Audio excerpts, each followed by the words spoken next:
Please note that this content is for adults only. Viewer discretion advised. If you haven't yet, hit the subscribe, like, and share.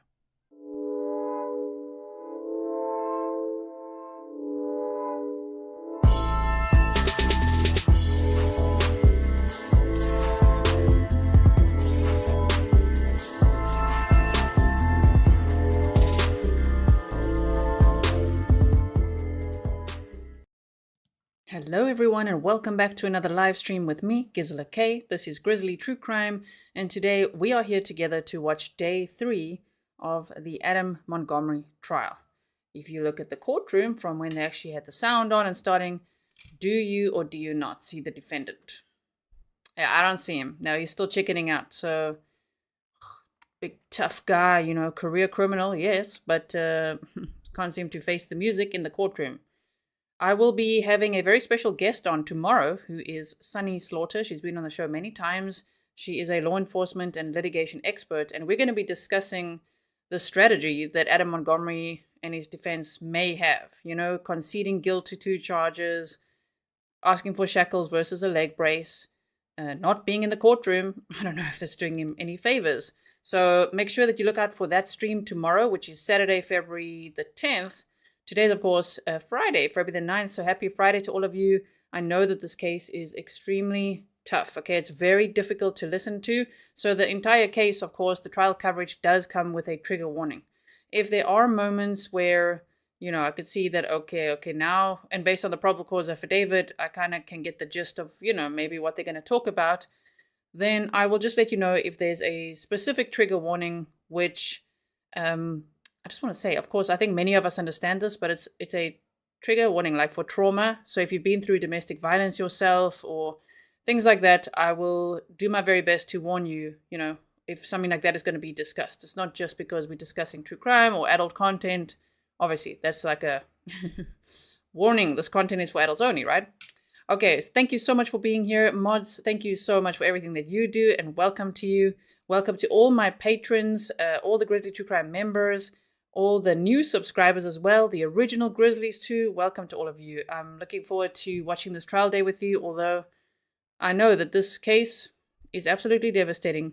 Already from all the trial prep we did, which is linked in the description box for you, we did part 1, 2, 3, 4, and 5, just to prepare ourselves, okay, for this trial. And I believe that if you watched that with me, you'd be emotionally prepared as well. You know what I mean? I've got a big emotional shield on. I'm finding that all that deep diving and reading that probable cause affidavit like 8 times helps to deal with the nature of what they're sharing here at this trial. Okay, so I hope you will continue to watch this trial with me. If you do want to, make sure you are subscribed and click the notification bell so that you don't miss out, because of course we start our trial day later. We have delayed coverage so that we can actually just skip through coffee breaks, lunch breaks, unforeseen delays, you know, waiting around for witnesses. If that happens, we could just skip through that. That's why I start 3 hours after the start time, all right? Okay, so please like and share. It's not because you like the topic, it's because you like the way that I present true crime and you want other people to come and chat here with us. And let's get started with day 3. Are we ready? Buckle up, everyone. Are we ready? Here we go. Okay, so let me play it from here. And I boosted the sound, I boosted the color for you. So let's see what happens. Let me just also say that day 1 and 2 were combined because day 1, well, if you didn't see that, I see there's some people that are only joining today. I'll start this in a moment. Day 1 was jury instructions and the jury went on a view. And then day 2 kicked off with opening statements and then the state's first 8 witnesses. So they really powered through those witnesses yesterday. It was very difficult, but very interesting to listen to all the witnesses. Man, especially Uncle Kevin. My heart goes out to him. And so if you missed that stream, it's all in one day for you. Day 1 and 2. We recapped day 1. We looked at some Maptime, exactly where the jury went. And then we looked at day 2. It's all time-stamped for you as well. Now we're on day 3. Okay, here we go.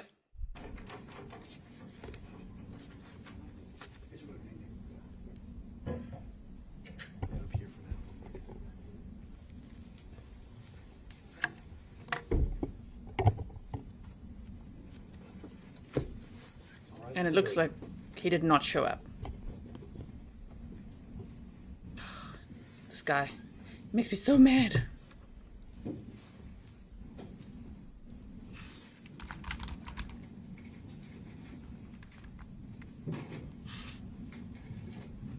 Sorry, this is a bit of fluff. I just don't want to miss anything. Ooh, they're looking at the door. Okay, okay. Cameraman's focused on the door. And that is Kayla Montgomery. If you guys don't know who Kayla Montgomery is, she was actually on the stand for a full day during Adam Montgomery's weapons trial. And it's Adam Montgomery's wife. She did say at the weapons trial that she filed for divorce, but I don't think they divorced yet. It's his wife and also the mother of 3 children that she had with him. Okay, and obviously then Harmony Montgomery's stepmother. That's who this is. She's the most important witness in this trial because she's the only adult who was there at the time when Harmony died.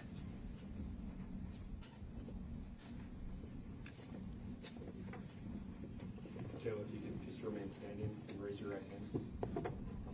Do you swear that the testimony that you're going to provide this jury will be the truth and nothing but the truth, so help you God? I do. Make yourself some water there. Quick disclaimer, we don't want any spoilers. I know that the mods are working hard to remind everyone of that. There is no point going to watch elsewhere and then coming here to say what you know, okay? You don't get like brownie points for that. You're just ruining it for everyone. It's kind of like, imagine, I don't know, if you watch a sport game or a movie. This is not like that. I'm just saying, and then you go watch something at 5 and then you've got tickets at 8 and then everyone who watched it at 5 wants to tell you, what happened? Just don't do that, please. We are watching the trial together now in this moment.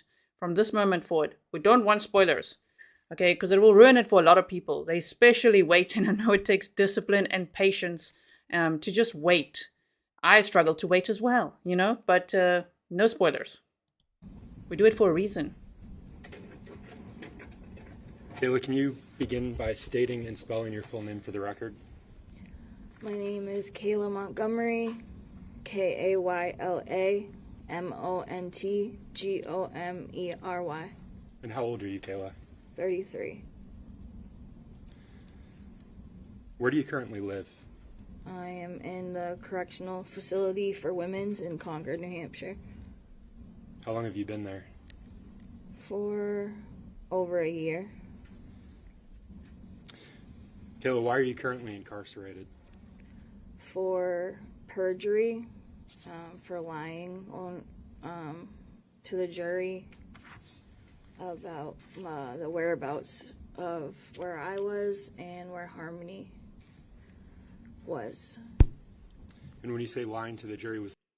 So yes, she's got a maximum sentence of 18 months, and I think she's served about a year now. So I just quickly want to show you as well. Where's that image that I have? This is how she looked at the time of her arrest. So looking very different now. Of course, she was very stuck in, you know, the cycle of substance abuse at the time when she was arrested. And so I believe she's on some kind of medication to help her, you know, overcome those addictions while she's there in the jail. Okay. So can you believe the difference though? She looks completely different, right? Okay. Was that the grand jury? Yes. Did you also lie to the police? Yes. Why'd you do that? Because I was scared, and I was told by Adam to stick with that story, that I got dropped off at work at Dunkin' Donuts, where I no longer worked at that time, and to say that he was bringing Harmony to meet her mother, Crystal, and that he dropped her off with her. And then when he came and picked me up from work, which I was not working there at the time, he didn't have her in the car, which that was a lie. That story that you just told, that was what you told the grand jury? Yes. It's what you told the police? Yes. And was that in fact what happened? No. You said you've been sentenced for lying. Yes. You're living at the prison. Do you understand the consequences of providing false testimony? Yes. And since those lies, since your time in prison, have you sat down with investigators? Have you sat down with the Attorney General's office and provided additional statements? Yes. How many times? About 4 times. How many hours? A couple hours at a time when they've came to see me, or I've gone out to the office to meet with them. Did you reach a plea agreement with the state? Yes. And that was on the perjury charges? Yes. Other charges were dismissed, is that right? Yes.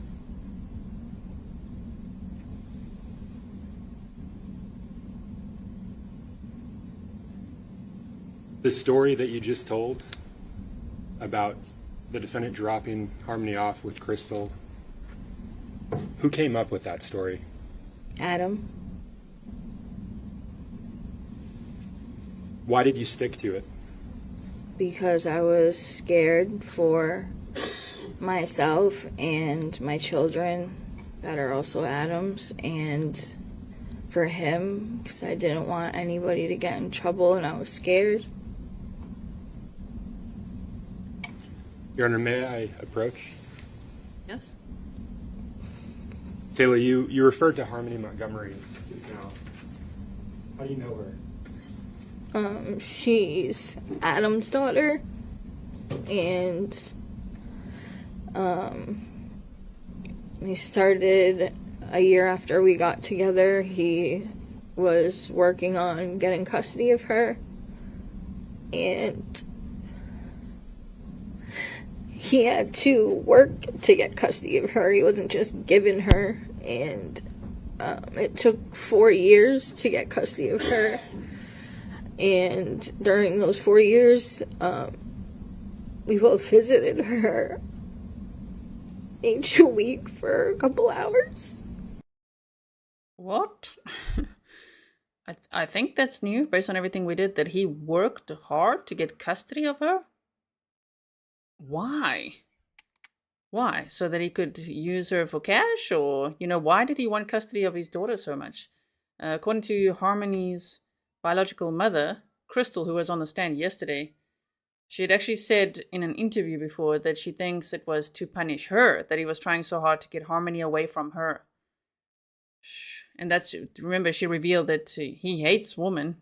He has this deep resentment because his mother abandoned him. That's what Crystal had shared before. So that's interesting. But to work so hard to have Harmony and then do what he allegedly did and abused her repeatedly, apparently, based on multiple witnesses saying that, including Uncle Kevin and now Kayla. Oh, wow. Also, I just want to put it out there. I'm not trying to make excuses for Kayla, okay? But imagine the combination of being with a domestic violence aggressor who is also a coercive controller, okay, and a stalker, a career criminal. We've looked at his dark criminal past before, so he's actually got stalking cases and, whips out knives and guns and things. He's a very, very dangerous guy. And on top of that, being so heavily into, the cycle of substance abuse. Kayla was so addicted, I think she was just focused on that. And then there's this really scary guy that she had married. You know what I mean? So I just mean that combination can be very scary. I'm just putting that out there. Just want to keep that in mind. Was she your stepdaughter? Yes. Showing this witness what's been previously marked as State's Exhibit 98 for identification. Do you recognize this? Yes. Who's depicted in this image? Harmony and myself. And can you point to Harmony? And is there a date associated with this image? Yes, July 7th, 2019. And do you recognize this image? Yes.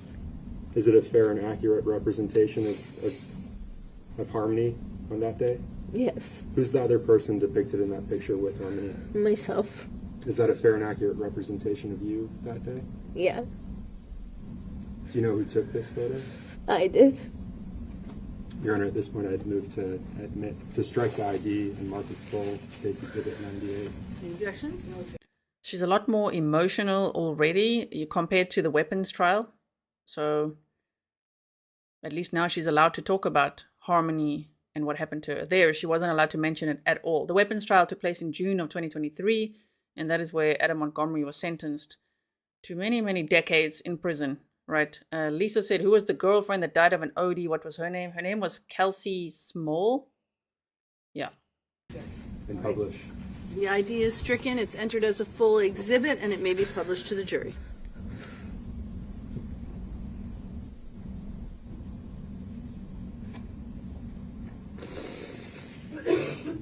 Shame. Kayla, what were you and Harmony doing in this photograph? We were taking pictures and laughing, playing. We always did silly pictures. You mentioned getting custody of Harmony at some point. Do you remember when that was? It was the month of February of 2019. And where were you living when you got custody of Harmony? 77 Guilford Street in Manchester, New Hampshire. When you got custody of Harmony, was she potty trained? Yes. Was she potty trained after you got her or before you got her? Before. Oh, that's the third person now that said that Harmony, who was only 5, you guys, when she died, when she was allegedly murdered, right? That's what this trial is about. If you don't know anything about the case, please check out the description box. You can see a write-up that I've made there for you of the case background, so you can just quickly read that. And then, of course, the playlist where you can catch up lots. But this is the third person now that said that Harmony was potty trained. Her mother said it. Her mother said it? The foster parents said it, and now Kayla says it as well. And the reason that obviously comes up is because, as the story goes, Adam was getting furious with Harmony after the family had been evicted from that home, 77 Guilford Street. This case takes place in New Hampshire, if you didn't know. They were living in a Chrysler Sebring. So it was Adam and Kayla and Harmony, and then Adam and Kayla's 2 sons, who were 2.5 years old and 10 months old at the time. Okay, so they were them living in the car. I'm not too sure how Adam thought that, Harmony at age 5 is going to be able to say, okay, now I really need the bathroom, because it sounded like when they were living in the house, based on what Uncle Kevin said, she was very abused, So she was terrified and traumatized and would have toilet accidents while she was in the back of the car. And Adam would get increasingly angry with her until on December 7th of 2019, allegedly beat her to death. So that is what the case is about. That's why they're asking about potty training, in case anyone's wondering, what is that question all about?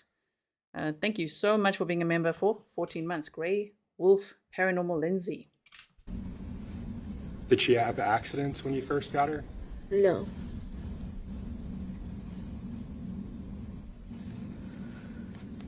So you mentioned 77 Guilford Street. When did you move into that home?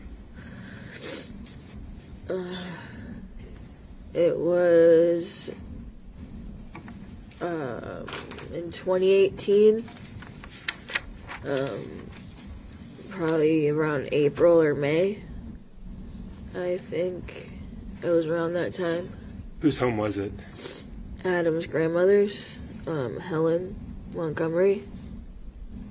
Did she live there with you at any point? Yes, when we were staying there in the beginning, she lived there. And in the beginning, who else lived there with you? Adam's uncle, Kevin Montgomery, Adam's brother, Michael Montgomery, and Adam's brother's girlfriend, Kayla. I don't remember her last name. Another Kayla, though. Yeah. And myself and Adam, and we had Seamus. How old was Seamus when you moved into that house? About to turn 1. Would you recognize that Guilford Street house if you saw it today? Yes. Your Honor, may I approach you? Yes?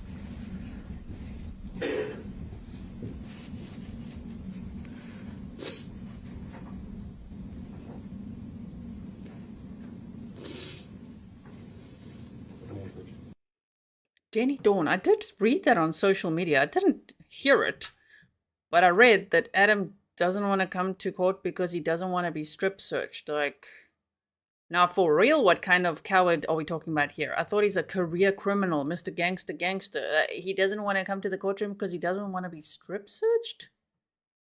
What is up with that? If that is true, what is going on there?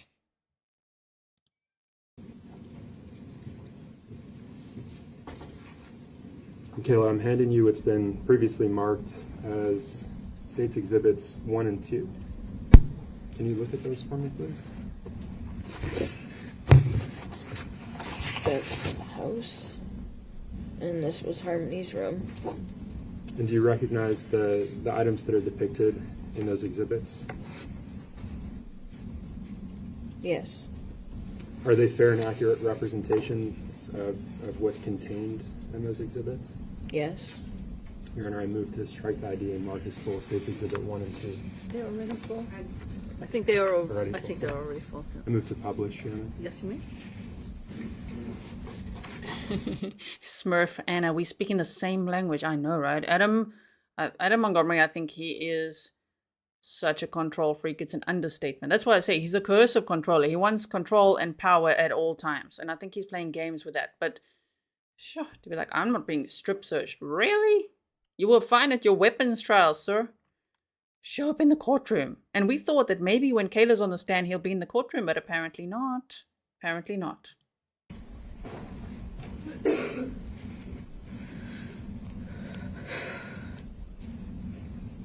Kayla, State's Exhibit 2, what can you tell us about this room? Adam and I helped decorate this room right before Harmony came to live at Guilford Street. And she really likes Minnie Mouse. When you say she really liked Minnie Mouse, who is she? Harmony. I found this picture of Harmony dressed like this, like with a Minnie Mouse theme. Shame, look at her. She's so cute. Oh my goodness. She really liked Minnie Mouse, and yesterday they mentioned that she had like a Minnie Mouse sticker on her wall as well, in her room at that Guilford Street house. Yeah. When you say you helped decorate the room, what did you do to decorate it? Got the Minnie Mouse wall decor that stick to the wall, and got her a whole new bed set, blankets and sheets.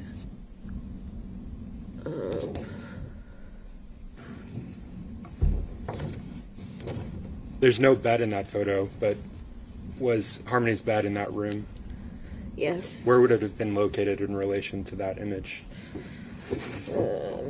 Right next to the window.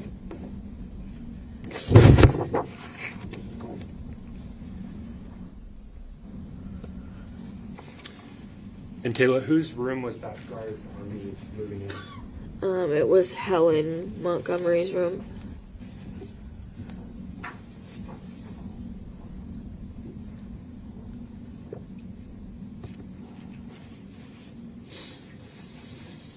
Kayla, I'm showing you it's been marked. She better stay hydrated because, my goodness, I think she's going to be talking a lot on the stand today. As I said, the weapons trial, she was on the whole day, so I can only imagine this could be a day or two of her testimony, right? Based on everything she's now allowed to share.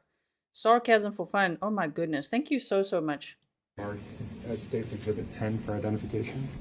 Do you recognize this? Yeah, it was Harmony's toothbrush. Is it a fair and accurate representation of Harmony's toothbrush? Yes. Your Honor, I move to strike the ID and mark as full State's Exhibit 10. Any objection? No. The ID is stricken. It's entered as a full exhibit. It may be published.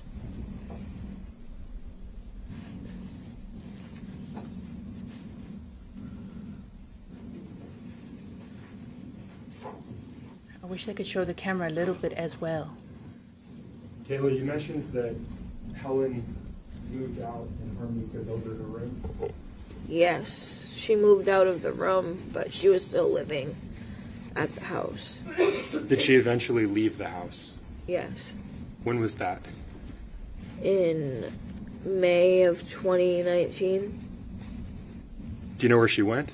Florida.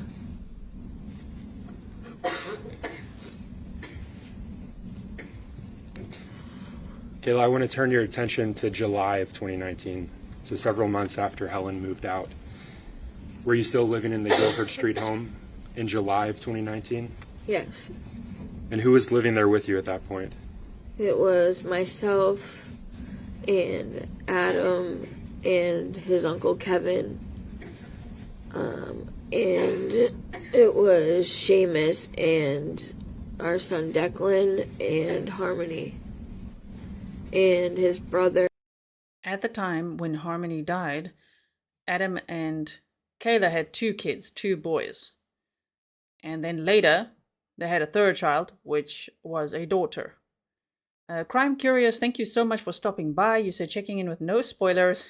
Thank you so much. I'm at lunch with the communications director and pool photographer. They are very kind and I'm learning a lot. Please send them our regards here from me and all the Grizzlies at Grizzly True Crime. That would be amazing. If you could say hi from us. We are there in spirit with all of you. Thank you for all your hard work with the research. If you guys don't know who Crime Curious is, go check her channel out. I make sure to catch up there because Jen from Crime Curious is in the courtroom every day. She's attending those trials. She traveled there to attend the trial, and she's got a website that's linked in my description box for you, crimecurious.com. You can go /Montgomery and find bullet points. There's everything we love, you guys. There's bullet points, there's maps, there's a who's who section. It's really, really great. So thank you so much, Crime Curious. Okay, deep breaths, everyone. Let's keep listening. I think it's going to get worse. Michael and his girlfriend Kayla were still living there for a couple weeks until they moved out and went to Florida with her. You mentioned this earlier, but where were you working at that point in your life? I was working at Dunkin' Donuts. Were you eventually terminated from your work at Dunkin' Donuts? Yes. Why? Because I was stealing money from the register. Did you admit to stealing money? Yes.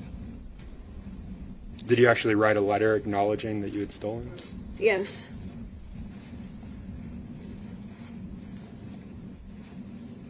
Did you take responsibility for what you'd done at Dunkin'? Yes.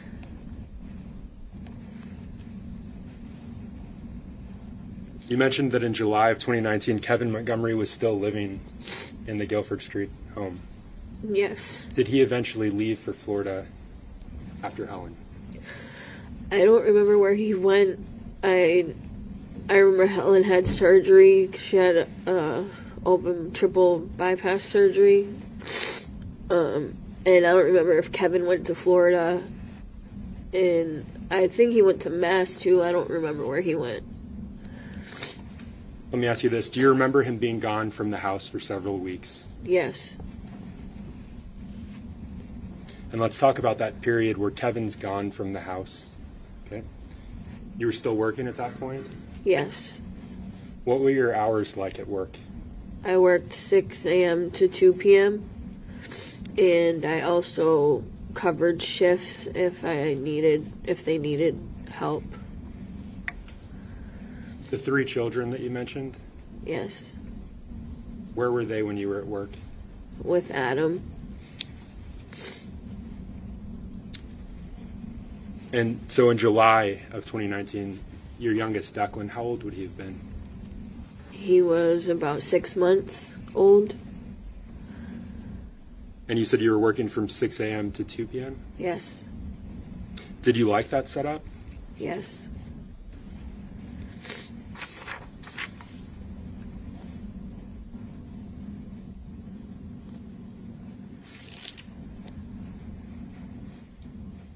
When you would get home from work at 2 p.m., what would you do? What would your day look like?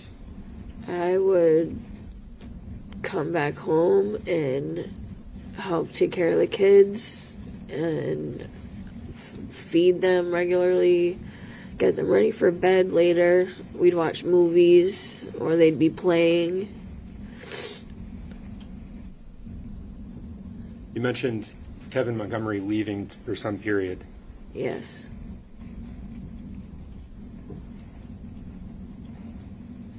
Did he return to the home at some point? Yes, he showed up with Helen. So before that, though, in July of 2019, did he Yeah. return to the home at some point? I don't remember.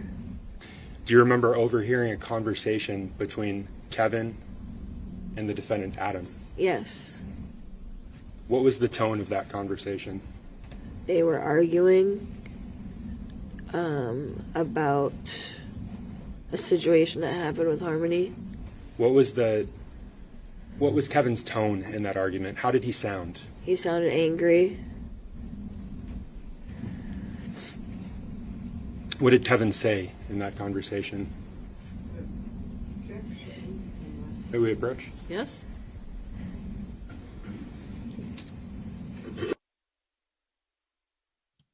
Okay, we've got an objection and a little bit of sidebar.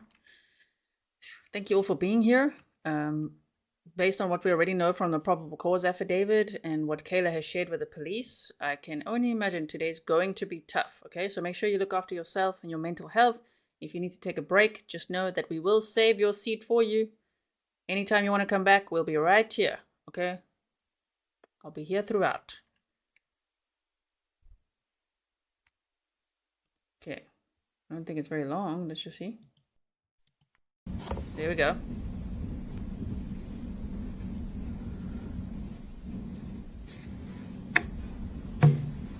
Kayla, you mentioned Kevin sounded angry. Yes. Was this a quiet conversation? No. How would you describe it? Yelling at each other back and forth. Argumentative. Yeah, it was just loud and angry. Where were you during this conversation? In the living room of the house in Guilford Street. And where were the children? Playing.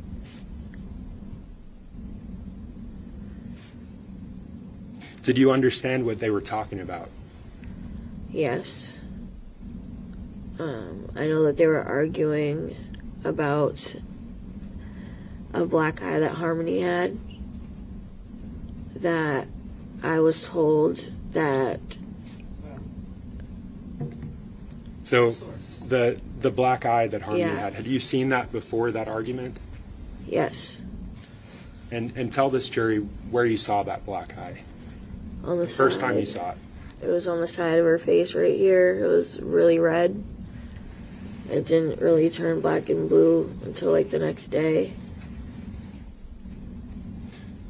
So she's also pointing to her right eye, which is what Uncle Kevin initially did too. Interesting. So the first day you saw it, when it was red, really red, how did you see that? Where were you? I came home from work and I saw her face and it was red, and I was told that. And let me stop you there. You came home from work. Yeah. So this would have been around 2 p.m.? Yeah. Did you have an understanding of where Harmony had been that day? Yes. And tell us where that was. She was at home at Guilford Street Who was she at home with? with Adam and Uncle Kevin and Seamus and Declan. And when you got home, when you saw this injury, the redness to Harmony's eye, did you ask the defendant what happened to her? Yes. What did he tell you? That her and Seamus were playing and Seamus hit her in the face with the lightsaber by accident. After you We heard that story yesterday as well from the DCYF, the former DCYF worker as well. I don't believe that story. A foam lightsaber? Yeah, I don't think so. You heard that confrontation between the defendant and Kevin. Did you confront the defendant? Yes, I asked him. And at that point, did he tell you a new story about this injury to Harmony's eye? No, it was the same. Well, yeah, he ended up telling me after. What was the new story he told you? That he ended up hitting her in the face because... Okay, whoa. I just really want to clarify this, and then we're going to listen to that, because it's a new story, right? He's telling many stories, but then layer by layer, he maybe tells her the truth. Monica says, Uncle Kevin said he thinks it was the left eye, although he pointed to the right eye. Yes, I do remember that. It's just interesting that he also pointed to that side as well. She covered our son's mouth because he was crying, and he was in the bathroom. He went to the bathroom. Declan was crying, and Harmony had her hand over his mouth, and he came out of the bathroom and saw that, and his lips were blue, or purple blue, and he hit her. Did he describe how he hit her? He smacked her in the face. Did he acknowledge causing that injury? Yes.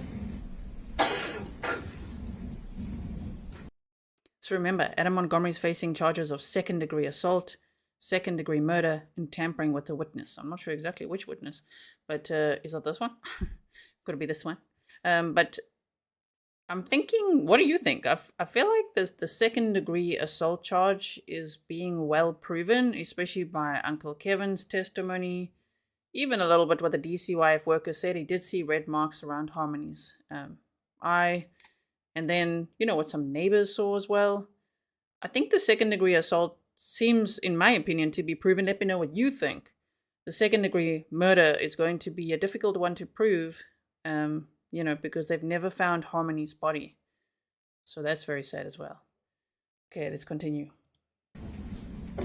Do you know what Demetrius Soros with DCYF? Yes. Did he come to the house after that interaction between Kevin and the defendant? Yes. Did you know at the time what the purpose of his visit was? Yes. What was it? DCYF got called about the children not being taken care of, and that Adam was abusing his daughter. When Mr. Soros arrived at your home, what did the defendant do with Harmony? He left with her. He grabbed Harmony and left with her. He grabbed her and left? Yeah. Did you have a conversation with Demetrios that day? Yes. In that conversation, did you cover for the defendant? Yes. Why? Because I didn't want him to get in trouble.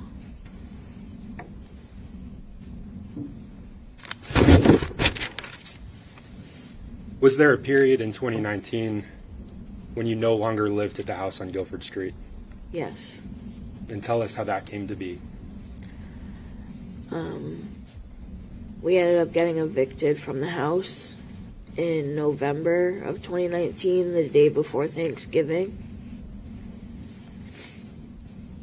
because the mortgage wasn't being paid. And, Your Honor, may we approach? Yes. Quick pause. I didn't really address today. I did yesterday, but this accusation that Adam Montgomery has, that Adam Montgomery says that Harmony he's basically implying trying to suffocate or smother her baby brother. I don't think that's it. I think Adam, because from all the documents I've read and, everything, all the deep dives we've done, Adam put Harmony in charge of babysitting her two half-brothers. And I think when they cried, she would get punished. She got punished for almost anything and everything. So, yeah, that's why I didn't comment on that today, because it's quite ridiculous what Adam is implying. I think he would find any reason to punish her, is what it sounds more like, right? Renee says they don't have a body, but he confessed to tampering with her body. Well, he conceded guilt, and from what I'm reading, there's a difference. Let me know if you're a lawyer in chat, you guys. there's a difference in conceding guilt, that's like admitting, but it's slightly different to pleading full guilt. I think the state still has to prove their case on that. So we're going to have Sunny Slaughter on tomorrow as a special guest. That'll be at 2 p.m. Eastern time. Okay, so make sure you don't miss it. Make sure you are subscribed. And I'm going to pick her beautiful brain with all the questions that we have of exactly like what is the difference. Sunny Slaughter is a litigation expert. You might have seen her many times on Court TV. She's often on with Julie Grant. So we're going to pick her brain about that tomorrow. But yes, he has conceded guilt to abuse of a corpse and also falsifying physical evidence. I really think his strategy, thank goodness, is not working in his favor by sitting not in the courtroom and watching likely on Zoom or something. I mean, I don't know. How do you think the jury would feel about that? I would not be impressed by that. If I was the jury, I'd be like, where is this guy? You know, he might think it's helping to hide out like that. I don't think it's helping him at all, which is a good thing.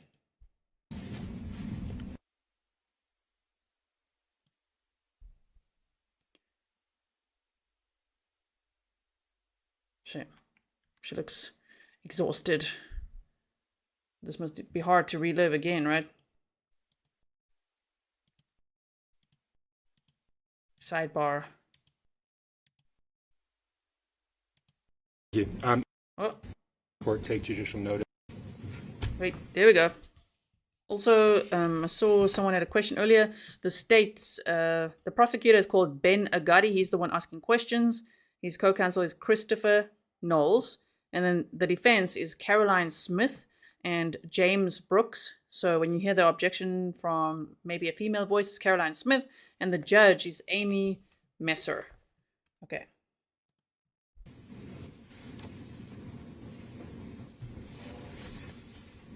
Thank you. Your Honor, I'd ask that the court take judicial notice that the day before Thanksgiving in 2019 is November 27th. The court takes judicial notice that the day before Thanksgiving in 2019 was November 27th, 2019. Kayla, why were you evicted from the home? Because the mortgage wasn't getting paid. And after you were evicted, where did you begin living? In our car, What kind of vehicle was it? a Chrysler Sebring. When you began living in that car, who were you with? It was myself and Adam, Harmony, and the two boys. Terrifying living in the car, getting evicted. Imagine for the kids just how scary that must have been. Never mind that Adam seemed to take out all his frustrations by everything we've read and heard and seen on Harmony. At this point, those are allegations. We are here to, observe the evidence, and we can make up our own minds because we are not the judge or the jury. We can have our own opinions, right, on what's going on here. In my opinion, I think he took a lot of frustration out on Harmony, which eventually killed her. Ginger Doll said, I don't think the Harmony covered her brother's mouth incident actually happened. Only person saying it is Adam, and he didn't really need much of a reason to hurt her, it seems. Yeah, you never know. He might just be saying that because it sounds like his type of dark mind projected, right? Also, how would he know that, his son's lips were purple or blue, whatever, if Harmony's hands were over his mouth? So... Where were you sleeping during that period? In the car, Where would you keep the car? behind Colonial Village in Manchester. Why Colonial Village? Because that's where our friend lived, What was your friend's name? Anthony Bodero. Did you tell Mr. Badero that you were living there in that parking lot? He asked us not to, but yes.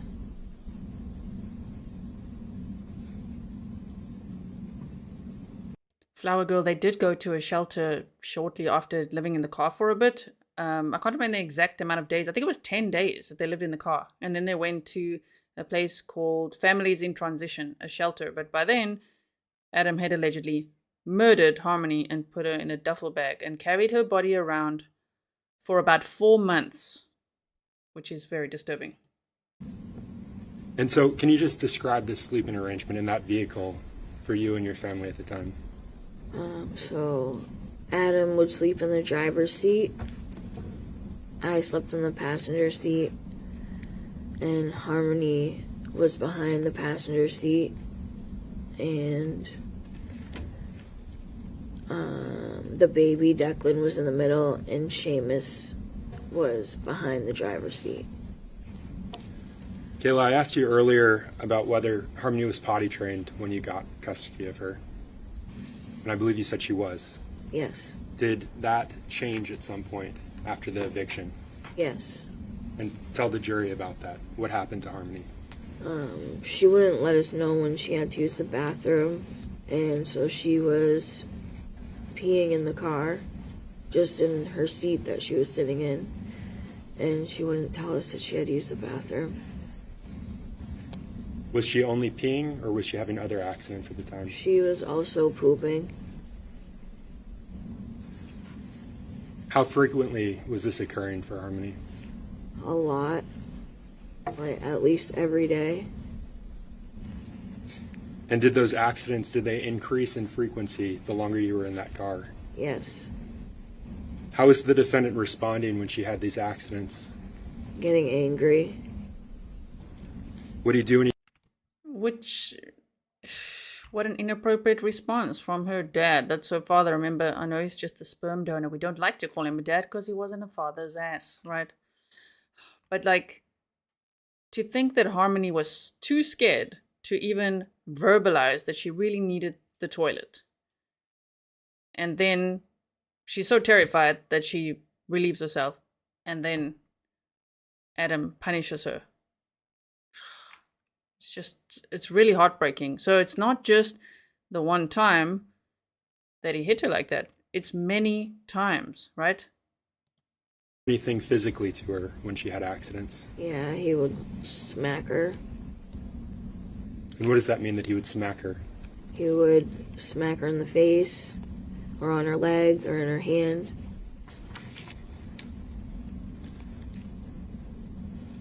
Were these soft smacks, No. hard smacks, or something else? They were, like, hurt, stung. So yes, Liz reminds us this is a trigger warning for anyone who has witnessed domestic violence, especially on children, or has suffered domestic violence. This could be a very distressing and triggering topic for you. If so, if you need to take a break, I hope you'll be back later. We will save you a seat, and we totally understand. But just know we are all here together, so you're in a safe space here. Okay. So here we go. Smacks. What makes you say hurt, stung, smacks? Because she would cry during, like, whenever she got smacked by him, and I could hear it, and it sounds like it hurt. I'm sorry, you could hear the crying or you could hear the smack? Smack. And the crying. When you say she was crying, who's she? Harmony. Those strikes, were they manifesting in any way on Harmony? Yes. How were they manifesting on her? The more accidents she had, the more he would get angry, and he would hit her repetitively.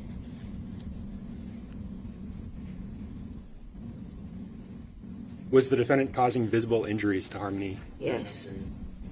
I'm sorry? Yes. And tell us about those injuries. When he would hit her, she started getting black eyes and bruises on her face, on her legs. Yeah. Did you ever see her bleed as a result of being struck by him? No, I didn't see that. Did you ever see the defendant attempt to cover Harmony? Yes. And can you tell the jurors how he did that? He would cover her with the comforter that we had in the car Why would he cover her? so nobody could see her.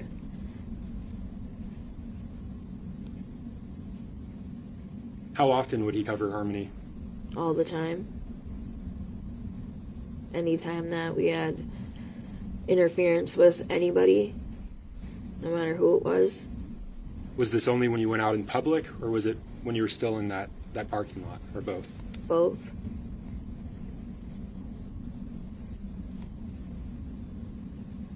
Kayla, were you involved in an accident, a car accident on November 29th of 2019? Yes.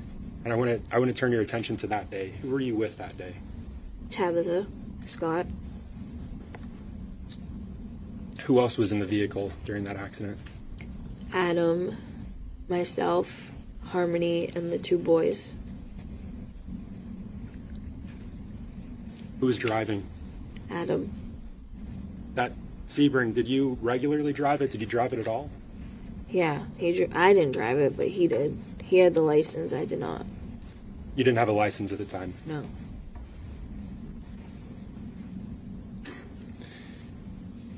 So you said that Adam was driving, the defendant was driving the vehicle. Where were you in position to the rest of the people in the vehicle? I was sitting with Harmony in the back seat behind the passenger side. And where was Harmony? Next to me and Declan. She was in between. And where was Seamus? In his car seat on the other side of Declan. Would that have been behind the driver's seat? Yes. You mentioned that Tabitha Scott. Yes. Who was she to you? She's been one of my friends for a long time. And she was in the car with you that day? Yes.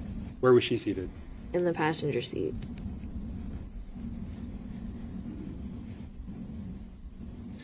And what was Tabitha Scott doing with you that day? We were going to get drugs. And can you just walk us through the accident, how it occurred? There was a stop sign, and it was an intersection. There was a stop sign. It was a 4-way intersection, and there was a truck that went through their stop sign, and we already had stopped, so we were going, and ended up hitting that car, the truck. Did law enforcement respond to that accident? Yes. Did you see an officer? Yes. Were the officers able to see Harmony? No. Tell the jurors why not.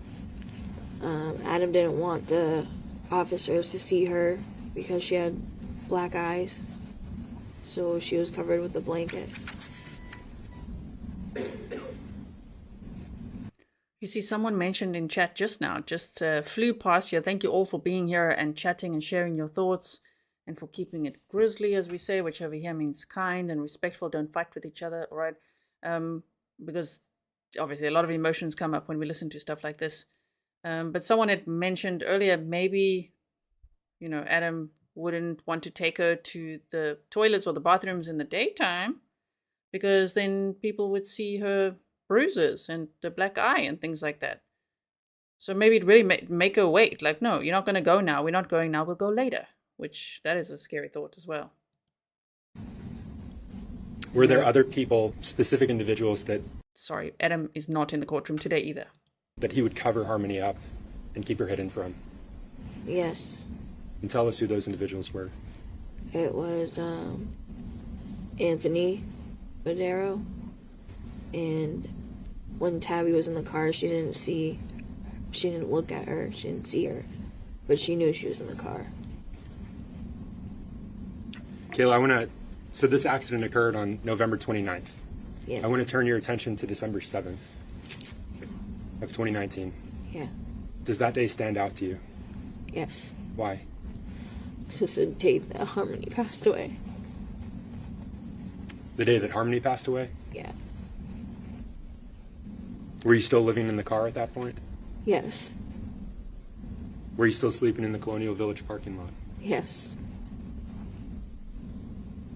You mentioned Harmony having accidents and then becoming more frequent at that point. On December 7th, was she still having those accidents? Yes. And had they increased in frequency? Yes. Did Harmony have an accident first thing in the morning? Yes. And that would have been before you started your day? Yes. What happened when she had that accident? Adam repetitively kept punching her in the head. Okay. So I want to break that up. That morning, where did you wake up? At Colonial Village. And what happened first thing in the morning that morning? We went to the methadone clinic.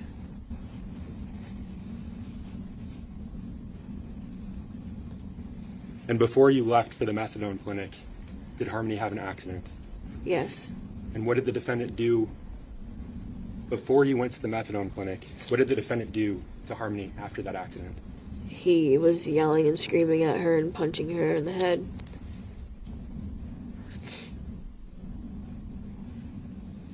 How did she react to that? She was crying. You mentioned the methadone clinic. Was that Habit Opco? Yes. And what did you do at the methadone clinic that morning? Got my dose of methadone, and Adam got his also. And do you remember who went in first? No, I don't remember who went first. Your Honor, may I approach? Yes?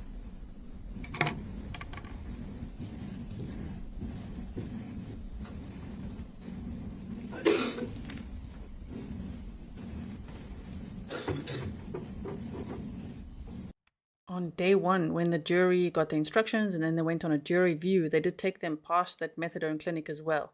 So now in hindsight, actually, I think it was great that they did the jury view on the first day. You know, normally it would be opening statements and then at some point they'd go on the jury view, but they actually went on the first day because that was the day that Adam, you know, I think he's playing games, decided to be like, okay, I'm going to concede guilt to 2 charges so that then he could blame Kayla for everything.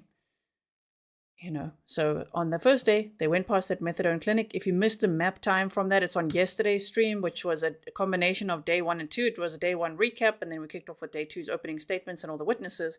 Go check that out. It's timestamped. You could see the map time of exactly where they went, which also helps us visualize, right? Okay.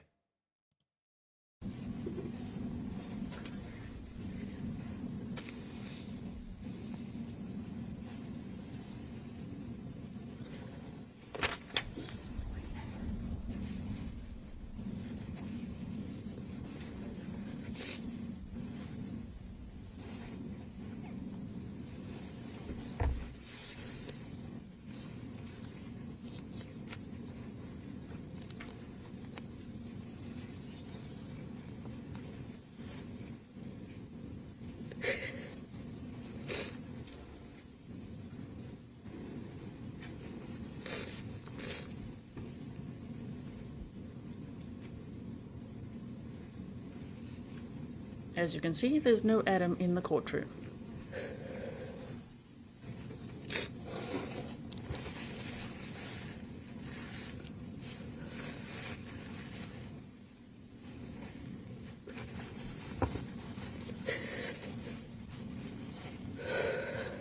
I'm handing you what's been marked for identification as State's Exhibit 89. Okay. I'm just going to ask that you review the second. I'm just quickly going to pause because I see a repeat of the same question. So I just want to make sure that we're all on the same page, that I here on Grizzly True Crime offer delayed trial coverage so that we never have to sit around and wait through those coffee breaks and lunch breaks and things. Because when I watch trials, I don't like those breaks. You know, I know that the staff and everyone there, they need to take their lunch break, but like, I just want to see everything. So that is what I do here for you, is start it later and then we could just teleport right through that. So if you guys see people asking those questions, please help me answer them as well, you know, because you guys know how it goes. There's a lot of newbies here as well. So I hope that you'll catch the vibe that we have over here. Thank you so much for being here as we watch day 3 of the Adam Montgomery trial together. Page. And this page, paying careful attention to the times.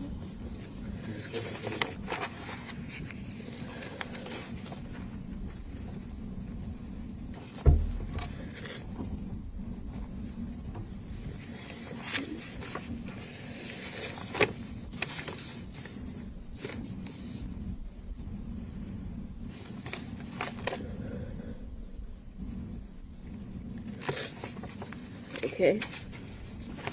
The item I just handed you, what is that? Our dose history from our the clinic. And that's Habit Opco. Yes. And having looked at those records, do you recall who went into the clinic first that morning? Yes, I did. What time was that at? 7:04 in the morning. And what time did the defendant go in? It was 7:09 in the morning. Honor, at this time I move to strike ID of State's Exhibit 89 and Marcus Bull. Any objection? No objection. The ID is stricken and censored as a full exhibit.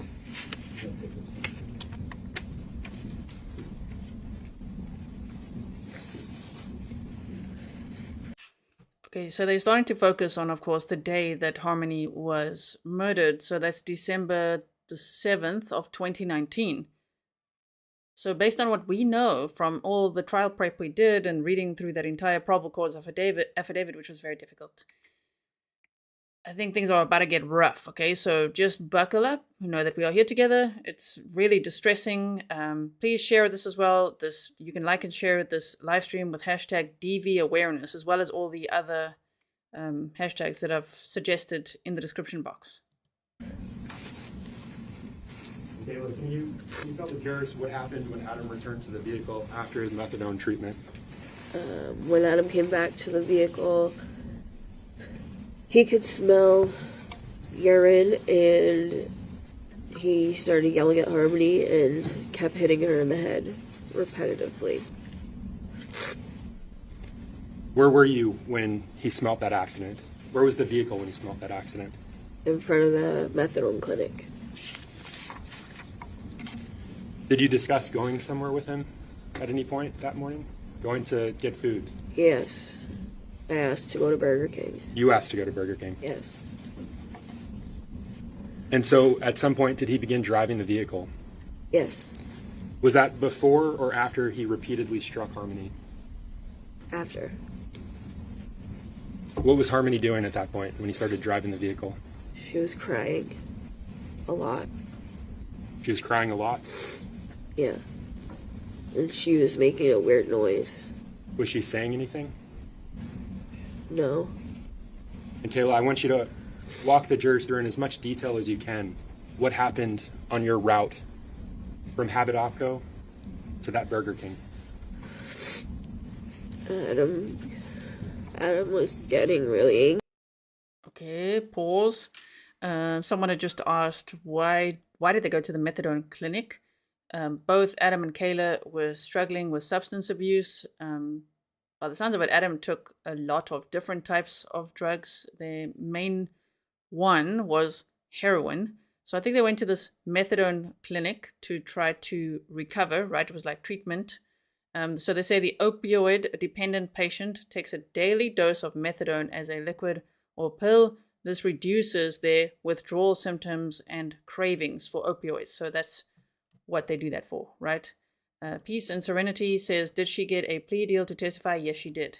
So if you missed part 1, especially of our trial prep, go and check that out over the weekend sometime. I'd recommend checking out part 1, 2, 3, 4, and 5, which is on the playlist, because you could watch it at 1.5 speed if you need to, catch up real quick. There's lots of things that we went over there. But yes, thank you so much for your sticker as well. So this timeline is horrifying because they went to this methadone clinic on Market Street at like 7 in the morning.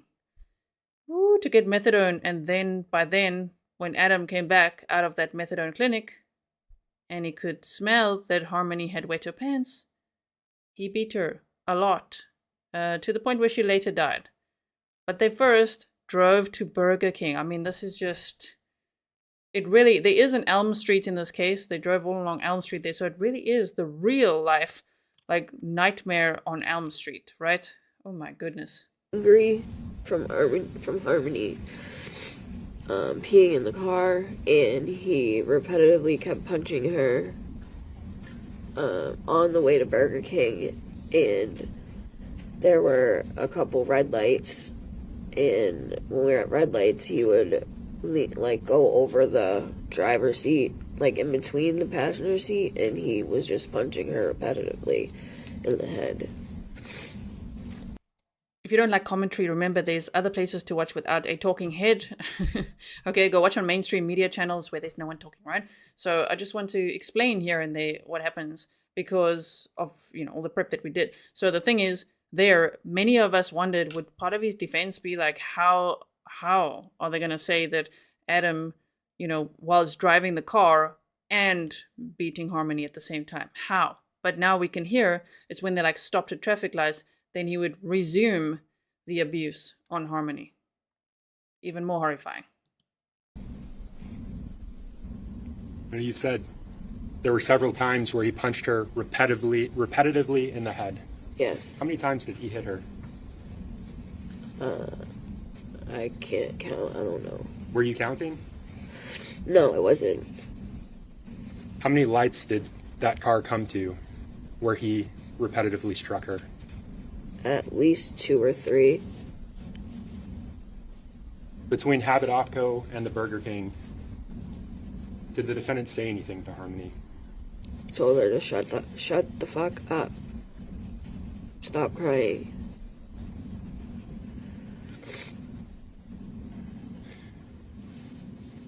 You said she was making a weird noise. Yes. Can you describe it? It was like, I can't even describe it. It was like a moaning kind of noise, but crying.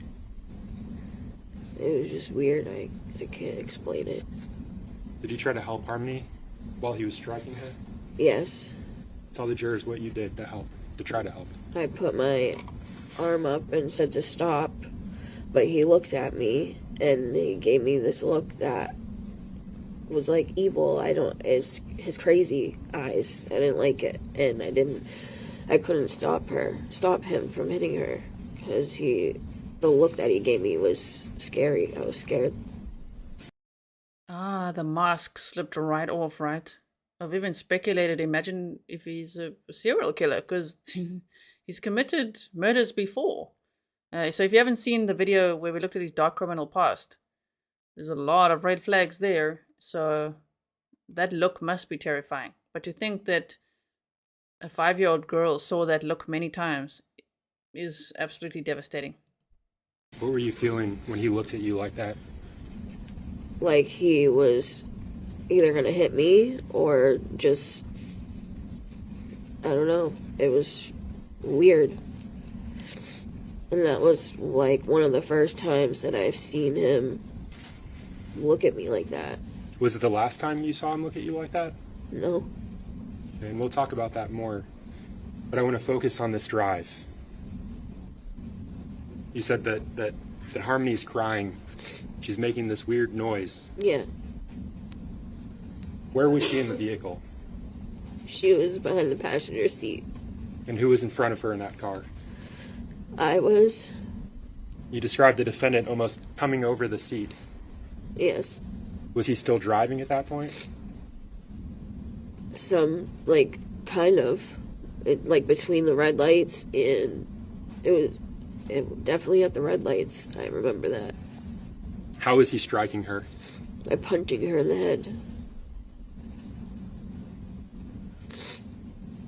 Where were your other 2 children at that time? In the back seat. And what were they doing?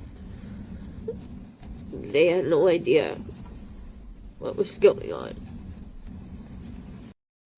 See, that's what we were worried about as well. Were the kids literally sitting right next to Harmony when all this was happening? Yep, they were also in the back. So if you didn't know, Kayla's 2 boys, so Kayla and Adam had 2 sons at that point. They later had a daughter as well. So the sons were 2.5 years old and 10 months old. Harmony was 5.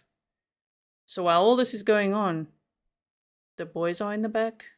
Oh my goodness. How old were they? Seamus was about 2.5, and Declan was 11 months old. Did you look back at Harmony at any point? No, Why not?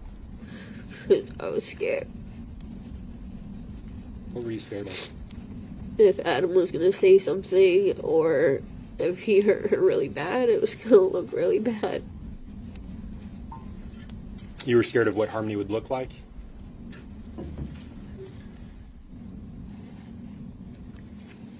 That attempt to intervene, were you successful in that? No. Did he stop after that? Shortly after that, Shortly after that. Did he say anything to you when he stopped? he said he thinks that he really hurt her. And he felt something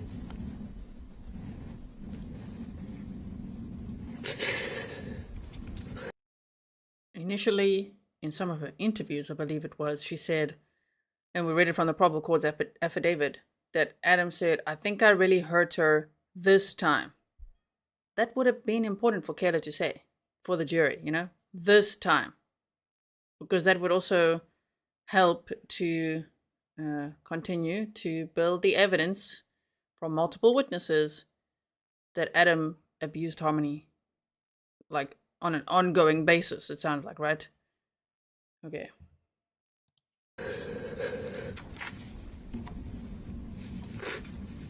When he said that he thinks he really hurt her, where was the vehicle at that point? At Burger King? At the Burger King? Yes. And what did the defendant do after he stopped hitting Harmony, after he said, "I think I really hurt her"? Nothing.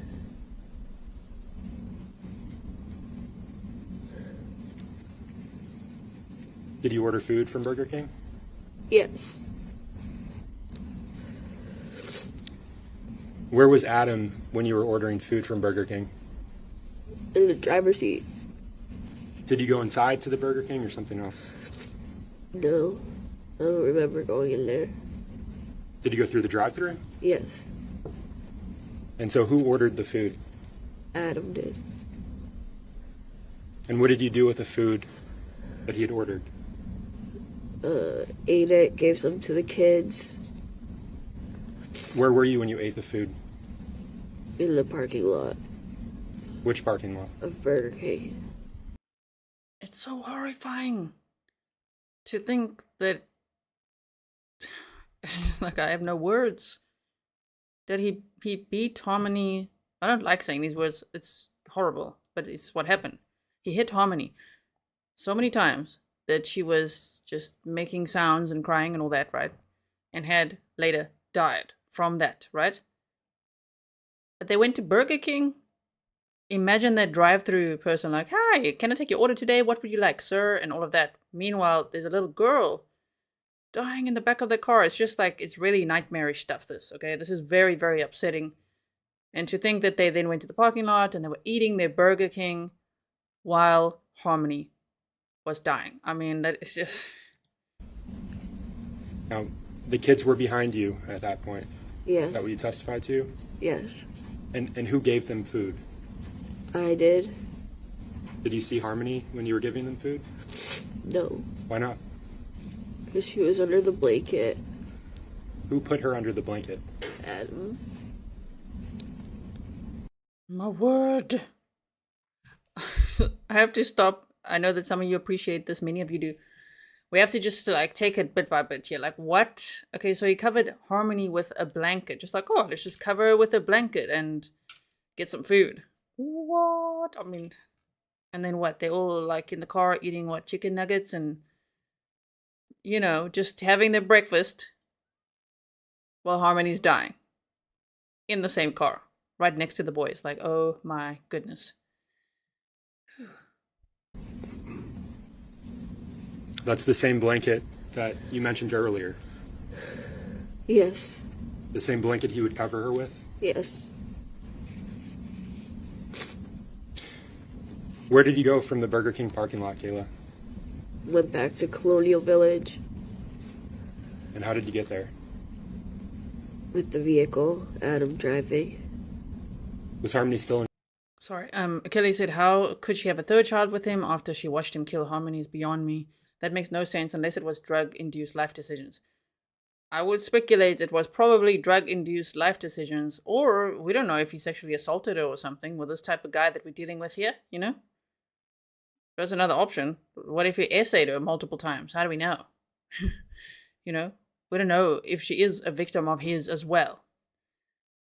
Oh, but this is very difficult to hear just how clocked out she was. She must have been really, really high to be like, okay, let's eat some Burger King. And like, okay, but there's like a 5-year-old girl like dying in the back of this car. I mean, could one shake them awake? I don't know. Like, it's just unbelievable. Under the blanket when you arrived at Colonial Village? Yes. And that moaning that you mentioned, that weird noise that she was making, was she still making it? No. How long did that noise that she was making last? I don't remember. It wasn't. I don't remember. I don't remember if it was too long. I don't remember if it was after we were at Colonial Village for a little bit, or if it was before. But that moaning, did it eventually stop? Yes. Did you check on Harmony at any point after the moaning stopped? No. Did Adam? No. Why didn't you check on her? Because I was scared.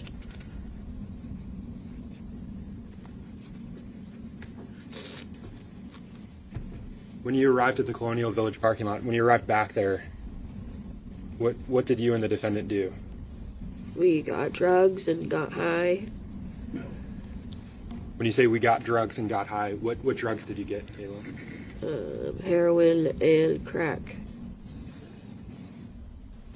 And how long did you use those drugs for in that parking lot?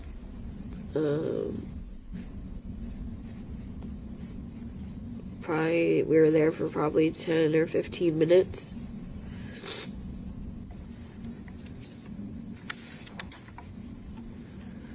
Previously, they said in the probable cause affidavit, there was a 20 to 25 minute time gap that, Kayla could not account for. So now she's saying, about 15 minutes or so. Still kind of adding up to that timeline. Yes. Someone said that Crystal's in the courtroom. Yeah, I have no doubt that she would be. This must be difficult for her though, right? Ooh, to be staring at Kayla and be like, if Crystal's in the courtroom, that's Harmony's biological mother. Crystal, lost custody of Harmony because she was struggling with substance abuse. So this is just, it's a lot, right? It's a lot to process here. My goodness. Also, I do want to say that I see there's a narrative out there that Kayla was getting pregnant or was pregnant, like while Adam was carrying Harmony's body around and all of that.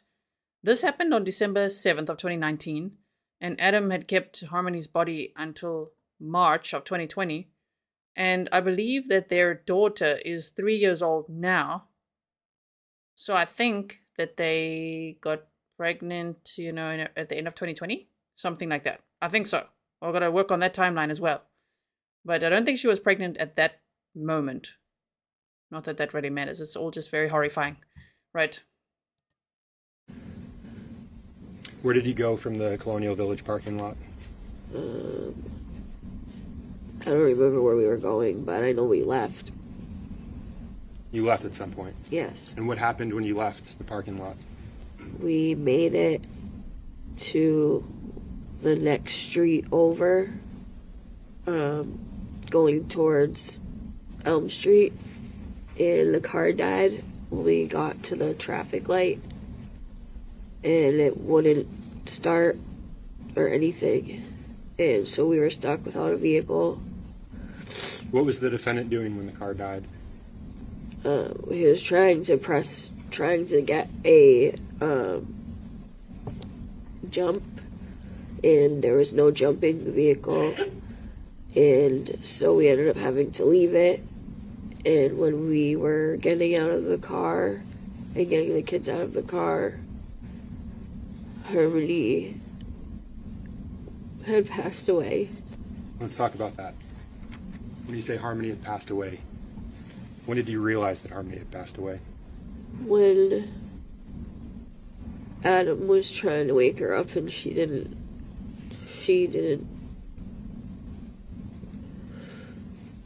reply or anything. Was he saying things to her to try to wake her up? Yeah, he said Harmony, and he kept saying baby girl, and trying to budge her, and there was nothing. Was he touching her? Yes. What was he doing to her body at that point? Trying to figure out what to do, and getting all the kids out of the car. He took the duffel bag that was in the trunk, and... Oh, no. And he's still like, baby girl, wake up. What? So you're going to murder your daughter and then try to wake her up, baby girl. I mean, he didn't know at that time, but he should have found out quick. But he covered her with a blanket. They got Burger King, drove up and down a little bit, and then when the car broke down, then checked on Harmony. Wow. Sure, that is quite something, right?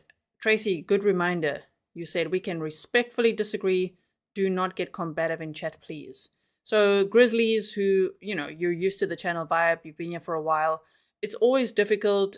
Don't get all, upset, right? If the chat changes a little bit now, there's lots of new people here. There's 3,500 people here. So the mods are doing the absolute best, okay? But yes, please can we all just, we can agree to disagree, or we can debate, we can share our opinions, just don't fight with each other, okay? But it is a very upsetting topic, and I know people can get very expressive and upset. Let's get upset with Adam Montgomery, shall we?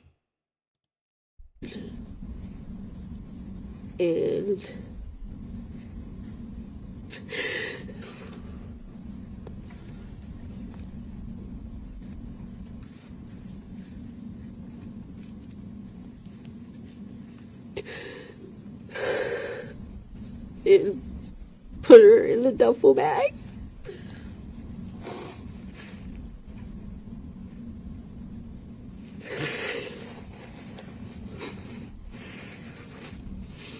You mentioned this duffel bag from the trunk.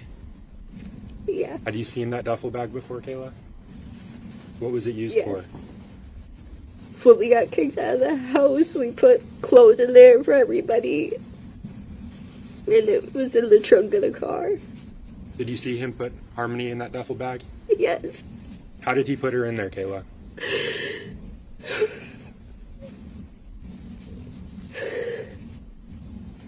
He folded her in half and put her in the duffel bag. This guy, he's just like, oh, okay.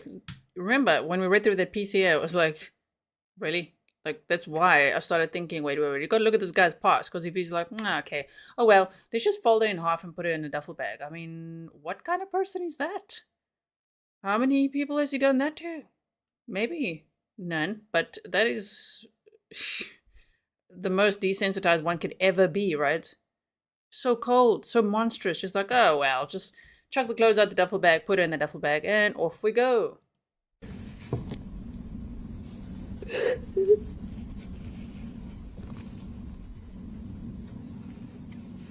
Did he call 911 at any point? No. Did you? No. And when you saw him put her in that duffel bag, did you attempt to get away, to run? No. Why not? They had the two other kids, and I was scared. Scared of?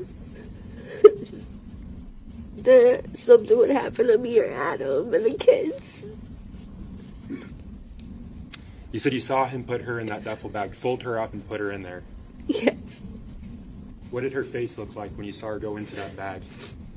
It was all black and blue, and her face was puffy, her eyes were puffy.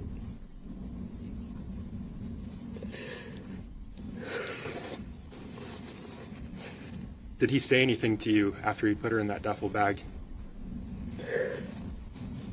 I don't remember.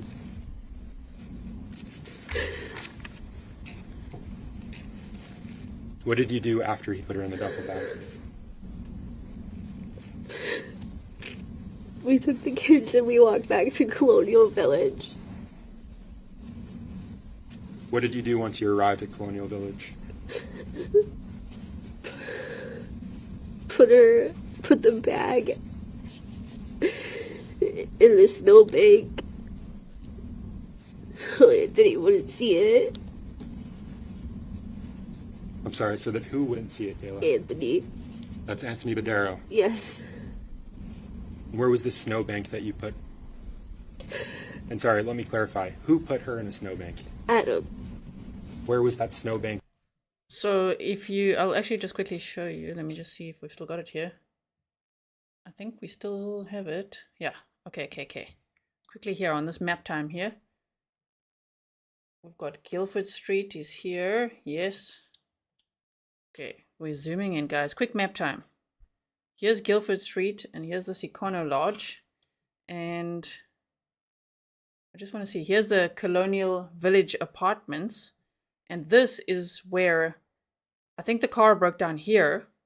And then there was, thank you, Mr. Grizzly's bringing me some coffee, you guys. Isn't that nice? Okay, so the car broke down here at this West Webster Street and Elm Street. And then they had gone to this Colonial Village Apartments place. And there's a guy there called Anthony Badero. And he's going to be testifying later. They said next week sometime. Early next week, actually, they said. So that's what they're talking about. Being here and staying. That guy, Anthony Badero, let them stay in his car, which was an Audi. Okay? But they had Harmony's body in a duffel bag. So, oh my goodness. So Adam would hide Harmony's body, which was in a duffel bag, on this snowbank. And they just said, Kayla just said so that Anthony wouldn't see it. That's very hectic. Okay. Just so you know. So if you didn't know, this case takes place in New Hampshire. And we're on day 3 of watching this trial together. That he put her in. In the embankment from the parking lot. What was around that snow embankment? A dumpster. And cars and snow. Oh my gosh. Coco and Kittens, the vehicle accident was about a week before this happened. So, it took about a week for the car to break down after that traffic accident. Yes. And you said he put it in there so that Anthony Badero wouldn't see. Yeah. What did the defendant do after he put that duffel bag in the snowbank? Left her there. And we got a ride from Badero to get the stuff out of our car. And where was your car at that point? It was at that street. We ended up leaving it, and when we came to the car, it was already getting towed. So Mr. Badero gave you a ride back to your vehicle? You know what's so scary? Imagine if Adam had left the duffel bag in the car, and then by the time they got back to the car, it was already being towed. Ooh. He would have been in a pickle. That would have probably been a good thing. This is just like, what a horrifying case, right? Can you believe all the things that we're hearing? And as we know from that probable cause affidavit, it's going to get worse. It's going to get so much worse from here. Yes. Were you able to get belongings out of the vehicle? Yes. And who did that? Who got those items out? Adam and myself. That vehicle was your home at the time. Yes. What did you do after that in terms of a shelter? Badero let us sleep in his car for the weekend until I figured something out.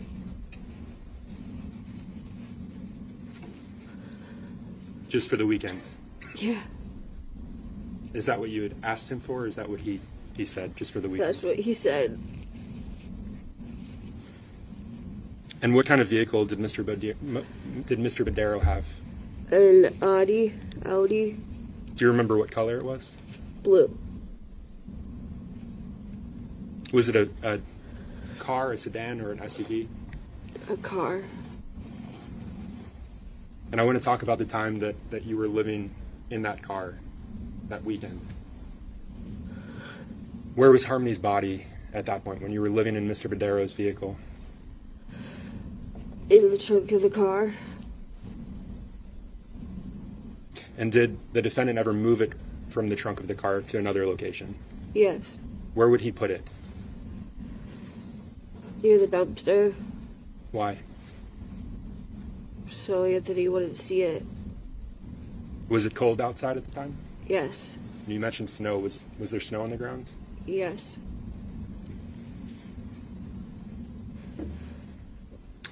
Did something happen to the vehicle that first night you were staying in Mr. Badero's car? Yes, the battery died. What did the defendant do when the battery died? Used somebody's phone and called Miss Frayne. Is that Kimberly Frayne? Yes. Are you aware of him communicating with any other people regarding the dead car? If you guys have never watched the weapons trial, from Adam Montgomery's weapons trial from June of 2023, that Kimberly Frayne was such a snarky witness. She was very interesting to watch. Now, she's not on the witness list for this trial. So when we looked at the highlights from that trial, I didn't actually put her, testimony in. But if you've never seen it before, I think she's the first witness, actually. I think she speaks on day 1. Go and check that out. It's only a 4-day trial, that one, okay? Not that I remember.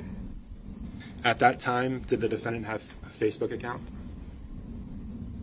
Yes. Do you know if he had a Facebook account? I don't remember. I don't remember. But you recall a call to Miss Frayne. Yes. And what happened after that call? She showed up with a battery pack jumper to jump the car. Was she successful in jumping the car? Yes. And what were you doing while that was going on? I was in the car with the kids. Where was Miss Frayne? Outside of the car with Adam. I was going to ask, where was the defendant? Where was Harmony at that point when the car was being jumped? In the trunk of the car. What did you and the defendant do for food during your time in Mr. Badero's car? Badero bought us pizza and brought it down to the car. You mentioned being there for 2 nights. Yes. And the first night the battery died? Yes. When was the pizza given to you? I think it was the next night. Because he did give us food. For a couple of dinners, he gave us food. We had the pizza and stuff like that. Could you repeat that, please? A couple of nights we got pizza. And did you leave Mr. Badero's vehicle after that weekend? Yes. After those 2 nights you left? Yes. Did you tell the jurors where you went? I went to my aunt's house. And what's your aunt's name? Kimberly Simmons. Where did Miss Simmons live at the time? In Manchester. Was she on South Main Street? Yes. And how did you get to your aunt's home? Bodero dropped us off. Your Honor, may I approach? Yes.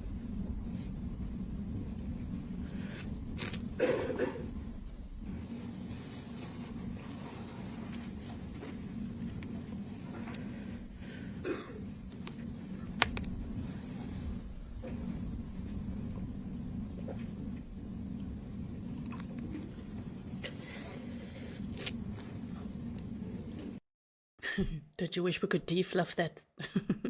The slurping, the sipping? Does it annoy anyone else? Sorry about that. I just don't want to miss anything.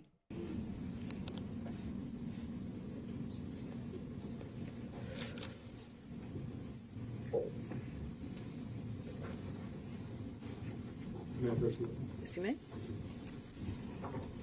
So, Kayla, I'm going to hand you 3 exhibits. And I'm just going to ask that you look at the first one and look at what. So that first one, what's been marked as State's Exhibit 25 for identification, do you recognize what's depicted on that item? Yes. And can you tell the jurors what it is? It's the apartment that my aunt lived in. That, again, is on South Main Street. Yes. Is that a fair and accurate representation of your aunt's apartment? Yes. Your Honor, at this point, I move to strike ID and mark as full State's Exhibit 25. Any objection? The ID is stricken. It's entered as a full exhibit. Now, Kayla, when Mr. Badero dropped you, the defendant, and your 2 children off, where was Harmony's body? In the duffel bag. And who had that duffel bag? Adam. And what did he do with that duffel bag when you got to your aunt's house? He placed it under the porch. And you pointed at the exhibit just now. If you could just hold it up and show the jurors where you're pointing.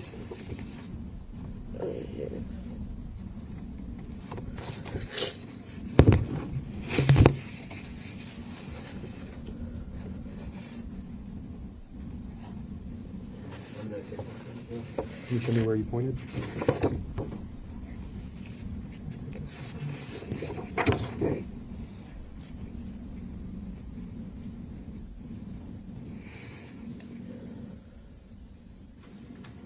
if you can take a look at Exhibit 20, 26, and 27, what's been marked as ID for 26 and 27. What's depicted on those two items, Kayla? The porch. Up close. Is that a fair and accurate representation of your aunt's porch? Yes. Is there a difference in the two photos? Yes. 27 has measuring tape, looks like. And Your Honor, at this point I move to strike the ID and mark as full, State's Exhibit 26 and 27. The ID is stricken. They're entered as full exhibits. And I move to publish this in the Ms. May. You mentioned the defendant putting Harmony's body in a duffel bag under the porch. Yes. Your aunt's home? Yes. This is the porch that he put her under? Yes. Did he go into the home that day, into your aunt's home? Yes. How long were you there for, Kayla? A few hours. We were trying to figure out where to go. What was the purpose of your trip to your aunt's home? To talk, so that she could talk to my mother, so that she'll let us stay at her place. What's your mother's name?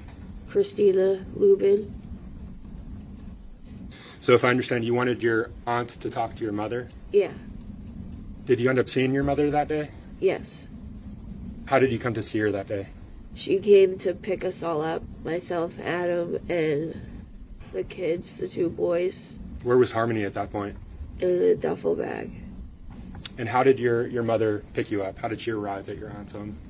She came in her van. And what happened to that bag that Harmony was in when your mother came to pick you up? We put it in the van. And when you say we put it in the van, who put it in the van? Adam.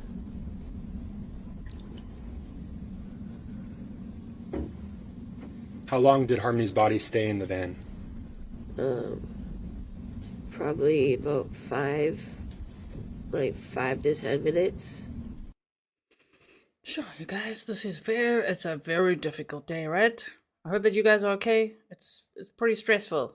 I can feel the anxiety, and it's just like, oh my word, this and the information we know, because now the timelines it's going. Now they're going to get to her mother's house, and they're going to talk about the red cooler, and it's just going to get worse and worse. So just buckle up, brace yourself. It is very difficult.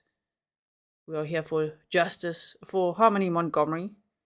Really hope that, Adam will never, ever, ever get out of prison based on everything we know about him. It's not the usual, like, we know nothing about this person, innocent or proven guilty. This guy is so guilty of so many things.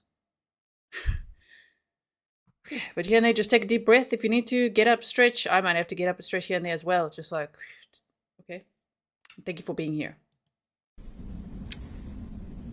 Was it in there while you were traveling somewhere? Yes. Where were you going? To my mother's place. Did the defendant keep Harmony's body in the van? For the drive, yes. What did he do with Harmony's body when you arrived at your mother's home? He took it out of the van and put her on the side near the trash at first until he figured out where to put her. And what did he figure out in terms of where to put her?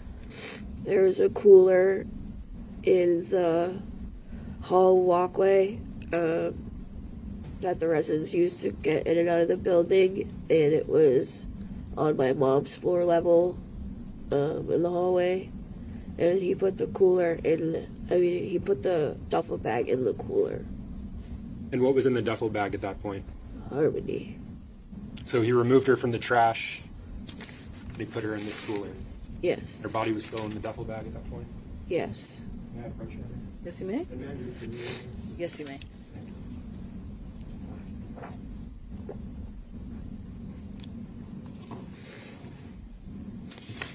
So I'm showing you what's been marked as State's Exhibit 28 for identification. Yes. Do you recognize that item? Yes. What is it? That is the cooler that was on the porch in my mom's hallway. Is that a fair and accurate representation of the cooler? Yes. That's what it looked like? Yes. Your Honor, at this point I move to strike the ID and mark as full State's Exhibit 28. The ID is stricken. It's entered as a full exhibit. I move to publish. Yes, you may.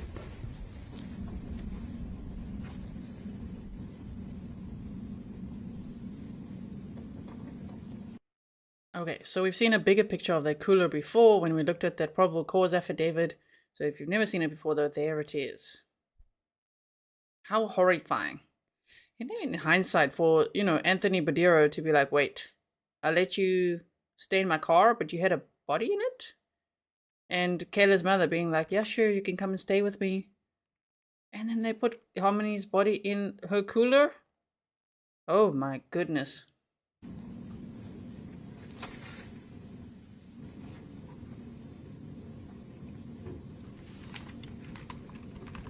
Kayla, how did Harmony's body fit into this cooler? Adam pushed it in the cooler so it would fit.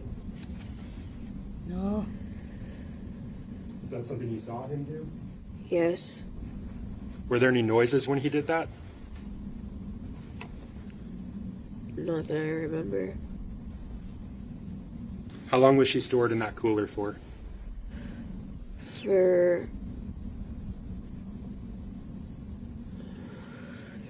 a couple weeks. And how long did you stay with your mother for? How long were you with Christina Lubin? For a couple weeks. Did her body stay in that cooler for the entire time you were with your mother? Yes. Why? I honestly don't know. How often did you see that cooler when you were living with your mother? Every day. Multiple times a day. Where was the cooler kept? In the hallway. Was that your mother's hallway, or was it?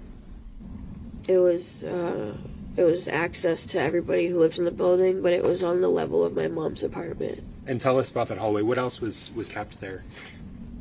I don't remember. Were there other items in that hallway? Ellie B from Tennessee says, I thought he ran hot water over her. Oh, that comes later. Yeah, this is just the first stop. Her mother's house. And the cooler. And then they're going to several other places. My goodness. I don't remember. Where did you go after living with your mother? To the FIT shelter, families in transition. And when you moved to the families in transition shelter, is that FIT, the FIT shelter? Yes. When you moved to the FIT shelter, where was Harmony's body? Adam put her...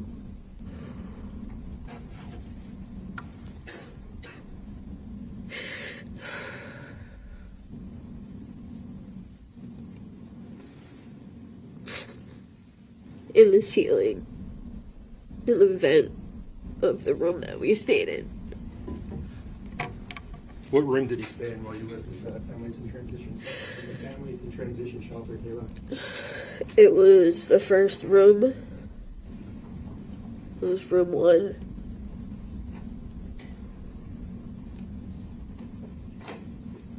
And how did he access the ceiling to store her in there? He used the bunk bed and climbed up in the ceiling. Was there some... So they might show pictures of that, in the ceiling as well. We've seen some of that from the probable cause affidavit as well. If you don't know what I'm referring to, it's on the playlist. We did a trial prep part 1, 2, 3, 4, and 5. Mary, thank goodness when I just start later like this instead of defluffing like we've done that before too, where we have a day delay. Thankfully, I don't have to watch it twice now. We just start 3 hours later and we watch it together from there so that we could just skip over the lunch breaks and the coffee breaks. But yeah, definitely read that probable cause affidavit many times, so I feel like I was kind of prepared. But whoa, this is some rough stuff. This is very, very hectic. Something that allowed him to access the ceiling that was above that bunk bed? It was a vent. And who slept under that bed? The kids. Where did the defendant sleep? We all slept on the floor on the mattresses. So, Kayla, I'm showing you what's been previously marked for identification of States Exhibit 30 through 34. Can you please look at each of these items in turn and describe what's depicted? This is the outside of the family shelter. And that's States Exhibit 30. And this is the door to room 1, and next to it is the second room. And that's Exhibit 30. Got a little bit of paper flapping going on. So going to turn it down slightly so it's not too loud in our ears, okay?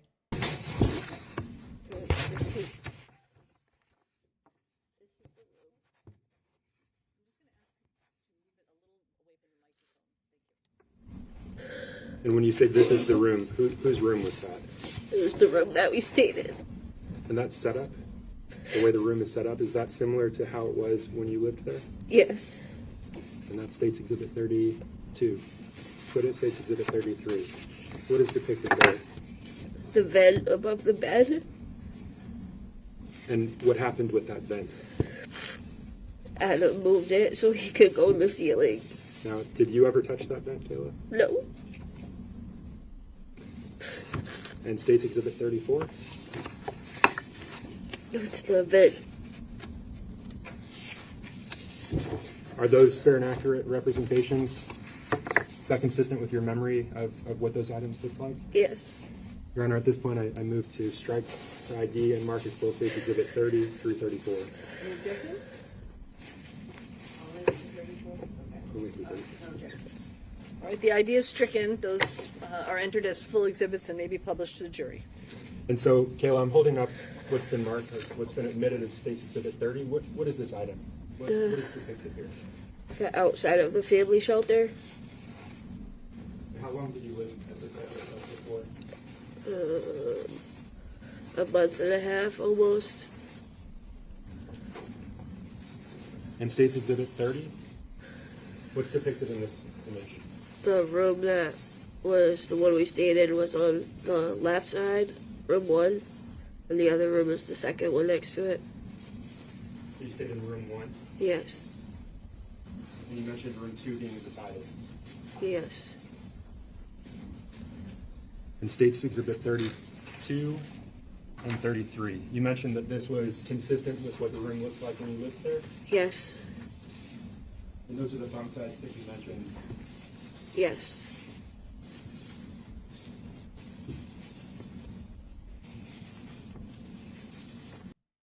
They showed us a picture of the room during opening statements, and we've also seen it during the probable cause affidavit coverage. And you said you could see the vent that was used in these images? Yes. And can you remind the jury what's in States Exhibit 34? That's the vent that he climbed up to and put Harmony in the ceiling. When you say he climbed up to different Harmony in the ceiling, who is he? Adam.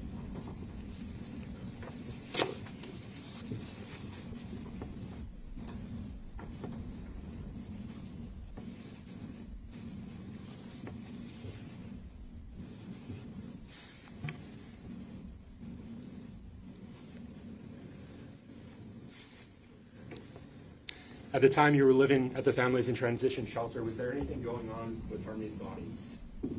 Was she having any changes? Or was her body having any changes? Yes. And I want you to tell the jurors what those changes were. You could smell a horrible smell that was coming through the vents.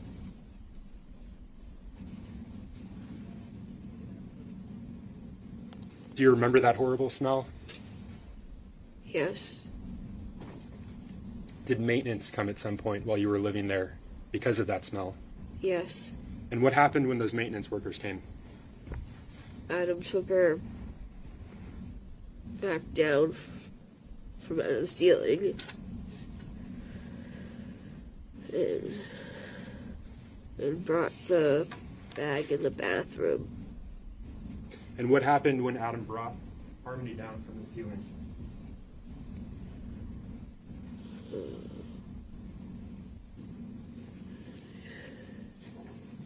that she was starting to smell and there was fluid leaking. Oh my word, okay. Sure. Thank you for being here. If you're only joining now, welcome to the stream. We are watching day 3 of the Adam Montgomery trial together. This is delayed coverage. We started 3 hours after the court feed so that we can just skip right over lunch and coffee breaks and any unforeseen delays, which is always nice, concise coverage that I offer here because it's also how I like it. So I try to, think, what would I like? I like that. Would you like it? And many of you really like that. So thank you so much for being here. To Forensic Furor and Hope and Fear, you have been chosen. Is it okay if I assign you a temp wrench just to help us out a little bit for today? You don't have to do too much, but if you see horrible comments, okay?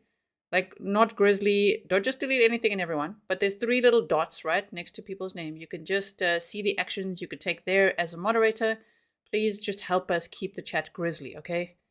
Really appreciate it. If you don't want that, please email me, grizzlytruecrime@gmail.com, and I will remove your wrench right away.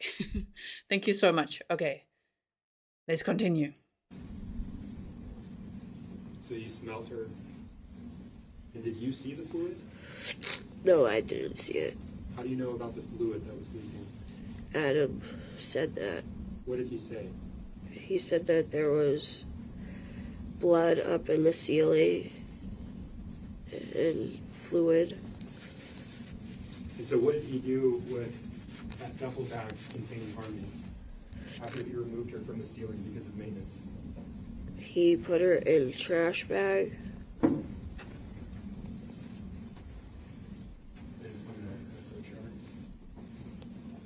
I'm showing you what's been marked as State's Exhibit 52 for identification.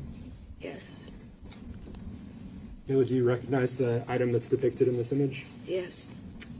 What is that? The CMC diaper bag. Is that a fair and accurate representation of the CMC diaper bag? Yeah. By the way, yesterday that lady, what was her name? It was a Dee Trevor, is that one, right? From that Catholic Medical Center. Yes, the registered nurse who took Harmony's vitals. We were wondering if we're going to hear about the CMC bag from her, but we didn't. So maybe Kayla got the CMC bag when she had, her youngest child, who was only 10 or 11 months old at the time. So could be that. Pernille says, love a little temp help. Yes, we do. Thank you so much. Yes.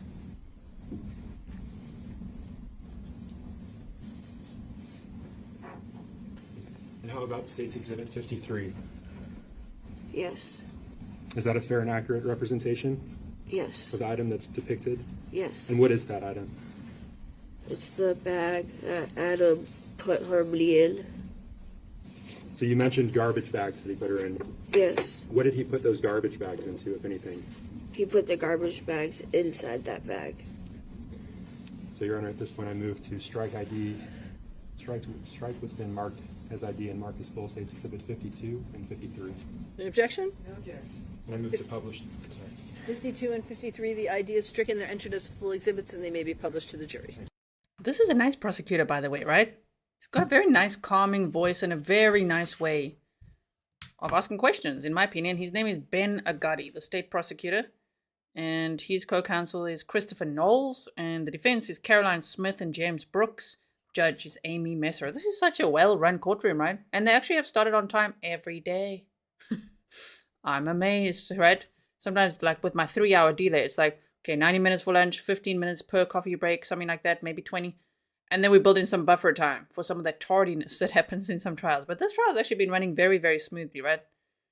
Thank goodness, because what an absolutely heavy topic it is. Phew. Sometimes through some of this stuff, I wish we could like speed it up. But we're not going to. We're going to listen to it like it is. It's right now 1.1 speed, if you didn't know. Yes, okay.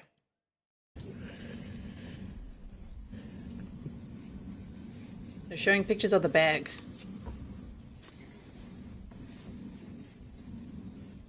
Kayla, how did Harmony's body fit into this bag?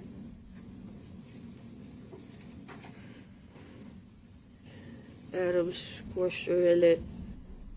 Sorry, can you say that a little bit louder? Adam squished her into the bag.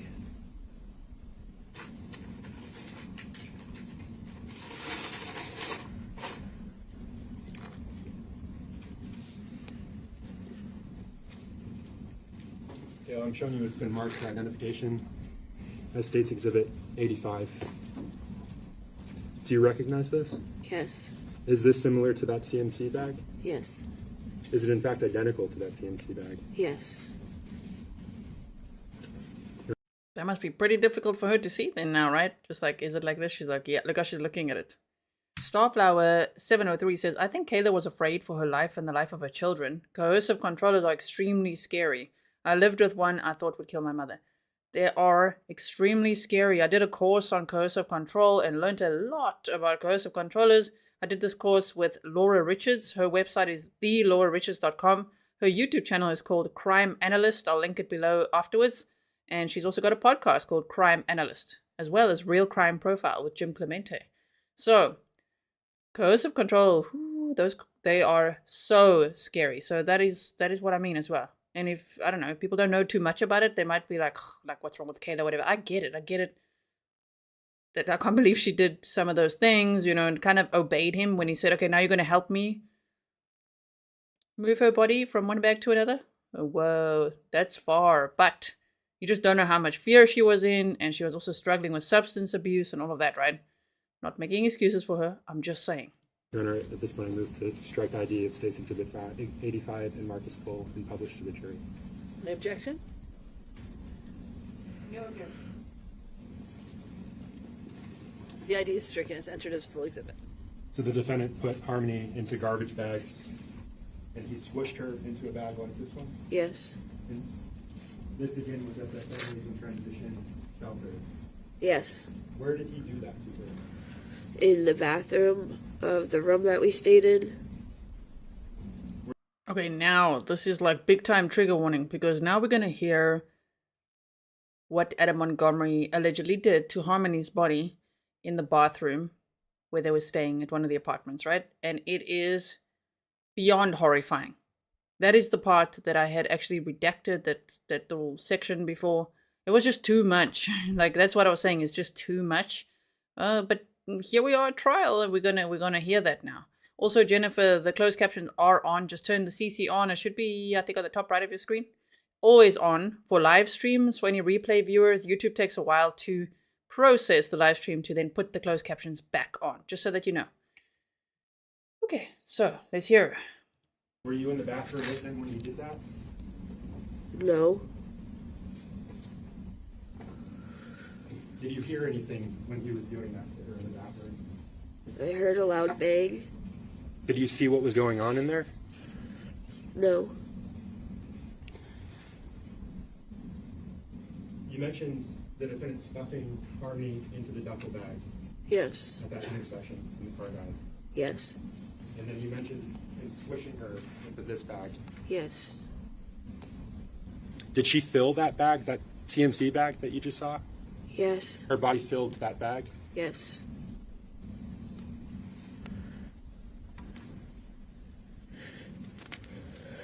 And what did he do with the bag after he put her in there? He put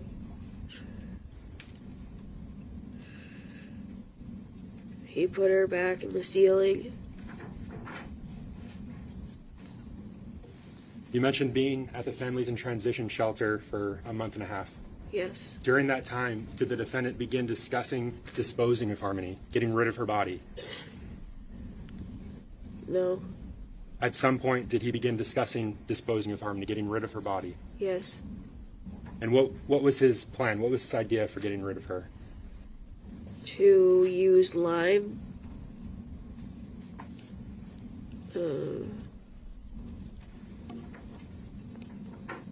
And dismember her. What did he believe that lime would do if he used it on her body?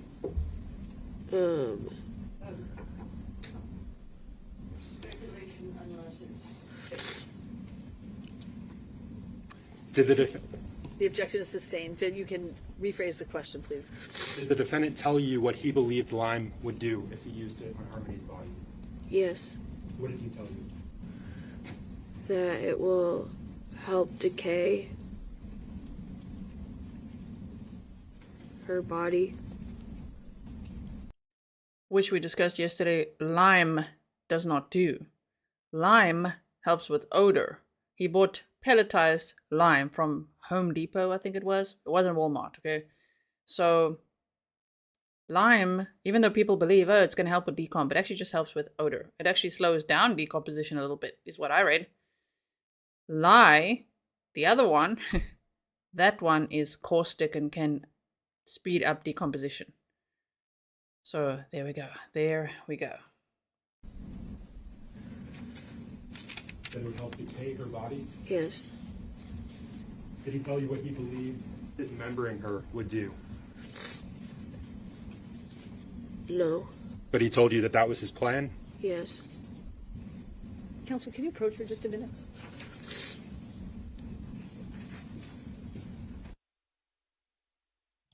Okay, while they're approaching for a minute, I'm so sorry if CC closed caption is not working for anyone.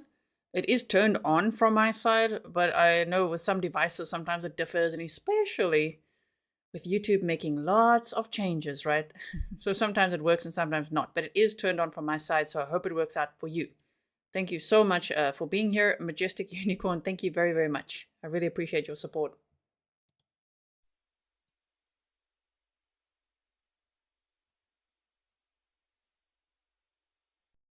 And we will take a 15-minute break, so we'll come back and start testimony again in about 5 of. Okay? All rise for the jurors, please. Am I sitting or am I standing?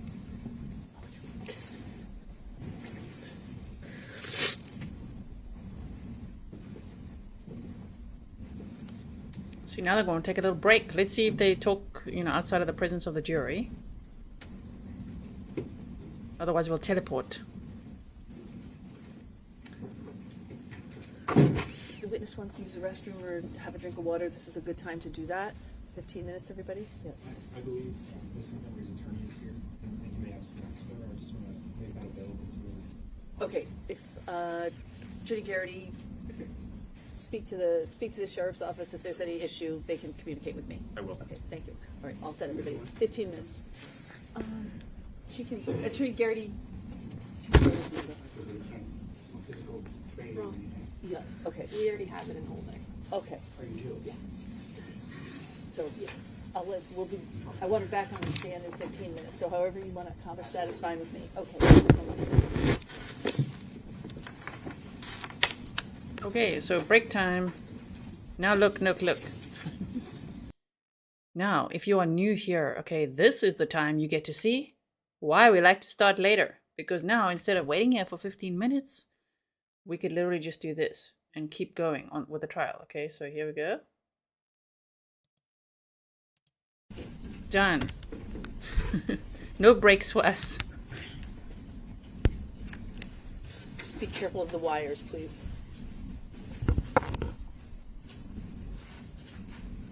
That's right, steel guitar. Here we go in the helicopter.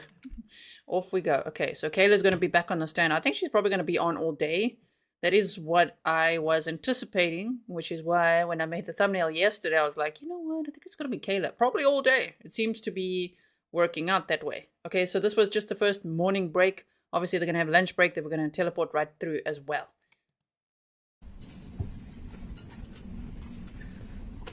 All right. All rise for the jurors, please.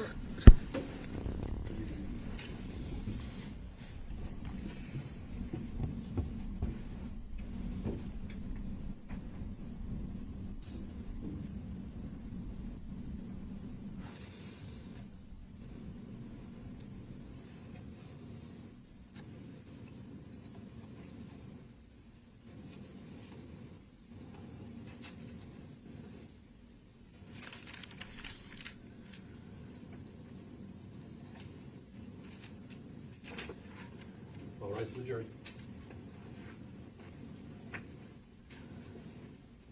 Oh, defendant's not there to get up. Okay, carry on. Excuse me. Here we go.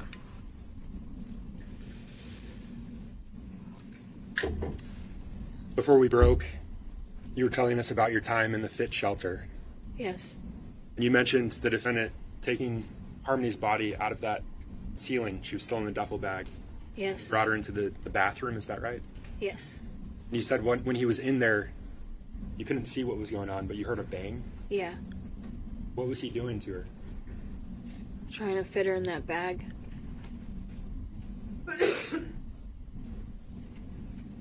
When you say trying to fit her into that bag, is that the bag like this one? Yes.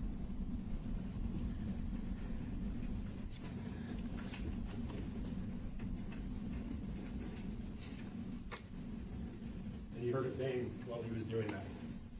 Yes. Did you hear any other noises? No. How long was he in the fit shelter bathroom trying to fit her into this bag? About a couple hours. You're going to hear some bad things now. We know it from that probable cause affidavit. Okay. Sure. Fitting his daughter's body into that bag. And he'd carried her body around for about 4 months. You mentioned him putting her in garbage bags and then squishing her into a bag like that one. Yes. The duffel bag that he had initially put her in, what happened to that duffel bag? He got rid of it. Do you know what he did with it? I don't know what he did with it. But it was no longer, we didn't have it anymore. And was that after the bathroom? Yes. You said that Harmony's body was beginning to smell, that it was horrible. Yes. Did the defendant take measures to combat that smell? Yes. What did he do? That is when he took her down from the ceiling and brought her into the bathroom to put her in the garbage bags and to get her to fit in that bag that's similar to that one. And he asked me to bring the bag to his job. Where was his job at the time? Where was he working? At Portland Pie in Manchester. This is still while you were at the Families in Transition Shelter? Yes. How long did he work there for? 2 months. And you said he asked you to bring the bag to him at work. Yes. Did you obey? Yes. About how did you get there from the Families in Transition Shelter to his work? I walked And where was the bag at that point? in the stroller. How long of a walk is that from the shelter to his work at Portland Pie? About 10, 15 minutes. Was anyone with you during that walk? My 2 kids. Why did you obey the defendant when he told you to bring Harmony's body in that bag to his work? Because I was scared. Are you aware of what he did with her body once you brought it to him? Yes. What did he do with it? He put it. Sustained. If you would rephrase the Your question. Honor. You said you're aware of what he did with her body at his work at the Portland Pie Pizza Company. How are you aware of what he did with it, Kayla? Because he told me that he put her in the freezer. Was that the only time, to your knowledge, that he put her in the freezer, or were there more times where he brought her and put her in the freezer? That was my only time.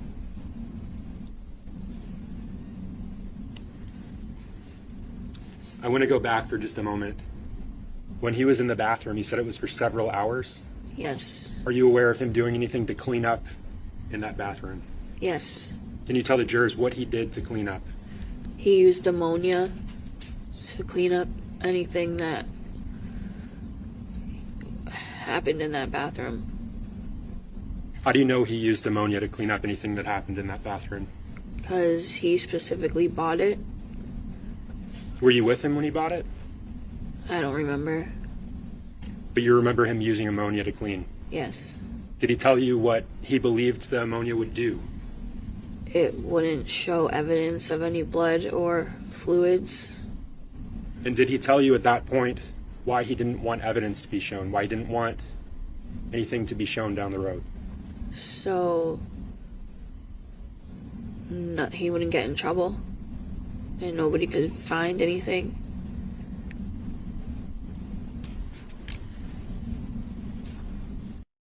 See, that really makes me wonder about his criminal past, which we've already done a deep dive on that, but damn. Did he Google a lot at that time, or did he just know a lot? Like, okay, how to get rid of a body, what to do, what to buy, what are you doing, sir? I don't like calling him sir. What are you doing, coward? Sissy boy. As Rob said the other day, sissy boy. Sure, but this is scary stuff. Why did he put Harmony in the freezer at the Portland Pie Pizza Company? Because he said that if she's in the freezer, there wouldn't be any fluids or anything leaking.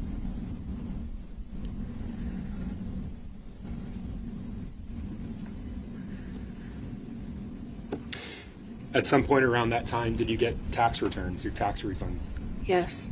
Do you remember around when that was? March, February or March, I believe, in 2021. So I still want to talk about the time you were at the fit shelter. Did you eventually leave the fit shelter? Yes.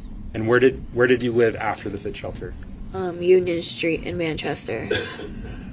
Do you remember when you moved into Union Street in Manchester? Yes. What day did you move there? February 20th, 2020. And did you sign a lease agreement for that apartment? Yes. Did you list Harmony as a child? No. How about on your tax returns? Did you list Harmony as a child? Yes. Can you tell the jurors why you did that? Because she lived with us for 6 months or more, and Adam told me to leave her on there. Did he tell you why he wanted you to leave her on there? So that it would just show that we still had her living with us. See how his story falls apart, because they were collecting food stamps on Harmony's name. They still had Harmony's name on their tax returns. But yet when the police approached Adam, when he was already with a new girlfriend, even though he was still married and he's still married to Kayla, he moved on a few times. We heard from another ex yesterday as well. Yeah, then he's just like, oh no, she's back with Crystal. She's back with her mom. Yes. Also, Shireen, it's Grizzly with a double Z, hey? The one with the S means something different, okay? Grizzly like a grizzly bear. But yes, if you are here, if you are subscribed, you're a grizzly. Welcome.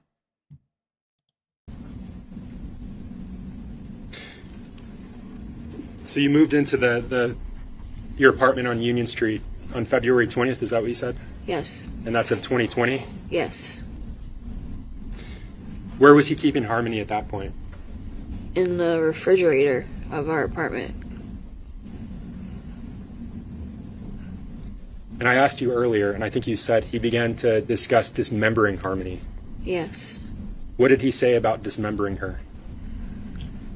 That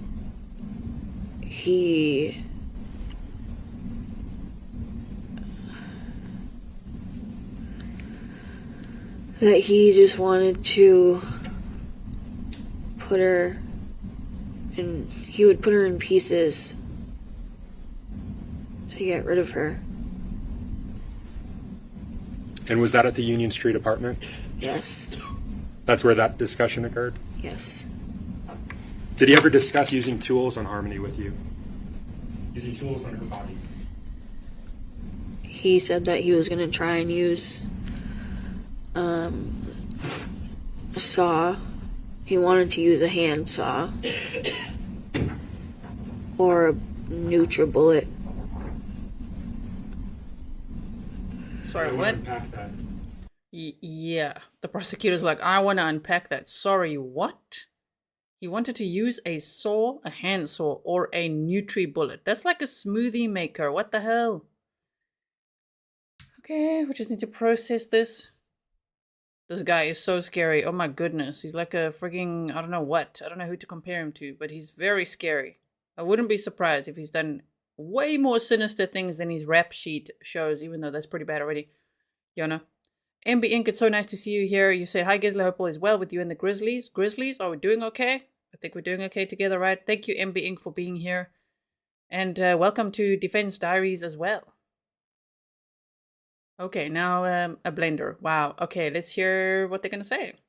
And I didn't hear that last word, I'm sorry. And a NutriBullet. NutriBullet.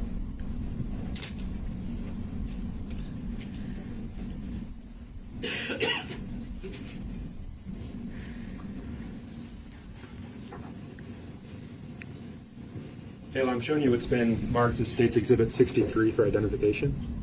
Yes. Do you recognize the item that's depicted in this exhibit? Yes. Can you tell the jurors what it is? It's a handsaw. It's a handsaw? Yeah. Do you recognize this handsaw? Yes. When the defendant discussed dismembering Harmony, using tools on her, Yes. is this a saw that he discussed doing that with? Yes. Is this an accurate representation of that saw as you remember it? Yes. Your Honor, I move to strike ID, mark as full, State's Exhibit 63, and publish to the jurors. Okay. I'm trying to look. Sure. Okay. He did buy a saw from Home Depot. He bought a saw, a backup saw blade, a diamond cutting saw blade, lime, and a backup battery. The idea is stricken. It's Okay, there. Oh my word. Yeah, Tara says defo not its first rodeo, right? That's what I'm saying. With this guy, I mean, we know he's a career criminal and we've looked into his dark criminal past before and it's pretty sinister and it does include some murder. He could, speculatively, be a serial killer. So if you haven't seen that video, go check it out. But this is like next level, yeah, like Dahmer stuff, someone said. What? He's like, oh, NutriBullet. Oh my goodness. entered as a full exhibit. So this is the saw that he discussed using to dismember Harmony's body? Yes. That discussion again occurred at the Union Street apartment? Yes.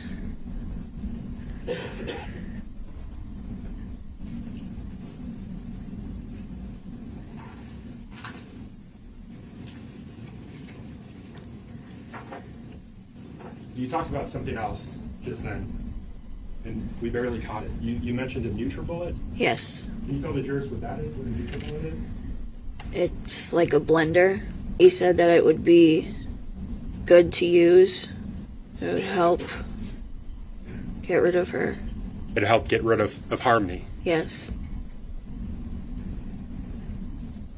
Earlier you mentioned the defendant talking about lying, the idea that what was his idea? What was his purpose of using lime? That it would help her body decay. That's what he told you? Yes. Dale, I've shown you it's been marked for identification as State's Exhibit 62. Do you recognize this item? Yes.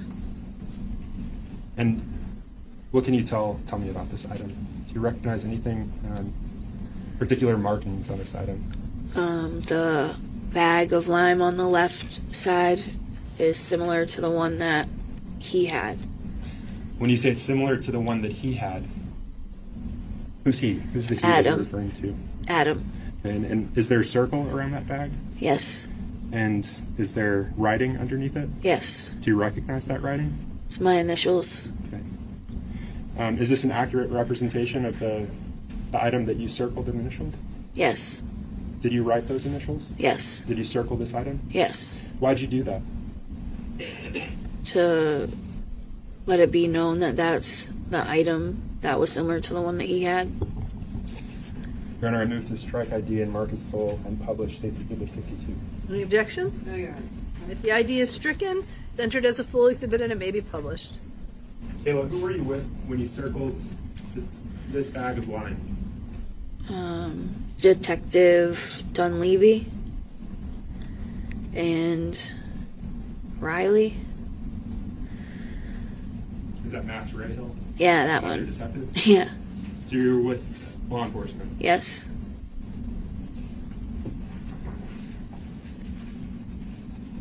And they asked you if you could identify. Had you seen? sorry, objection sustained. Have you seen a bag of lime in your Union Street apartment? Yes. Where was that bag of lime located in your Union Street apartment? In the bathroom. Do you know how that bag of lime got there? No. Did you buy that bag of lime? No.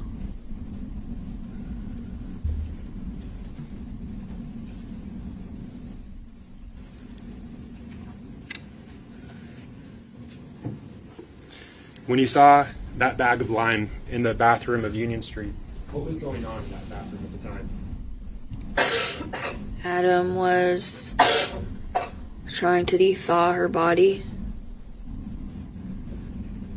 When you say Adam was trying to de-thaw her body, what was Okay, it's escalating. It's gonna get so much worse now, okay, everyone? Now we're gonna hear some more things. Here we go. he doing specifically? Taking the clothes off of her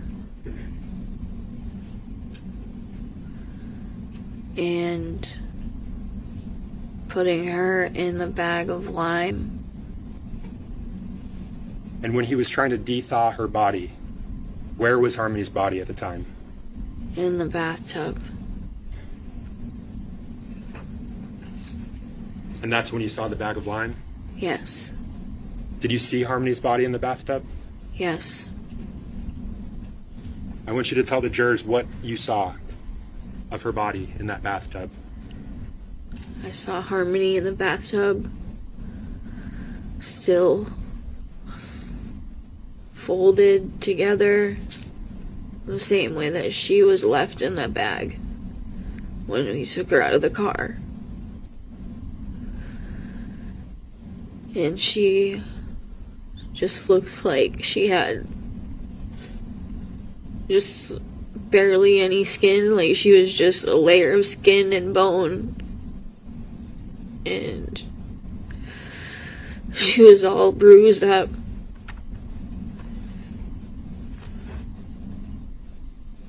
And what was the defendant doing to de-thaw her? He had the hot water running from the shower.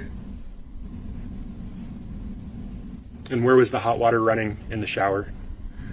In the bathroom. Where was the hot water running in relation to Harmony's body? The Union Street apartment. Harmony's body, where was it in the Union Street apartment? In the tub. Was the hot water touching her? Yes. He was running it over her? Yes. And what was he doing to Harmony's body during this process? Taking the clothes off of her. Was he touching her at all during that process? Yes. Tell us how he was touching her. He was cutting the clothes off of her and just de-thawing her.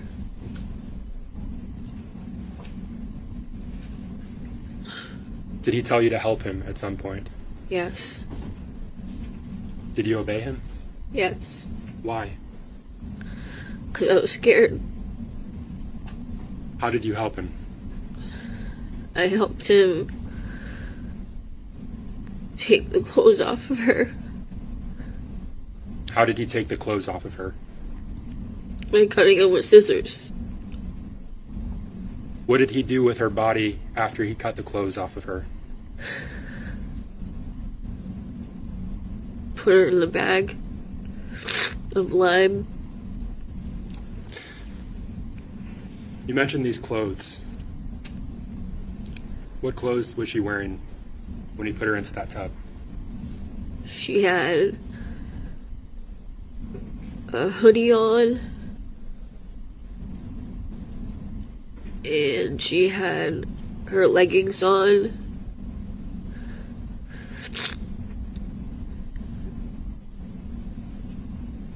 That's Did you leave that bathroom at some point while he was in there? yeah, Why? Why'd you leave the bathroom? because I need to check on the kids. and I couldn't be in there anymore And let's talk about that. What do you mean you couldn't be there in there anymore? because I couldn't handle it. I didn't want to see anything.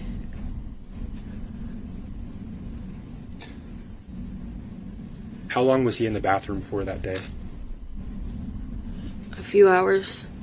And that was with Harmony's body? Yes.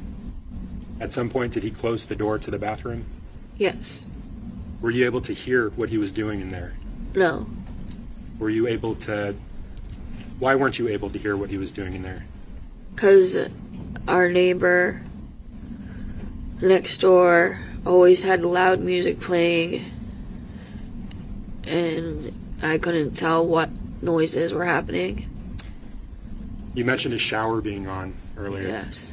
Did that shower stay on after you left the bathroom? It was on when I left the bathroom, yes. And did it stay on? Did he leave it on? Yes. Did he take breaks from what he was doing in the bathroom at any point? No. Did he leave the bathroom at any point? No. How many bags did you see in the bathroom with him? 3. And what was happening with each of those bags? He had lime in the bags. So one of the bags was a bag of lime. Yes. Was it a large bag or a small bag? The bags that he was putting them in were large trash The bags. bag that contained the lime, was that a large bag or a small bag? It was a large bag. A large bag of lime? Yes. You said that he was putting that lime into a bag. Yes. Was there anything else in the bag when he was putting the lime in? No. Did you see Harmony's body go into the bag? No. What happened to Harmony's body after it was in the bathtub? It was in the CMC bag. What did he do with the CMC bag? Put Harmony in it. What did he do with the lime that was in the bathroom? It was in the big trash bags. The lime was in the big trash bags? Well, I know he put the lime in trash bags, but I didn't see that bag after. Which bag did you not see after The that? lime bag. Did he also add lime to the CMC bag? Yes. Was he talking to you during this process? No. He was working. Yeah.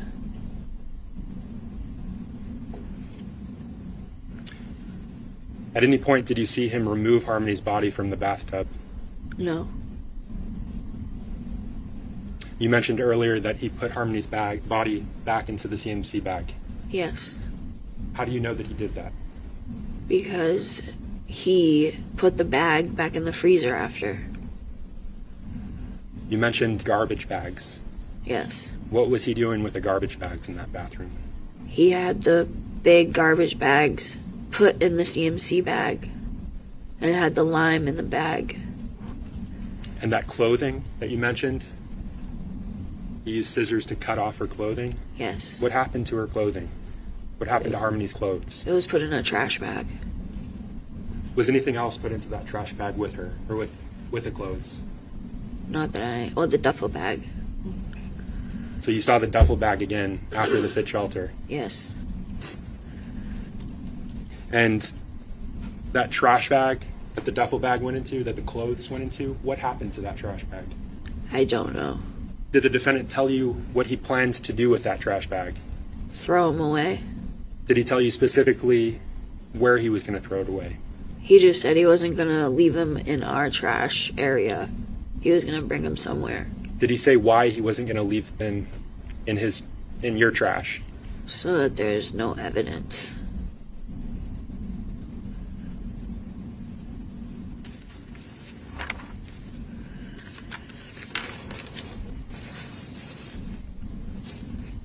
Do you recall telling investigators that when you saw Harmony in the bathtub, the defendant was squishing the liquids out? Oh, you guys. Hannah says, I can't believe what I am hearing. I know, right? And we were so prepared. You know, we really did a deep dive on this before the trial started to really try to prepare, but it's absolutely horrifying. We're hearing A lot of things. My goodness. Thank you so much all for being here with me. I couldn't watch this without you, so I really, really appreciate that you are spending your time here with me. On a Friday even. Thank you. Out of her. No. You mentioned earlier the defendant talked about dismembering Harmony. Yes. Did he do that in the bathroom? I don't know. That conversation about dismembering Harmony, conversation about using the tools, how close in time was that to the steps, the actions the defendant took in the bathroom? Well, I know that the conversation with the tool happened when I lived with my mother. We were staying at my mother's house. And by the time that he was trying to, I don't even know what he did, but it was a few months after. You mentioned earlier that the defendant squished Harmony at the fit shelter. He squished Harmony into that CMC bag. Yes. You said that her body filled that bag. Yes. How was he able to add lime to that bag if it was full of Harmony's body? I don't know. You don't know what he did in that bathroom. No. That is a scary question that the prosecutor just had there. Because what if Adam just had what he believed to be identifying parts of Harmony in the CMC bag with the lime? Because he put a lot of lime in there. Okay. And the rest elsewhere. You know what I mean?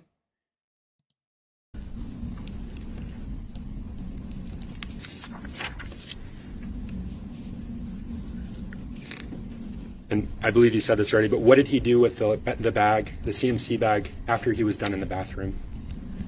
He put it in the freezer.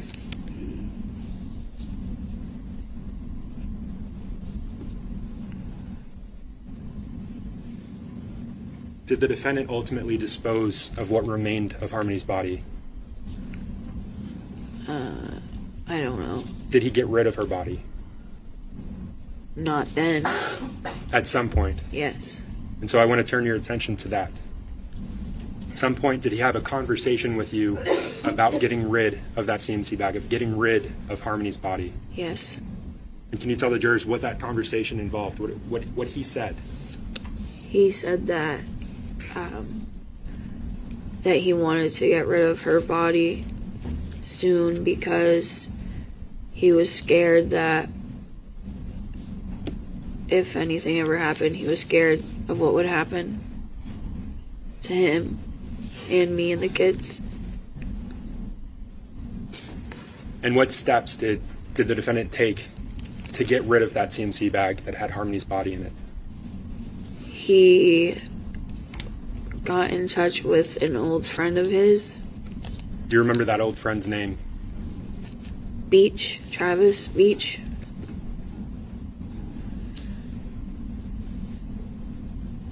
Did you know Travis Beach at the time? No. Had you met him before? No. Do you know how the defendant got in touch with Travis Beach? I don't know who reached out to who, but I knew it was about selling a gun. And did Travis Beach ever come to your apartment? Yes. Did he come to your apartment with a female? Yes. Do you know that female's name? Brittany. And is that Brittany Bedard? Yes. Your Honor, may we refer? Yes?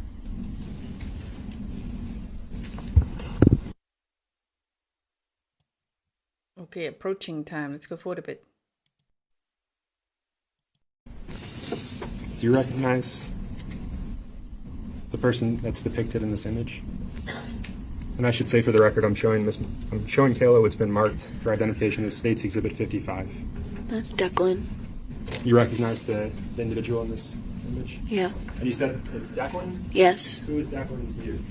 My son. Did Brittany, did she stay at your house for very long? A couple days. Okay. And at some point after Travis Beach, Brittany Bedard arrived at your home on Union Street, did you go to a hotel with him? Yes.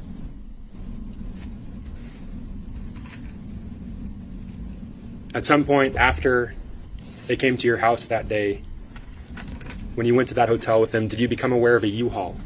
Yes. And what was the purpose of this U-Haul? So that Adam can use it to dispose of Harmony's body. Do you remember the name of the hotel that you stayed at? The Econolodge. And you mentioned not having an ID, not having a license. Whose name was that Econolodge room under? Brittany. Did they stay at the Econolodge with you? Yes. And were they in the same room as you, or a separate room, or something else? Separate room. When did you first become aware of the U-Haul? Adam.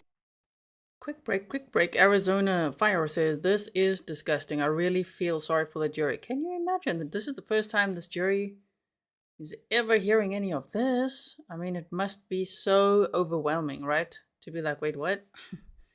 You did what now? Adam. And don't you think that because he's not in the courtroom, it would, I don't know, if I was on the jury, I'd be like, and so this is the first time you're hearing all this, and the guy's not in the courtroom. I mean, it kind of makes sense. They're like, oh, they would think, because they don't know him or his background or anything, right? They'd be like, oh, he's probably ashamed of all of this or doesn't want to face it or whatever. It's not good for his case, in my opinion, that he's not in the courtroom. However, who knows what tricks he's got up his sleeve, because he already asked for shackles instead of a leg brace. And I don't know, I can just imagine when it's the defense's time, to present their case. They've only got 2 witnesses. Is one of them going to be Adam Montgomery? I think he's going to testify, and I think he's going to come in there like a little emotional man with his shackles and try to get sympathy or something. Let's see if he even does that. Imagine if he does. Oh my goodness. He's quite cocky, so I wouldn't put it past him. Had talked to me about having her rent a U-Haul to use. Did Adam tell you why he wanted her to rent a U-Haul to use? Because she has a license. And to have it in somebody else's name. Why did he want that U-Haul rental in someone else's name? So that they can't prove that Adam rented it. Did you see the U-Haul rental at any point? Yes. Can you describe the U-Haul rental for the jurors? The rental U-Haul was a van. Like a van that like people that do painting would use. So it was a rental van. Yes. And I want to back up for just a moment. You said you're at the Econolodge Hotel. Was Harmony's body with you in that hotel? Yes. Where was that body? Where was Harmony being stored? In the fridge. So freaking scary, right? Imagine other people that stayed at that Econolodge. They don't know that someone had a child's body in a bag in the fridge. It's like big time fears. Like, what else has happened in this room? That's terrible, horrifying.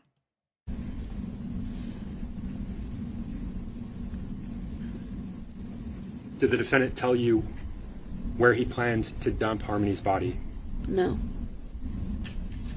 Did he leave with the rental van at some point? Yes. Did he leave with the CMC bag at the same time? Yes.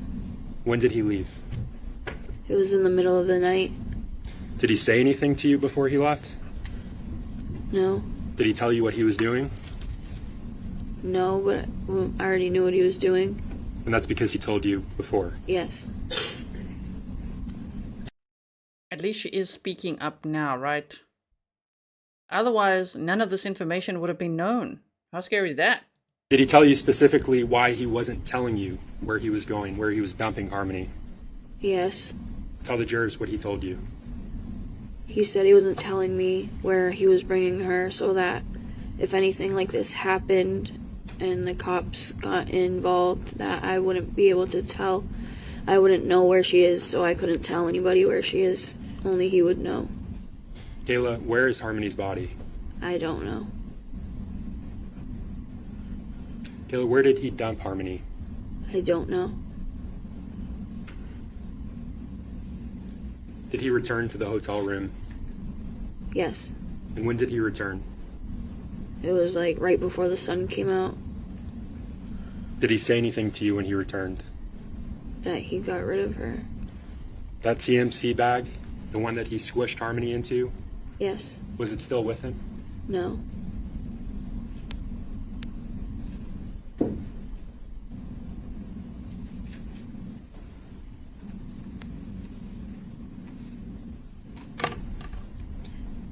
I want to switch gears, Kayla.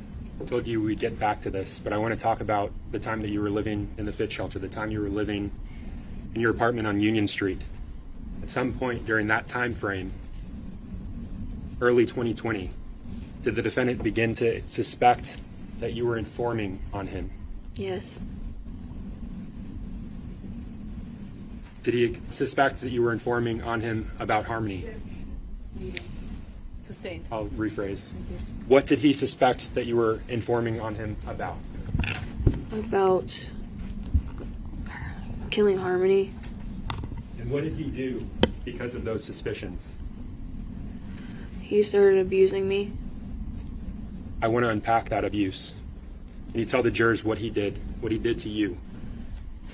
When he would accuse me of talking to police or detectives, he would ask me if I was telling, and I would say no.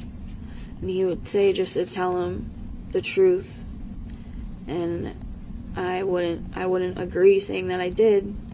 And then because he would end up hitting me, and I finally said that I did, even though I didn't, but he still hurt me anyway. You said that he ended up hitting you. He would still hurt me anyway. Yes, How did he hurt you, Kayla? by punching me Where did he punch you? in the head. What did he punch you with, Kayla? His hands, Open hand, closed fist, something else? both. How often did this happen to you? How often did he do this? So now we need a trigger warning for domestic violence. Please also like and share. You can do that multiple times if you want to, so that you can call people over to come here and watch with us, so that we can all be together and watch this. Hashtag DV awareness. If you do like and share now, please, would be very helpful. And just know that trigger warning, if you have ever suffered domestic violence, this could be a very triggering topic for you, because she's describing a lot of that now. Okay. Constantly. It just kept happening. What was it like living with him back then, Kayla? It was definitely not good.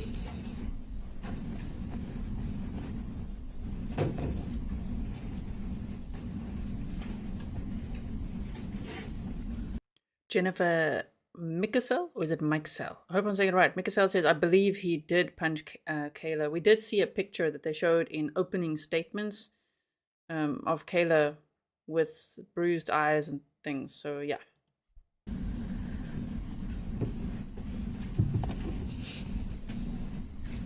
Do you recognize what's depicted in what's marked as States Exhibit 99, Kayla? Yes. It's me with 2 black eyes. Is that a fair and accurate representation of you on that day? Yes.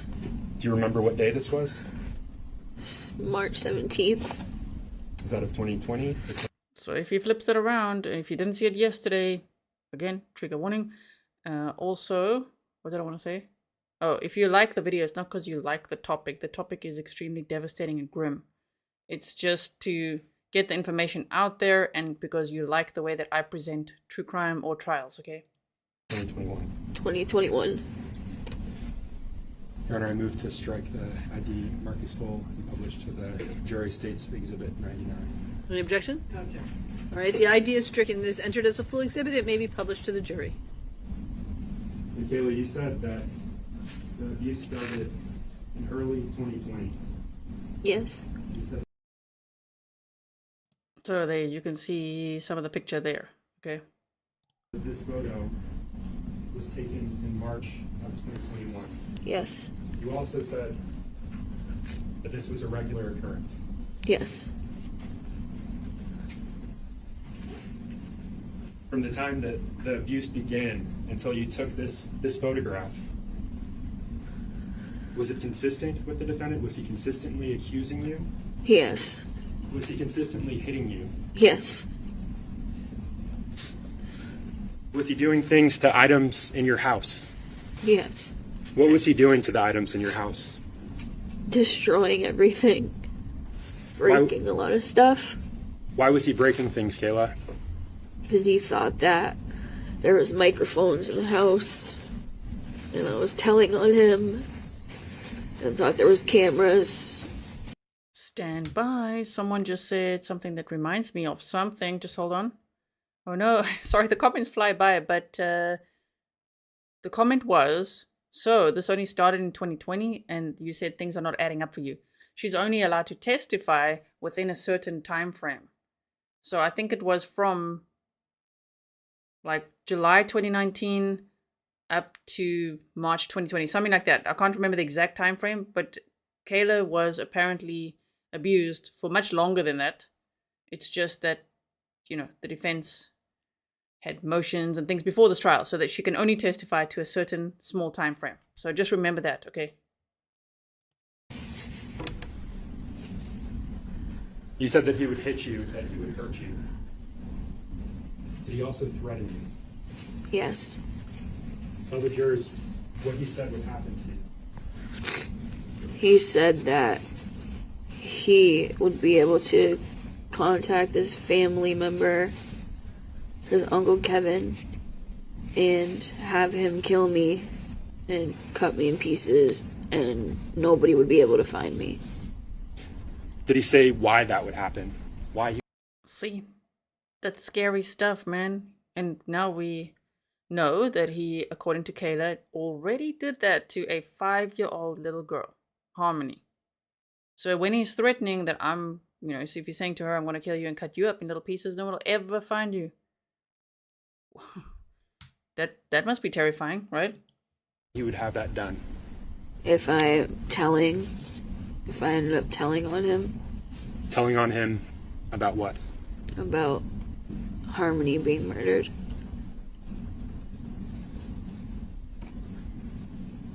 What else did the defendant do when he suspected that you were working with the police?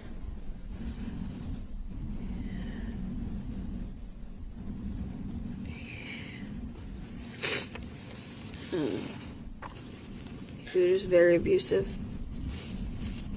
During one of those incidents, do you recall trying to call someone for help, trying to get help? Yes. And Kayla, let me ask you this. Do you know someone named Roseanne Smith? Yes. Who is Roseanne Smith to you? She was the public transportation for the ride to the clinic. I want you to tell the jurors about an incident involving Mrs. Smith. I was going to the methadone clinic, and I left without him while he was sleeping, because he would tell me we're not going, even when our ride showed up, but I ended up going while he was sleeping. And I was getting dropped off, and I had a black eye, and Rose saw my black eye, and I asked her if I could use her phone to call somebody so I could call my mom or somebody to help me. And he saw that I was using her phone, and he came and ripped it out of my and her hand. I was handing her back the phone, and he ripped it out of her hand and asked who I was calling.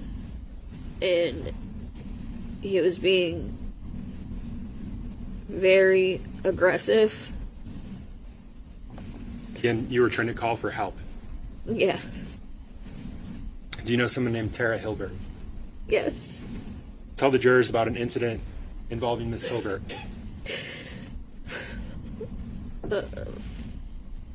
Adam would tell me that I couldn't leave the house, and I ended up leaving and running out of the house, and I had my daughter in my arms, and I ran to Tara's apartment, which was right next door, and asked her if she could call my mom. And then Adam came out and followed me and put me in a chokehold and said to tell her to not call my mom, to don't make that phone call or else he's gonna hurt me. Kayla, why couldn't you leave the house? Because he thought that I was trying to tell on him. And let me ask you this, Kayla. When you left the house, were your two small sons still in the house with him? Yes. Why did you only take your daughter? Because she was in my arms. I was already feeding her and I just ran. I just ran out and to find help, and I could go back and get the kids. The image that I showed you, you described having bruising, black eyes. Yeah. Does that day stand out to you, Kayla? Yes. Why does it stand out to you? Because that's the day that I took the kids and left. Are you still married to the defendant? Yes. When did you get married to him? On Harmony's birthday in 2017. Do you remember that day, Harmony's birthday? Yes. What day was it? It was June 7th. They got married on Harmony's birthday? In 2017? It was a weird day to choose. That was Harmony's day. You know what I mean? Be like, nah, we're gonna get married on that day. That's so weird. You didn't have custody of her yet.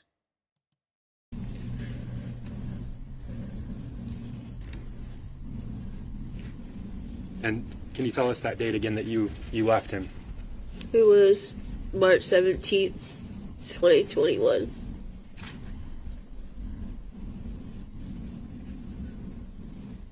Are you aware of whether or not he began a relationship with another individual after you left him? No. Do you know someone named Kelsey Small? Yeah.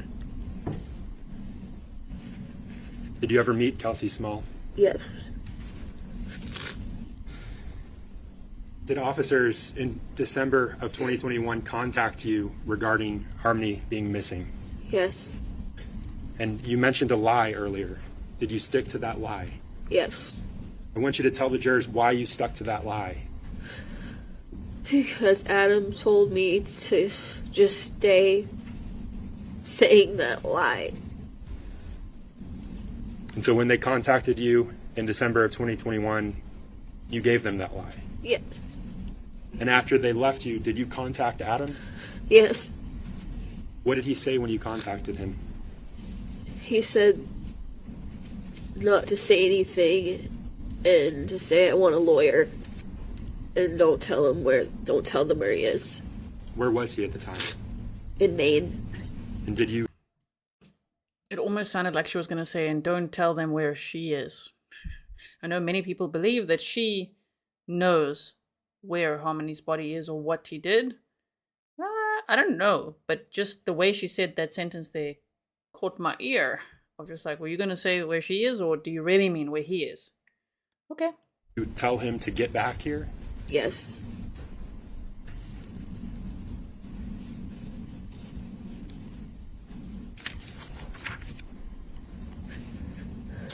Kayla, do you remember where you were on December 30th, 2021? I was at the family shelter. Do you remember going to a Walmart that day? Yes. And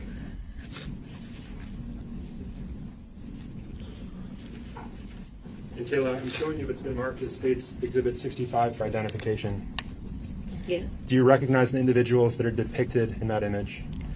It's Kelsey, Adam, and myself.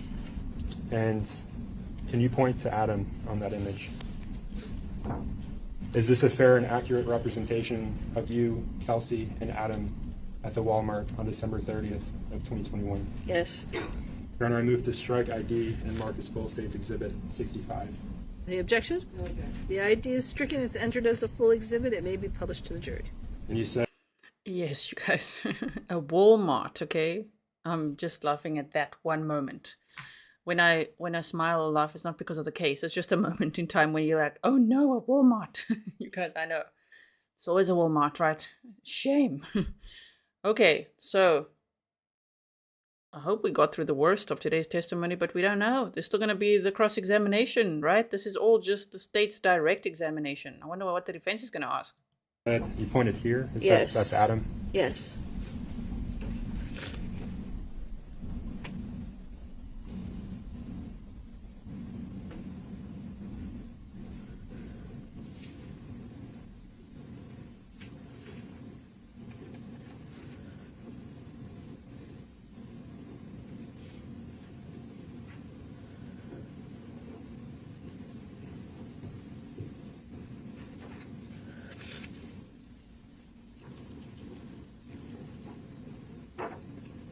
Kayla, I'm showing you what's been marked for identification as State's Exhibit 90.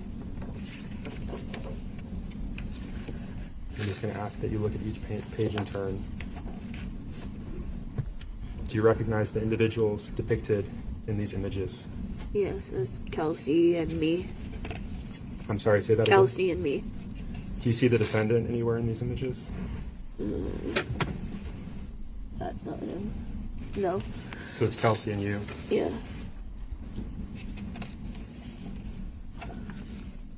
Again, is this the images that are depicted here accurate representations of you and Kelsey that day? Yes.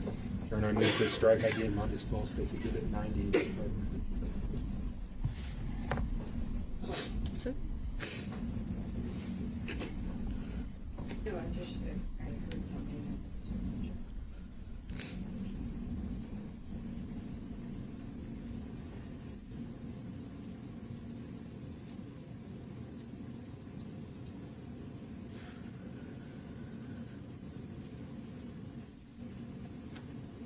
See, Chinny says they blew up all the exhibits. Yes. Weird. I guess to make sure the jury can see it, right? Okay, we've got some sidebar going on. Got Kayla here on the stand. Okay, we can wait a bit and watch. The cameraman's like zooming in. We are zooming now. Okay. Miss Stewie, so nice to see you in chat. You said those saying she's crying for herself are probably correct. She's probably crying because she can't handle how much she allowed Adam to control her. Could be that as well. Okay.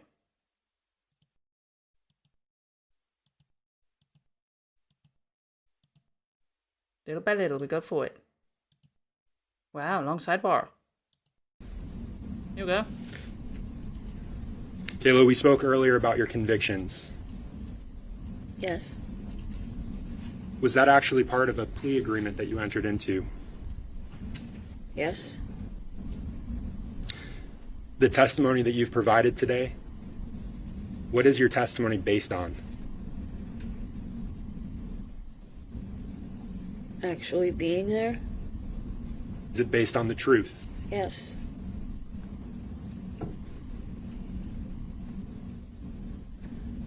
At some point you were charged with perjury, and we talked about that earlier, but after that charge, did you agree to proffer information, to provide information to the state? Yes.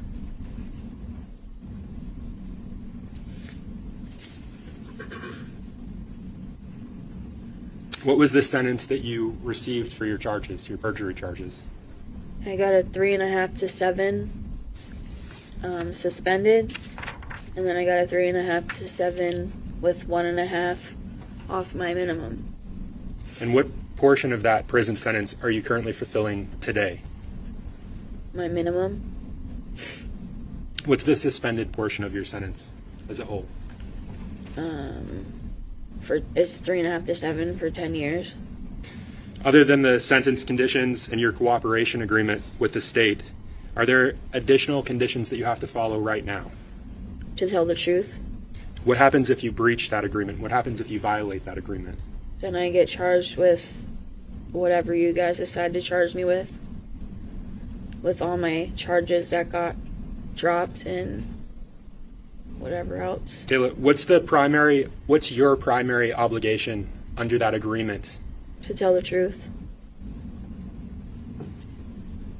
And I want to follow up just briefly with a few of the things. Quick pause, quick pause. Shauna, thank you so much for the coffees, for me, and for the mods. I really appreciate it. Keeps us going. Dr. Bull Butter, that is such a cool name. You said, I need to go make coffee. Maybe I should switch to my phone. Yes, take us with you. whatever you guys are doing, if you're cleaning, I don't know, shopping, driving around, chilling, I don't know, take us with you, okay? That you've said. You testified earlier that the defendant told you he hit Harmony back in July of 2019. Yes. You said that he gave Harmony a black eye that day. Yes. You said that he murdered Harmony on December 7th, that you witnessed him murder Harmony on December 7th, 2019. Yes. You said that you saw him carry Harmony's body for months and compressing her, squishing her into a bag. Yes. You said that after months of carrying her, he ultimately disposed of Harmony's body. Yes. I'm going to ask you if you're able to identify the person that you've said did those things.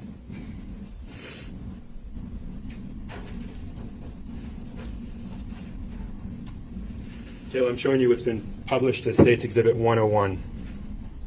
Do you recognize the individual that's depicted in this image? Yes. Who is that? Adam Montgomery. Is that the Adam Montgomery that you referred to as abusing you for those months and months? Yes. The same one that you said gave Harmony a black eye, confessed to giving Harmony a black eye? Yes. The same one that beat Harmony to death, that murdered her in the Sebring? Yes. Kayla, at any point, did you pull Harmony out of the Sebring and stuff her into that duffel bag? No. At any point, did you fold her in half, as you described the defendant doing? No. Did you walk her to Badero's? No. Did you take her and put her in the ceiling of your room at the Fit Shelter? No. Did you smush her into a CMC bag like the one I showed you earlier? No. Did you compress her further and add lime to her in the bathroom of your Union Street apartment? No. Did you put her in a U-Haul van and dump her somewhere? No. Who did those things, Kayla? Adam Montgomery. Sure, and he's sitting there, you know, watching from prison. Can you imagine his face right now? While he's watching Kayla say all this. Luckily, he probably doesn't have any more friends on the outside, right? Because when she gets out, I'd be like, damn, I'd be worried for her. But I think he's burnt all his bridges. I think the whole prison is probably also listening to all of this. No wonder Adam doesn't want to be strip searched. If you guys didn't know that, and thank you, Eileen Barnard. It's so nice to see your OGs in the chat. 28 months, a member for 28 months, like Heaven Reigns and Miss Stewie. Oh my goodness, thank you so much. So they said Adam Montgomery. Let me just see what they said. They literally, there's articles saying Adam Montgomery did not want to be in the courtroom because he refused to be strip searched. Okay then.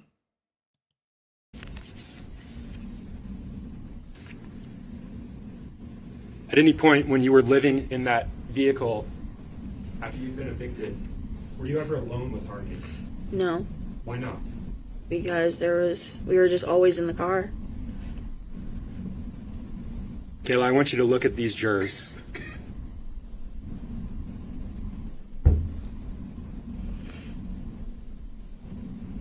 Kayla, did you kill Harmony? No, I did not. Did you beat her to death? No, I did not. Were you alone with her when she died? No, I was not.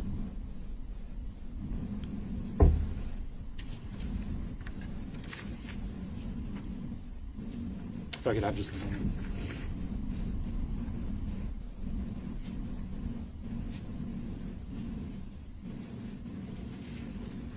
Thanks, Yeah, Roro. thank you. I have no additional questions here. All right. Oh, you guys. No additional questions. We know what that means, right? Oh, it's the defense's turn. But I think they're breaking for lunch. Are they breaking for lunch now? Let's see. Counsel, I think this is a good time for the lunch break. So ladies and gentlemen, we're going to take an hour lunch break now, so please return. Yeah, see, we're going to teleport right through that. Save ourselves that hour just by starting 3 hours later. Which I know the time that I start also suits a lot of your time zones better too. For me, it's all right. I normally start at 6 p.m. and then I go until about 1 a.m. So yes, it would be helpful if I could start earlier, but I don't want to because I don't want to sit through those lunch breaks. I just do not. We're going to teleport right through it right now. Lorraine, thank you so much. Turn at 1:05. I remind you, do not discuss this case with anyone, not with each other or with anybody else. Don't do any independent research. Do not drive by any locations. Do not look at any headlines or other media about this case. Your obligation is to decide this case based exclusively upon the evidence that is presented here at trial and the law as I will give it to you in my instructions. Ladies and gentlemen, we'll see you back here after the lunch break. Thank you so much for your attention this morning. Ms. Montgomery, I'll have you stay right there for the moment. All rise, please. You can stand if you wish. Okay.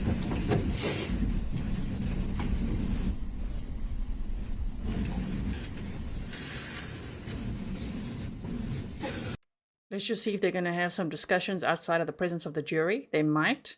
Also, I don't know if you guys, did you see this short that I made for you? Because remember how Adam Montgomery's like, I look forward to this trial to refute these offensive claims, and yeah, he hasn't been there. So I made this for you earlier. And I look forward to my upcoming trial to refute those offensive claims.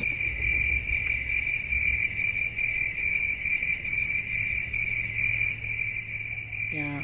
And I look forward to my upcoming trial to refute those offensive claims.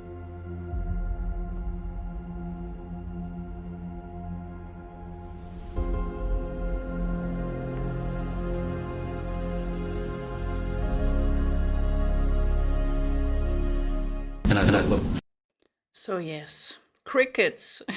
He's like, I look forward to, oh, big man. Okay, but you're not there. You're not there now. Looking forward to. Too scared of a strip search. Why is that? Anyway, okay, so let's see what they say here.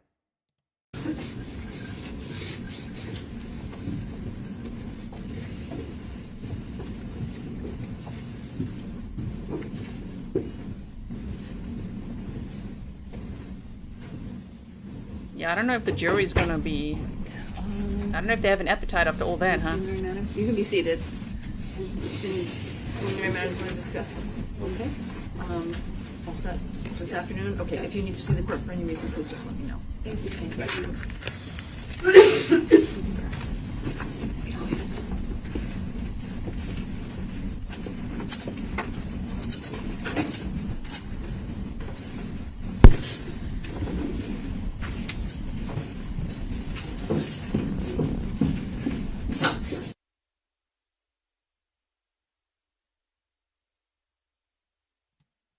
Crystal says, how do people know that Kayla still wants to be with Adam? I didn't hear that part. Yesterday, the defense in their opening statements mentioned that she wrote a note and she tried to get a message to Adam. So we'll have to hear some more of that. Don't know exactly what that timeline was, but yes. Now we're just observing. Whoa, this cameraman is like panning. Slow down there, sir. Okay, so lunch break. Now look at this teleport. Are we ready? We go like this. 3, 2, 1. Are you ready? Buckle up, everyone. Here we go. And we're going for it. We don't want to stare at the flag for an hour. So here we go. And we're back. Yes. Ready? Okay. Wasn't that nice?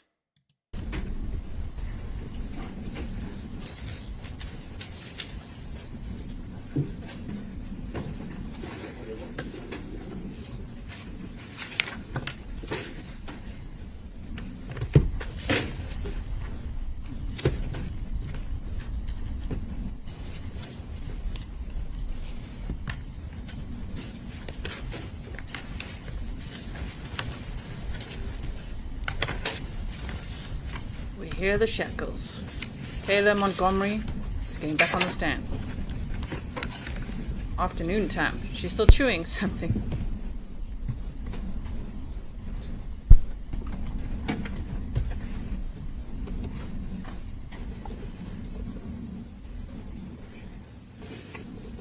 Just be careful with the lid on that, please.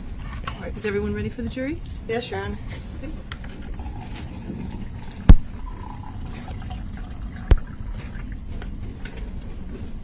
A little bit of ASMR there, pouring water. Is it? Eileen said there was crime curious in the checkered shoulder throw. I didn't see. But Crime Curious is in the courtroom every day, and then she does recaps every night of what it was like to be in the courtroom. Her channel is called Crime Curious. All right, to the jury.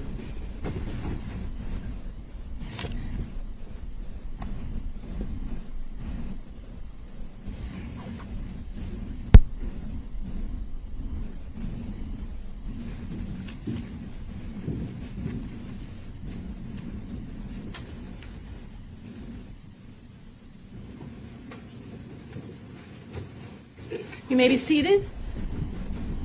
Ms. Montgomery, I just remind you that you remain under oath. Thank you, Your Honor.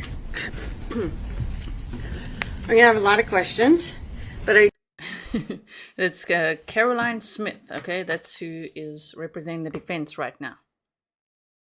I do want to go back to some of the stuff that you said at the end and make sure I understand. I think you said that you were never alone with Harmony once you were evicted. Right. And I think you said pretty much the whole family unit stayed in the car. Yes. And that was from the time that you were evicted. Yes. And I think you also said something about from the time that you were evicted, every time you were in public, Harmony had to be under a cover. Yes. Okay. And you talked about an accident that was on November 29, Yes. and that's the day after Thanksgiving, Yes. a couple of days after you got evicted. Yes. And after that, on the same day of that accident, you actually went with the family to your mother's house. Yes. And so you, Harmony, Declan, and Seamus are there with your mother and her boyfriend and Adam. Yes. You were not in the car at that time. No, we were inside the apartment. And Harmony was not under a blanket. No. And on December, what is it? 2nd, you and Adam got in another bit of a fender bender, right? Yes. And that was out near Market Street, right? Yes. And the kids were not in the car that time, right? I don't remember. You don't remember that they were not in the car? I don't remember if they were in the car or not. Okay. So do you remember talking to the police about that traffic accident Yes. and telling them that you thought, where'd it go? That Harmony was being babysat by Tabitha Scott? Yes. Because Harmony and Declan and Seamus were not in the car that accident, right? From when I was being told, asking to remember that. I beg your pardon? I was being asked that question before, Uh-huh. and I said maybe they were being babysat by Tabitha, because I didn't remember if they were in the car or not. Okay. You could She's got a whole different vibe now after lunch, right? Her hair is up, and she's feeling snarky. My goodness. couldn't remember who might be babysitting them, either your mother or Tabitha, right? Right. Um, So I don't remember not having them in the car. okay. If I showed you a copy of the police report on that accident, would that help refresh your recollection of whether or not the kids were in the car? Yes.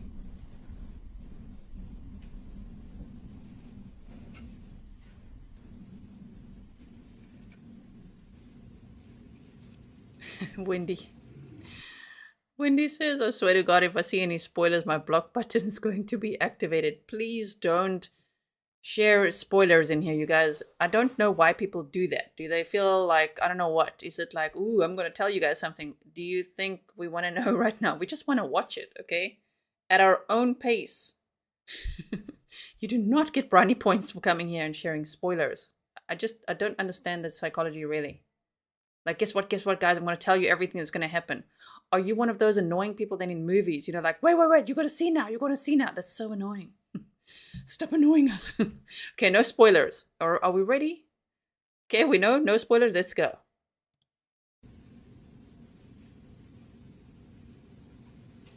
Ooh, methodically checking. I'll show you a copy of a report. It's 4 pages. And you can read anything you want to refresh your recollection, but I would start perhaps there, that talks about the gist of the accident.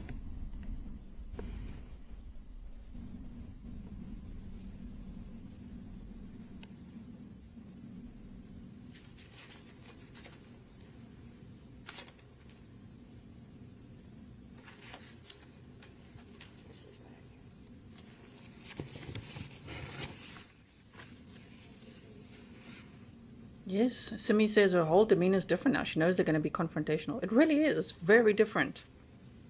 Wow.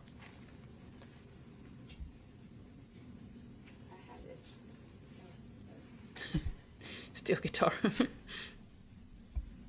Okay, let's try to go a little faster here. And I have There we go. that. You recall the accident, Yes. and you recalled that it was near Market Street. Yes. And you recalled that accident when you were talking to the police, correct? Yes. And I have a copy of that. We'll go back a little bit. You had a conversation with the police June 3rd. You recall that? Of what year? I'm sorry, 2022. Yes. And during that conversation, the police asked you about that accident, right? Yes. And when they asked you about the accident, they suggested that with it being at Market Street in the morning, you had probably just gone to the clinic, right? Yes. And they asked you where the kids were, right? Yes. And you said, I think Tabby was watching them. I'm not 100% sure, but I don't remember if it was her or my mom, but I don't know because I wasn't really at my mom's house yet because we went on the 11th. Yes. Okay. So when they asked where the kids were, you thought that they were being babysat by Tabitha, perhaps your mother. Yes. Okay.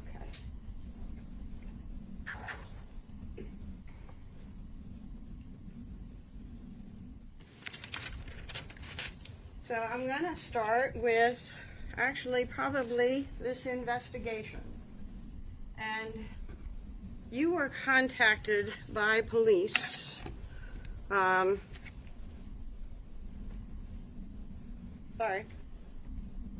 A little mixed up, but you were contacted by police in December of 2021, right? Yes. But there had actually been information in the media about looking for Harmony Montgomery, right? Yes. And you had actually seen things in the newspaper about Crystal Sorey wanting to find her daughter. Yes. And then when the police came to you, they wanted to talk to Adam about his daughter, right? Yes. And at that time, you and Adam were separated, right? Yes. You were living in the shelter. Yes. This was your second time at the Fit shelter, right? Yes. And Adam was in Maine, right? Yeah. And when they talked to you, you told them that as far as you knew, Adam had taken Harmony to his mother's, right? Her mother's, yes. I'm sorry, thank you. And you said that you thought Adam was in Maine, Yes. but you didn't give them a way to get in touch with him. Right. But you got in touch with him. Yes. And you said for him to come back to Manchester. Yes. You said that he needed to deal with this too. Yes. And you said that you were not dealing with it by yourself. Yes. And you said, this is not my fault. Yes. And Adam came when you contacted him. Yes. And he came to Manchester. Yes. But he came to Manchester with a woman, Yes. Kelsey Small. Yes. And you two had been separated since March of 2021. Yes. Actually, St. Patrick's Day, wasn't it? Yes, that's when I left. You left and you called the police. Yes. And Adam got arrested, right? Yes. And he was in jail for a while, right? 30 days, yes. And you said he was going crazy, right? Yes. That he started going crazy and accusing you of all sorts of stuff, Yes. and he actually struck you, Yes. and you called the police. Yes. And you stayed with your mom for a little bit after that, Yes. and then you were back at the shelter. Yes. But you did have a place, and the shelter was fine with you being there. I didn't have a place. You had a place at the shelter, Yes. sorry. Okay. And you contacted Adam. Yes. You contacted him quite a bit while he was gone, right? Yes. Because he was in jail for a bit, and then he went to Farnham Center, right? Yes, I gave him a ride. So our transportation drove him to the farm center. And then he went to a sober house. Yes. And while at the sober house, you two communicated. Yes. But you thought he might be fooling around on you then. Yes. And you get mad at him. Yes. And you'd tell him he couldn't see the kids. I don't remember that.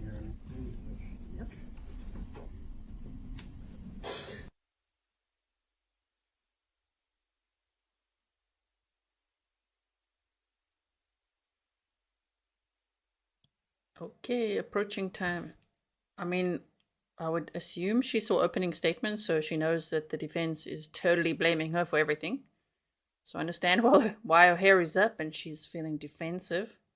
She has to defend herself. Okay, let's see. So sometimes you wouldn't let him see the kids, and sometimes you would. I don't remember saying that he couldn't see the kids. Okay. Sometimes you'd get mad at him. Yes. And you'd communicate your anger to him. Yes. And then sometimes you got jealous. Yes. And you'd communicate your jealousy to him. But that I didn't know that he was with a girlfriend at those times. Right. You just were jealous. Is that right? Yes. Okay. Whether it was Kelsey or not, you didn't know what was going on, but... They're going on the jealousy narrative now, like, oh, so you were just jealous. Yeah, she is his wife. He was gallivanting off with... He actually dated quite a lot. Which, you know, like after leaving Kayla. Interesting. He's just running around Adam being Adam, you know? Because he was accusing me too. Right. So, Right. It was sort of a back and forth relationship between the two of you, right? And you'd get mad at him, or he might get mad at you, right? yes. But when things were, but you were actually, both of you sort of trying to get together too, right?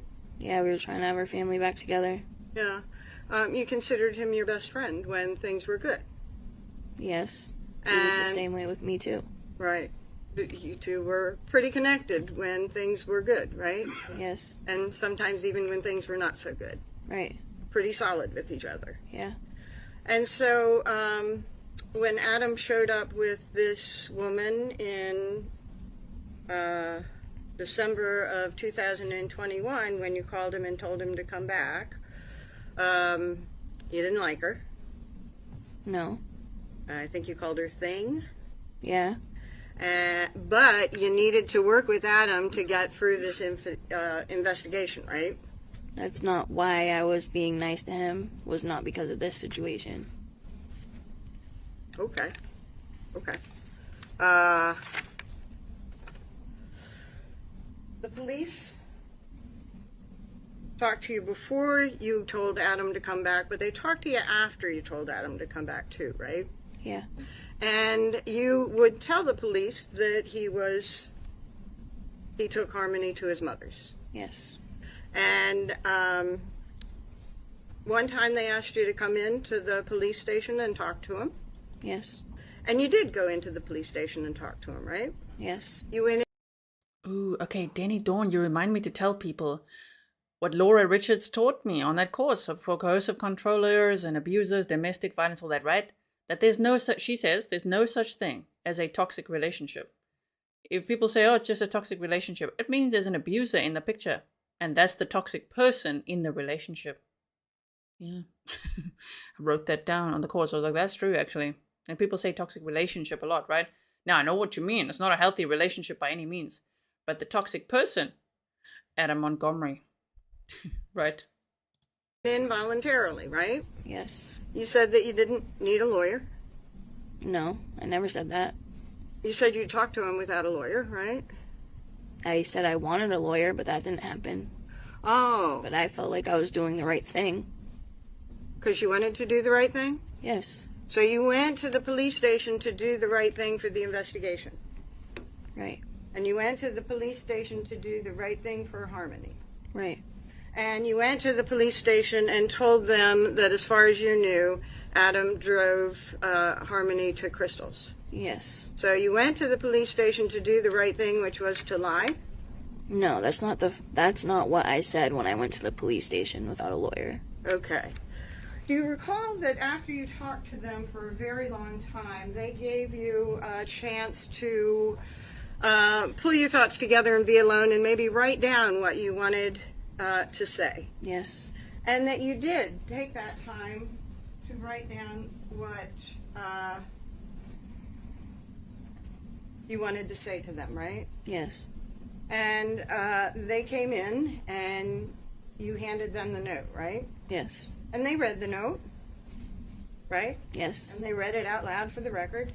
Yes. Right? And they had you sign the note, right? Yes. And in that note you said, I don't know what happened. No clue.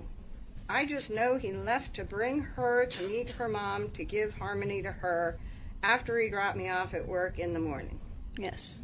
And you wrote, I'm done talking. And you wrote a little bit more, and then you said, I can't help anymore. I'm sorry. I can't help you. Look at me, however. And I actually can't read it.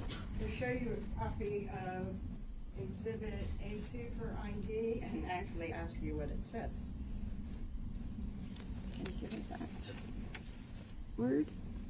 You can look at me, however. And I'm asking you if you said this stuff, if you need to refresh your recollection, you can, okay? Okay. So you said, I'm sorry, I can't help. You can look at me, however. Think of me, however. You just need to get him to talk because I can't get him to say anything to me. He won't tell me anything. So he obviously did something and isn't saying anything to me. And if he isn't telling me, how am I supposed to help you? I'm done talking. And then it goes on a little more for other stuff that I won't say, okay? Okay. Is that what you wrote for him? Yes. And you were done talking, right? And I remember it saying I want a lawyer. You did, right? In Yes. that letter. Yes. And you said that you were done talking and you were getting your lawyer and you wanted to go home now, please, right? Yes. So, Your Honor, I'd like to offer this as a full exhibit. Any objection?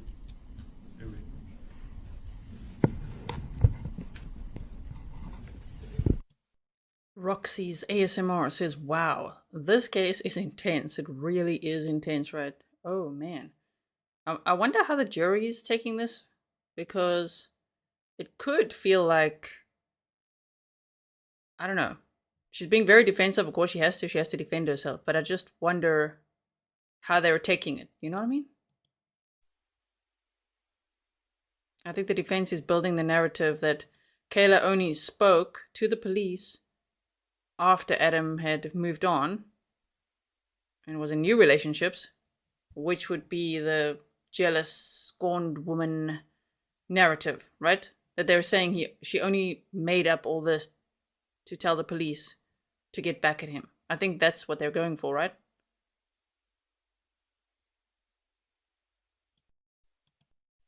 Teleporting.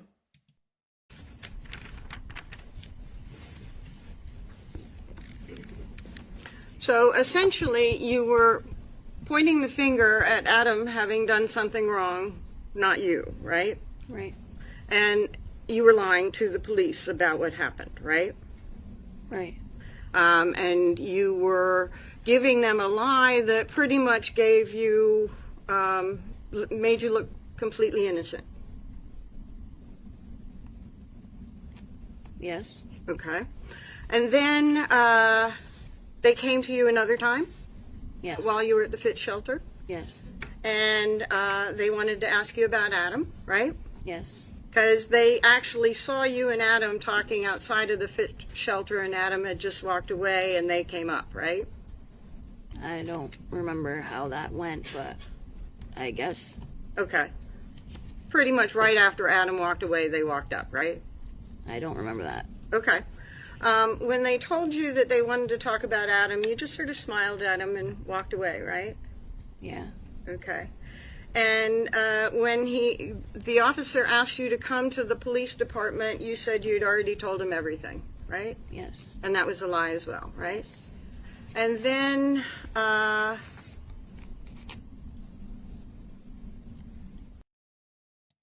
Gareth Murphy says, gee, well, you don't need to see all the facts to have a strong opinion. That's surprising to me. Usually you maintain neutrality until you hear the facts. Have you been at the trial prep? Did you hear part 1, 2, 3, 4, and 5? Have you done your homework, sir? Because if so, you might understand why I do have an opinion, which I do have the right to. And please lower your expectations if you think I'm always just going to be neutral. Sometimes not so much. Hello, Delphi case. Right? Not very neutral anymore there.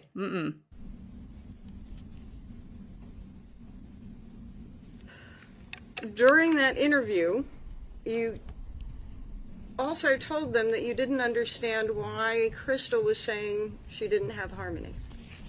Yeah. Okay.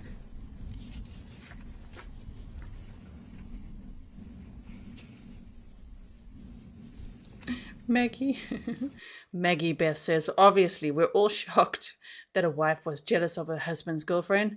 Never heard of such a situation. I know, right? This is riveting stuff from the defense. And in that, and what you told the police back then was that you didn't have a clue what had happened, right? Right. And again, you are distancing yourself so that you have no fault in this, right? They can't blame you. That's not what I was doing. I was doing what I was told to do the whole time. Okay. Well, Adam got arrested on January 5th, right? Yes. You got arrested on January 6th. Yes. You knew that Adam was arrested, right? Yes. And you were arrested for something that eventually became a theft charge, right? Yes. And after you were arrested, you were incarcerated. Yes. You were incarcerated for several months. Yes. And you wanted to get out. Yes. You worked very, very hard to get out, right? Yes. You worked very hard to get into rehabilitation shelters and the like in hopes that you could get out to the shelter on bail. Yes. And it took a long time, right? Yes. I think it was May 6th you finally got out? Yeah, it was 4 months. Pardon? 4 months. Okay. So May 6th is about right? Yes. That's true as well. Kraken Studio. The real booty says, said in a sarcastic tone, yes. And we're all very surprised that a coercive controller's spouse lies to cover his tracks and feels in jeopardy of her own life. I like the raised eyebrow at the end there, like, exactly. I want to talk about some of the things going on while you were in jail, waiting to get out. Adam, by the way, you knew was not out on bail, right? Right. And you knew he could not get out on bail, right? Right. You had the ability to get out on bail, but he did not. I didn't know he didn't have a chance to get out on bail. Okay. I didn't know what was going on with him. Okay. What do you mean you didn't know what was going on? I didn't know what his situation was with either getting out or not getting out or trying to get out. I had no idea. Okay. You were sort of following events while you were incarcerated, right? Not really. Okay. You were following what was going on with Adam while you were incarcerated, right? I don't know. Okay. Do you remember talking to people about the fact that Adam was still talking to Kelsey on the phone while he was incarcerated? Yes. Okay. So, and you were saying, you know, I have ways of finding things out, right? No. Okay. We'll get back to that in a second. Ooh. That was a snarky tone. Caroline Smith's like, okay, we'll get back to that in a second. Oh, okay. Boston Christian says, who was Kayla referring to as Thing? It was Kelsey Small, one of Adam's girlfriends. And she died of an overdose at the Econo Lodge. which I believe is the same Econo Lodge where he had once been with Kayla and the kids and had Harmony's body in a fridge. So, red flag goes up for me about that overdose, even though people can overdose, especially in these circles. A lot of substance abusers that were friends, you guys always say they're not friends, they're just drug associates. Sure, but the red flag with Adam being in the room still goes up for me, because when the police found Adam sleeping in a car and Kelsey was there in the car with him and they asked about Harmony, she had no idea that Harmony even existed. She's like, wait, he's got 3 kids with his wife, Kayla. So, like, who's Harmony? So what if she started asking a lot of questions, you know? Just speculating. During that period of incarceration that you wanted to get out, you did not tell the police the truth of what happened to Harmony, right? Right. You didn't tell the police how Harmony died. Right. You didn't tell them when she died. Right. You didn't tell them anything truthful at all, right? Right. And then while you were in jail, you sort of thought about your own trouble and maybe how to get out of trouble, right? Not just my own trouble, but okay. What do you mean? I don't know how to explain it. You thought about missing the kids, you mean? Their trouble too, because they didn't have their mother? Yeah, and Adam. I was still thinking about Adam too. Okay. You were thinking about Adam, weren't you? Yeah. And while you were thinking about how to get out of Oh no, she walked right into that one. The attorney's like, oh yeah, oh, so you were thinking about Adam. Let's go with that. Are they going to bring up the note? Probably. trouble, you sort of wrote some of your thoughts down on paper about how to get out of trouble, right? Not how to get out of trouble, just what I was thinking. Yes. About what you wanted, well, you talked about betraying Adam, right? Right. To get what you wanted, right? No. Okay. I'm going to show you a copy of what is marked for ID as G10. Let's see if you recognize these writings.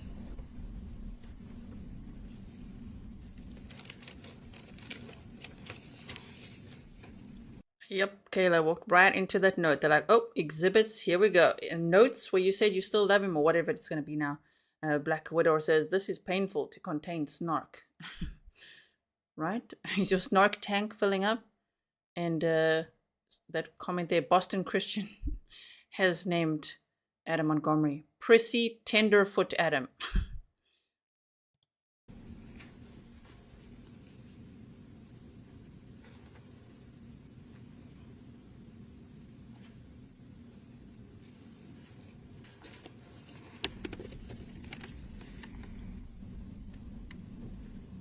Yeah, I think the defense is doing a good job of showing maybe another side of Kayla. The jury must be like, huh.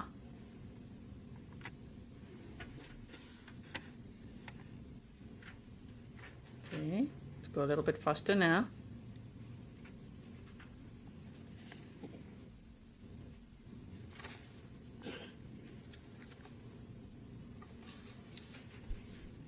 No pressure, Kayla. Reading her notes.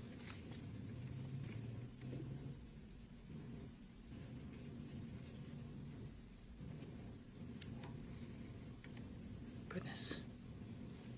Writings of your thoughts that you put to paper about what you wanted to betray Adam, right?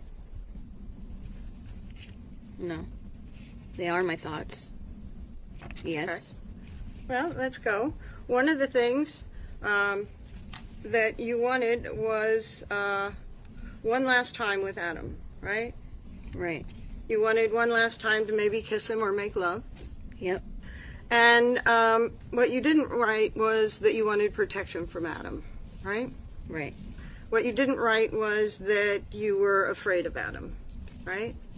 Right. Because you didn't want protection from Adam, right? I wasn't thinking about that. Okay.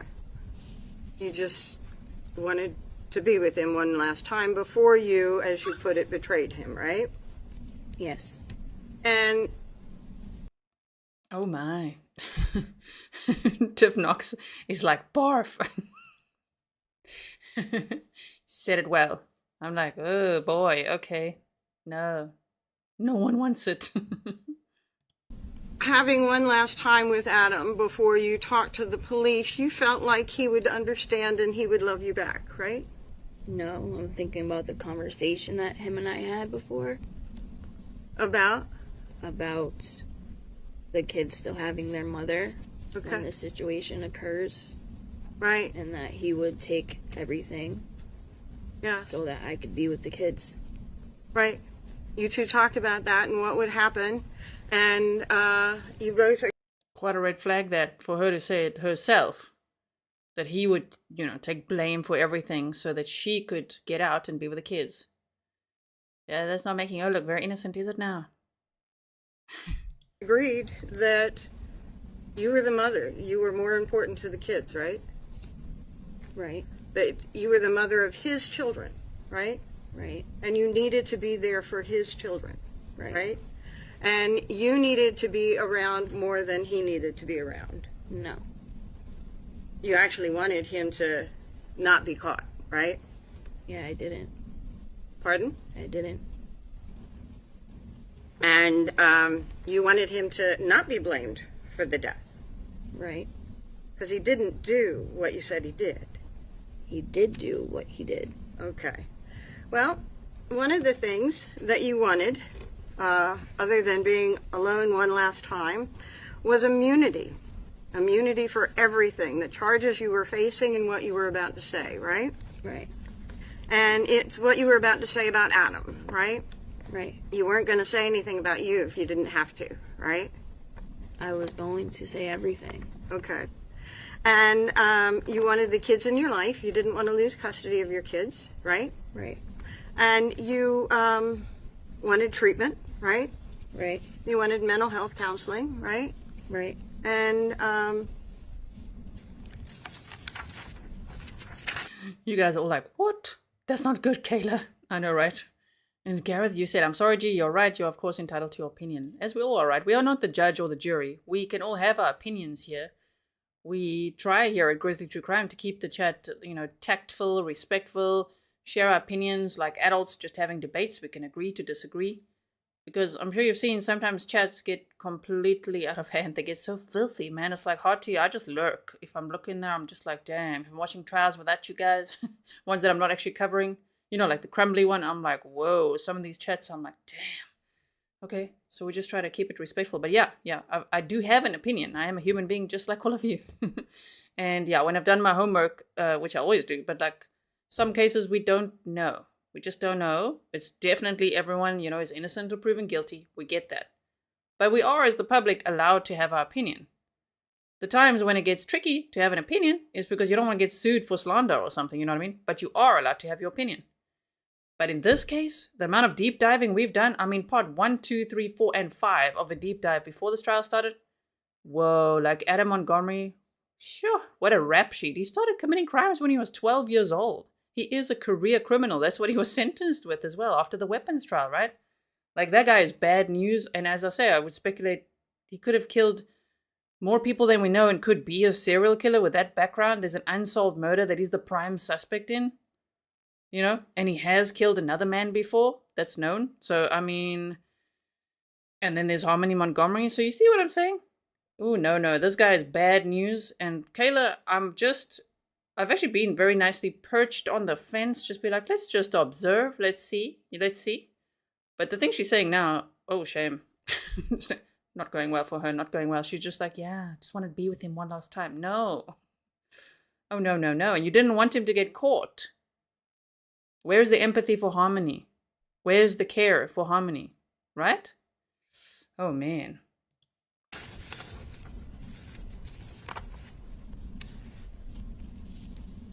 immunity from everything. Where did you learn about immunity? Adam? Adam told you about immunity? Yeah. And this is things that you're going to talk to your lawyer about? Yes. Okay. and you thought that you want to see what the AG has to offer, but you don't want to end up being screwed yourself by them, right?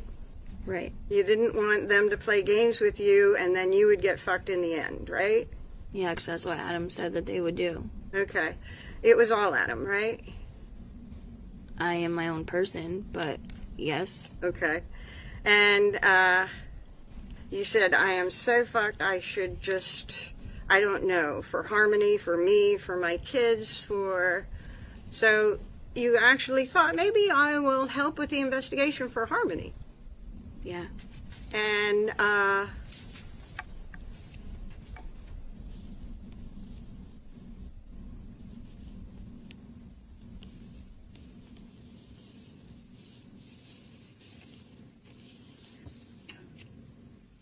one of the things is you were noticing that Seamus was having a hard time, as well as Declan, and you didn't want them to get adopted out, right?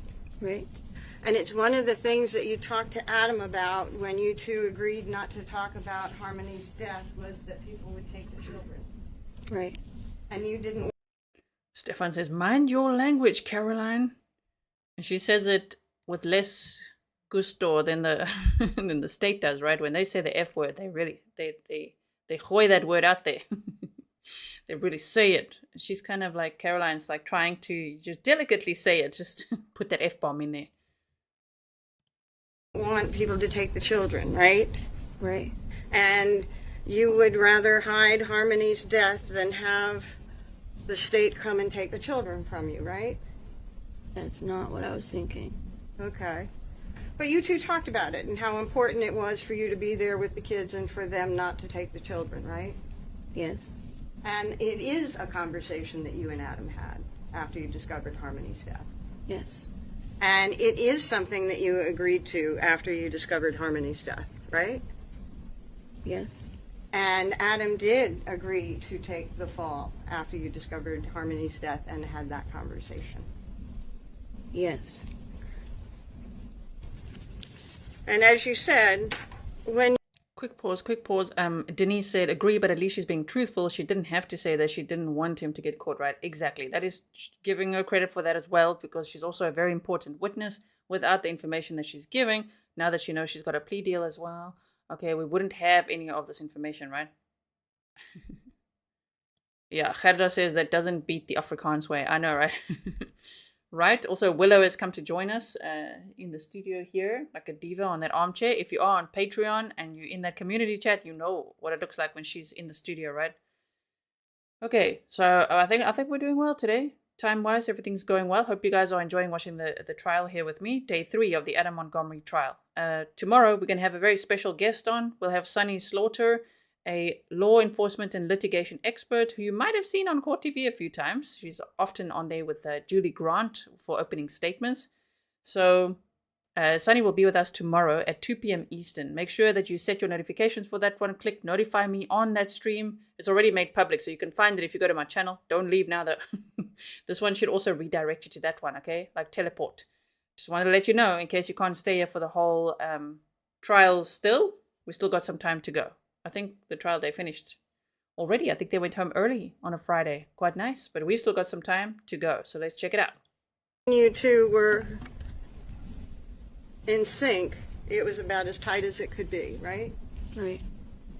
Best friends, do anything for the other. Right.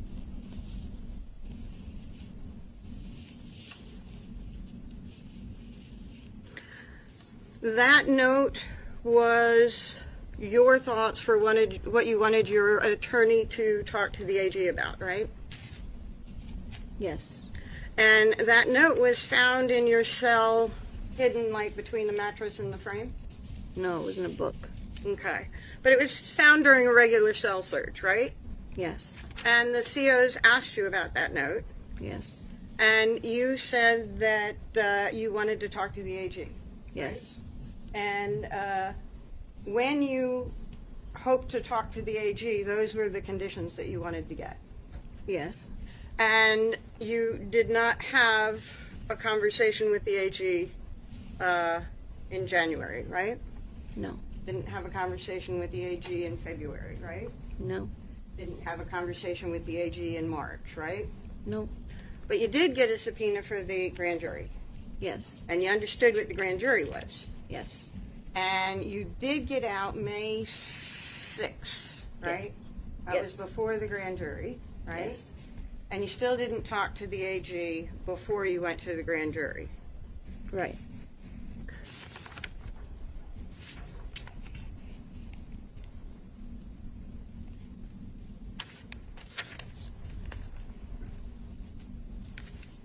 By the way, I would like to have that introduced as a full exhibit.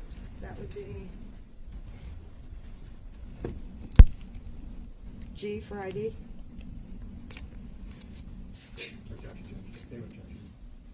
Coach? I like how the judge takes notes. I know I said that yesterday, but I do. She's always like writing things down there. Christy says, oh, this was the big note from yesterday. Yep, that's what the defense referred to in their opening statement. So we're hearing more about it now. Okay, let's just see if we can go forward a little bit. Long sidebar.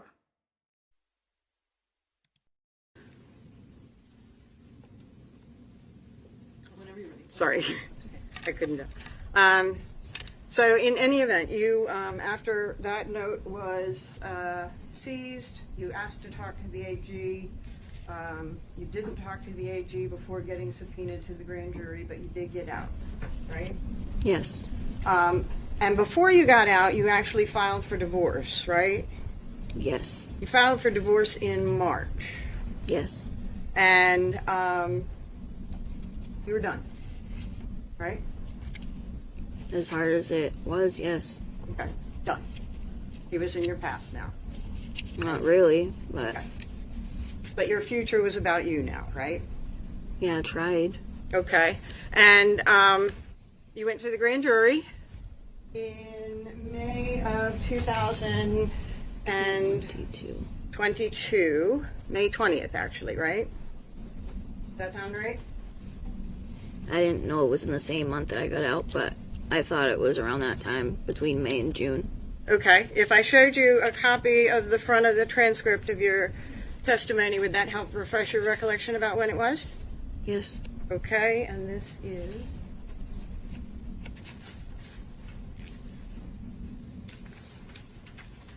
State's Defendant's Exhibit B for ID. Does that refresh your recollection? Yes, please feel free to check through the transcript to make sure it's correct and that it's you. I remember I remember going to this, yes. Okay. And looking at it doesn't refresh your recollection about the exact day, but it seems like around the... Yes. Okay.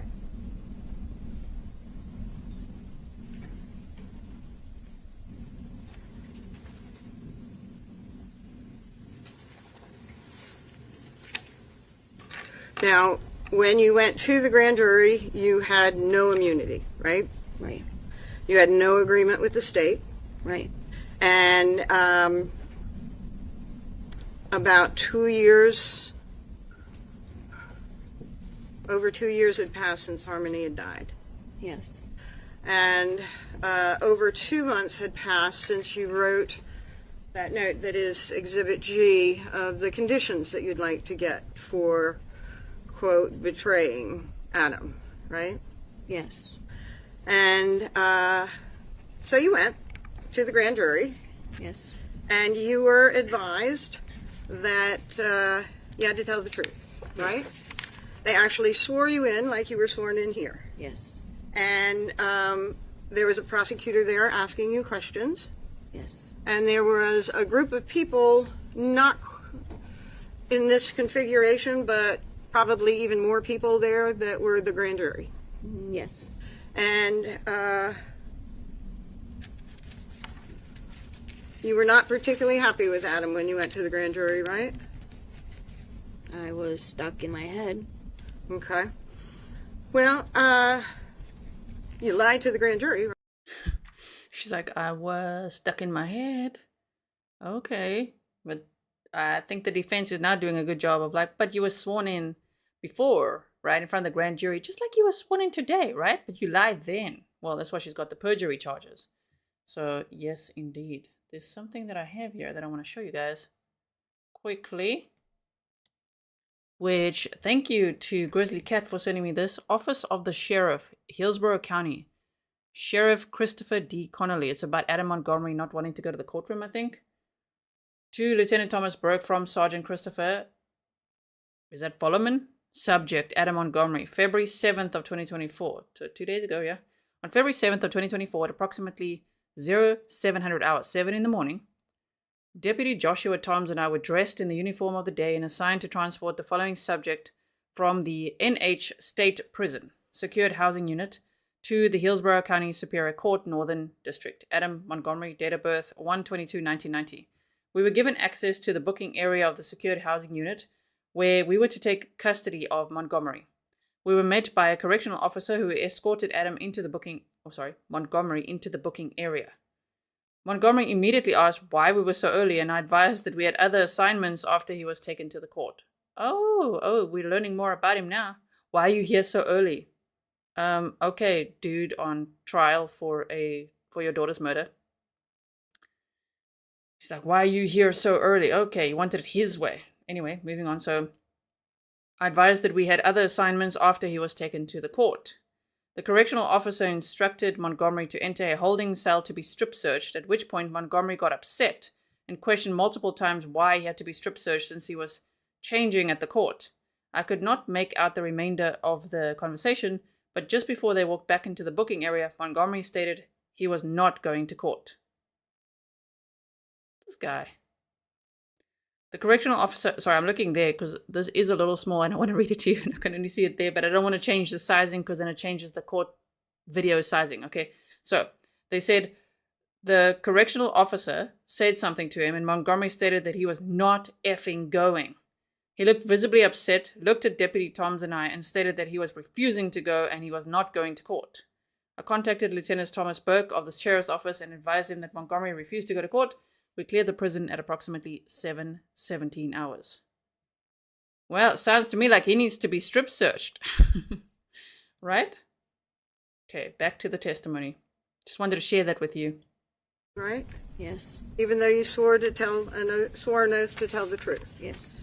And not only did you swear an oath to tell the truth, but you were actually given, I think what they call ground rules. Do you remember being given some of the rules of testifying in front of the grand jury? Yes. And you were told that you could refuse to answer any question if it would incriminate you, right? Yes. And you understood what incriminating you would mean, right? Yes. And that meant if it would get you in trouble. Yes. And you were told that incrimination was pretty much if your answer would risk you being charged with a crime. Yes. And you were also told that if you did answer, you had to answer truthfully. Yes. But you were also told that if you had an answer that got someone else in trouble, you had to answer that. Yes. And you were asked if you had any questions about those rules, right? Yes. And you were also told that if you had a question about any of the questions, Yes. meaning if a question might incriminate you or not, you could take a break, step outside, and talk to your lawyer, right? Yes. Your lawyer wasn't allowed in the courtroom, but he was available to you, right? Yes. And if you thought that a question might get you in trouble, you could go out and talk to your lawyer. Yes. And you were also told that you could get charged with perjury if you lied to the grand jury. Yes. You were told that not only could you get charged with perjury if you lied to the grand jury, but you could get charged with perjury for each and every lie. Yes. And that a perjury charge could bring a sentence of 3.5 to 7 years Yes. in prison. Yes. And that if you lied more than once, you could get more than one sentence of 3.5 to 7. Yes. You could get a sentence of 3.5 to 7 for every lie you told to the grand jury. Yes. And you lied to the grand jury. Yes. And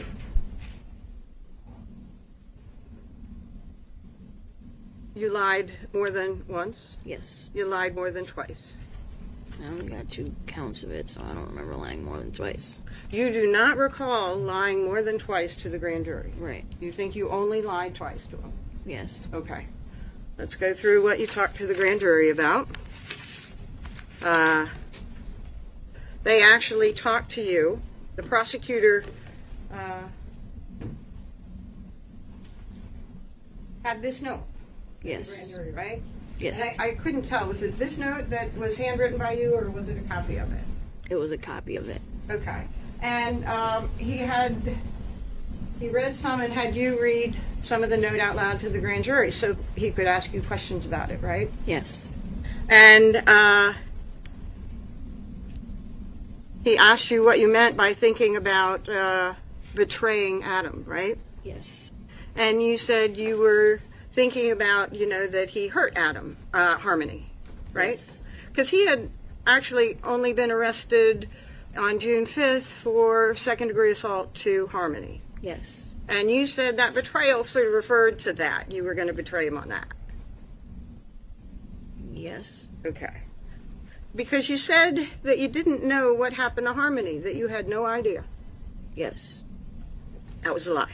Yes. And you said you thought Adam hurt her, but you didn't know what happened to her. Yes. That was a lie. Yes. And that was a lie that protected you, but pointed the finger at Adam, right? Yes. Okay. And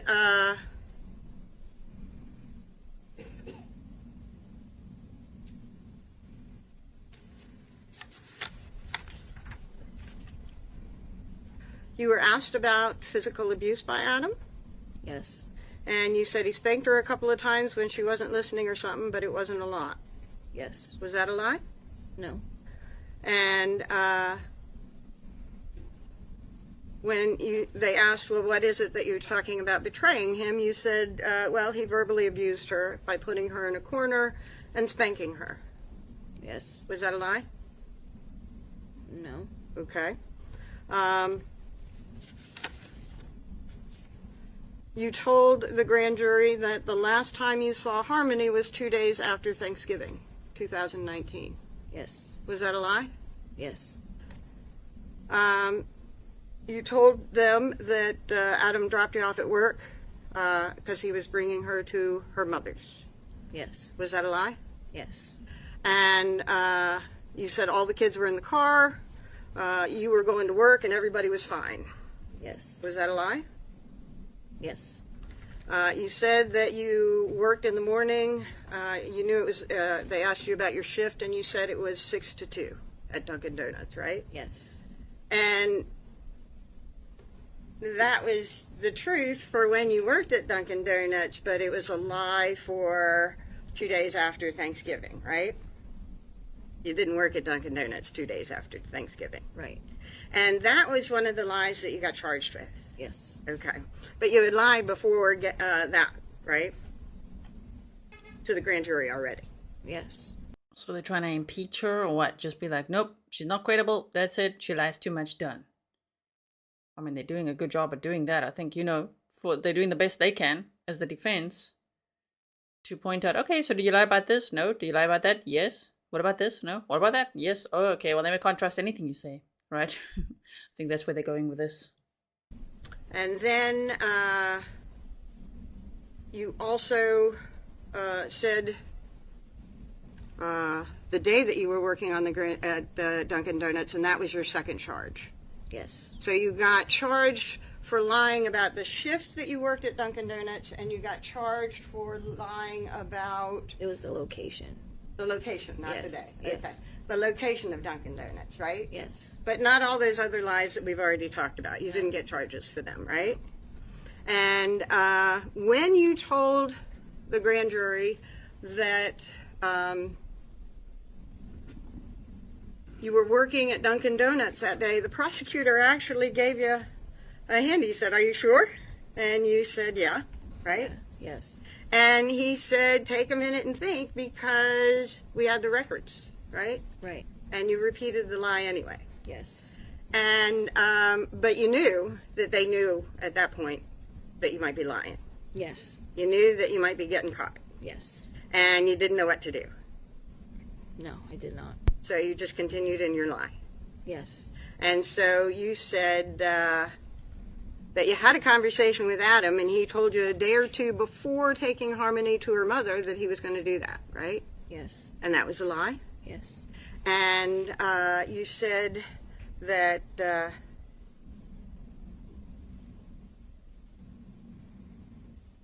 you figured he gave her to her mom because her mom, Crystal, had a place. Yes. You didn't figure he gave her to her mom. No. You knew that she had died, Yes. and she had died in the car. Yes. She died in the car with you, Yes. and you knew it. Yes. And so when you said you're trying to convince the grand jury that you're telling the truth, right? Right. Because every time you lie to them, you are subject to 3.5 to 7. Right.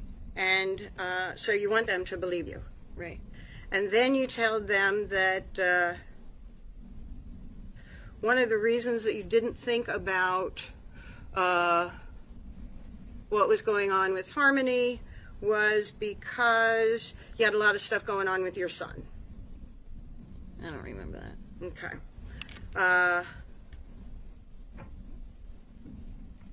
You said that one of the reasons that Adam brought Harmony to her mom was because she had already been through so much with the state that he didn't want her to live in the car anymore, and she could live in a better place with Crystal. Yes.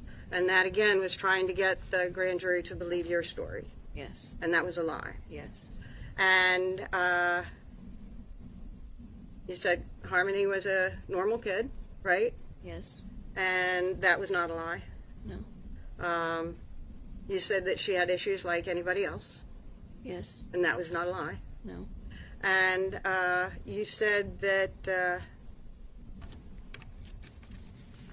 you actually, when Adam came back without Harmony, you actually asked, did you take Harmony to Crystal, like you said, and he told you he had. Yes. And that was a lie. Yes.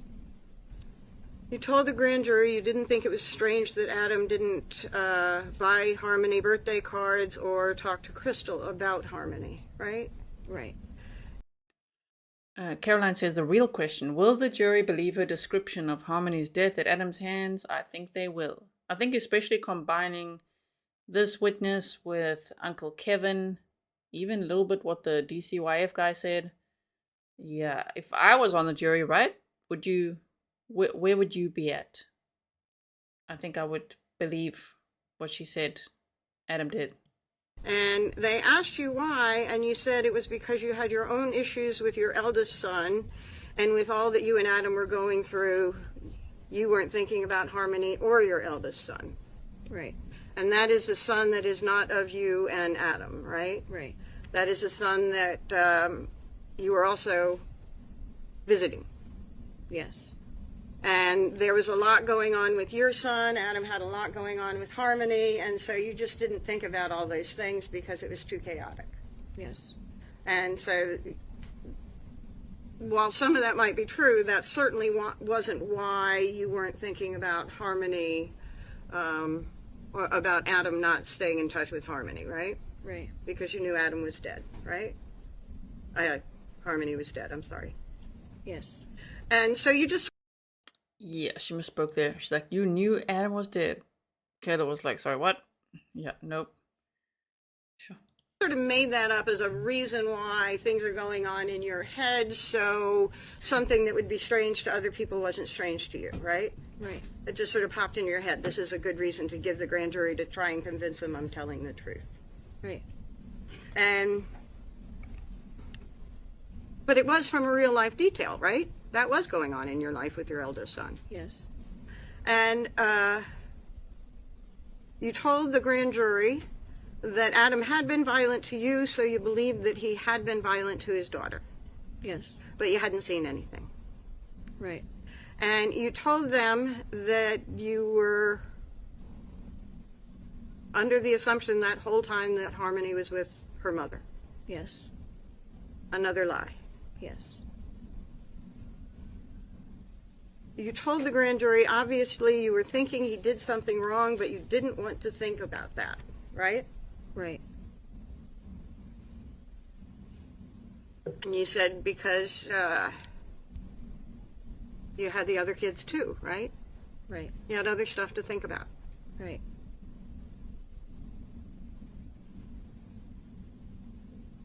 When the prosecutor asked you, do you think it's a good possibility that Harmony's not around anymore? You said that could be a possibility, right? Right. You didn't tell them that you knew she was dead, right? You didn't tell them that you were there when she died. Right. And that's kind of a lie by omission, right? Yes. It's like not telling them something to send them down the wrong road, right? Right. Okay, so they're proving she's a liar. We already knew that from day one. You know, she's got perjury charges. We know that. In my opinion, this is not proving that she did it. So I wonder if the jury's feeling like that at this moment.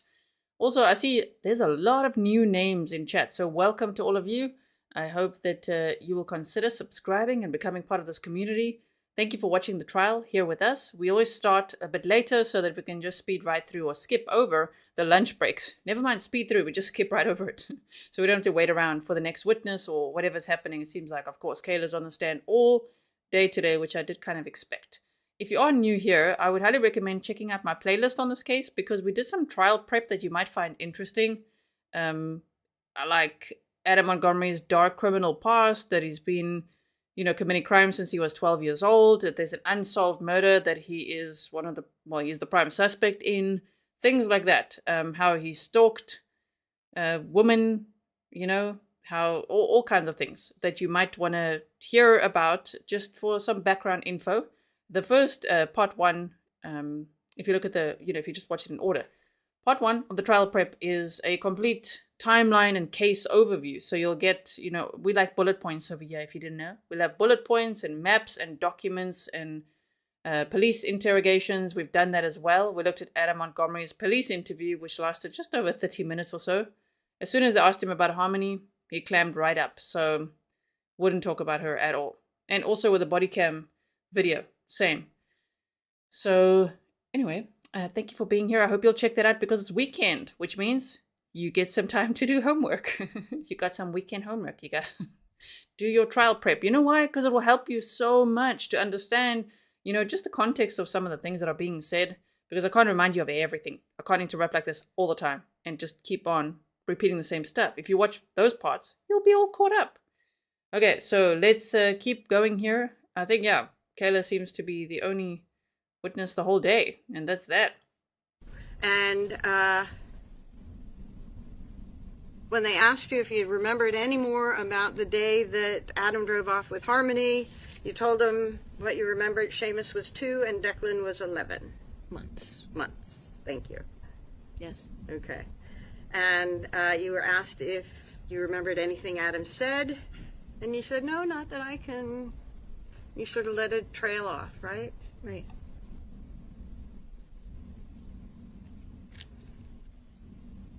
You were asked if you were done with Adam at the time that you were testifying, right? Right. He said, are you done with him? And you said yes. Right. And are you saying that was a lie? Yes. Okay.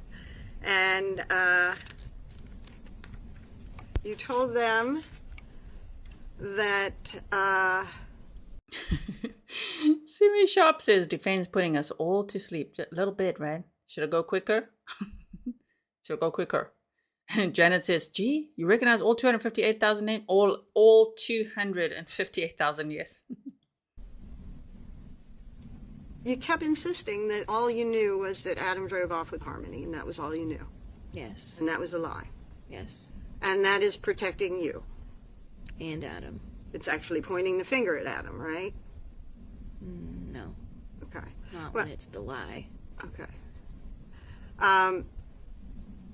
Because you told them that you thought Adam must have done something wrong with Harmony, right? Right. And you were pointing the finger at Adam, right? Right. And you were protecting Now we're at 1.2 speed. you. Right. Okay. And when the subject of the items that Harmony had, you told him that Harmony had a sports cup with pink flowers, right? I don't remember telling them that. They showed me a picture of it. Oh, okay. Do you remember telling them that? I just remember the picture. Did you tell him that she was wearing Nike sneakers Yes. and that she was wearing a Star Wars hoodie? Yes. And you talked to the jury with a straight face about remembering what she was wearing, right? Yes. Even though the Star Wars hoodie is what you cut off of her body in the shower at Union Avenue. Right. Okay. And you didn't have any problem talking about that to the grand jury, that that's what she was wearing, right? Right.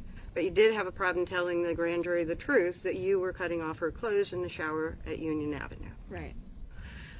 And you said the last time you saw Harmony, she was happy. Yes. And you had no problem with that lie to the grand jury, right? Right.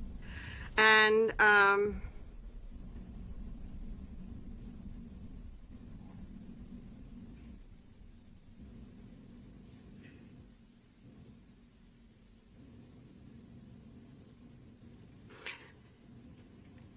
the last time you saw Harmony, you thought she was asleep, but she was dead. Yes. Okay.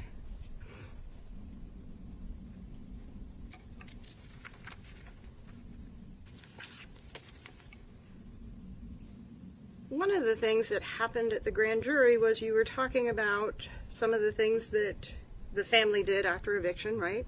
Yes. And you talked about going to Colonial Village, right? Yes.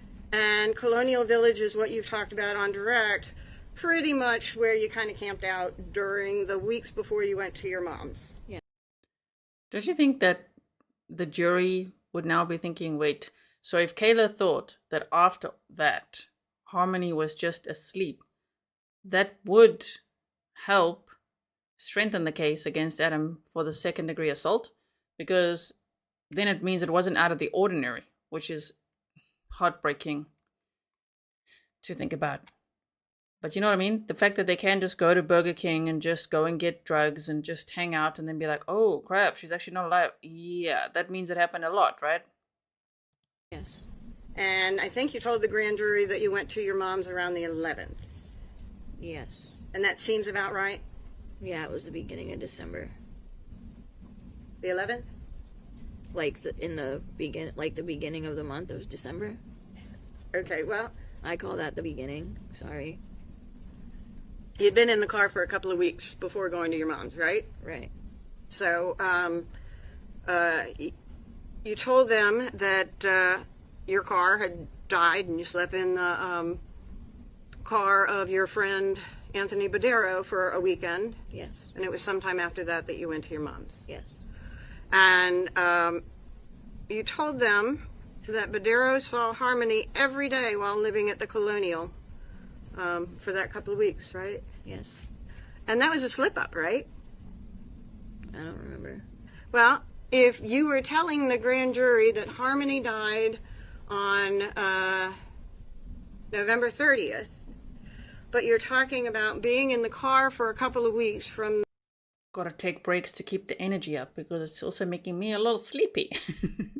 I think the defense is doing a fairly good job of trying to prove that she's a liar. They're trying to impeach this witness. Okay.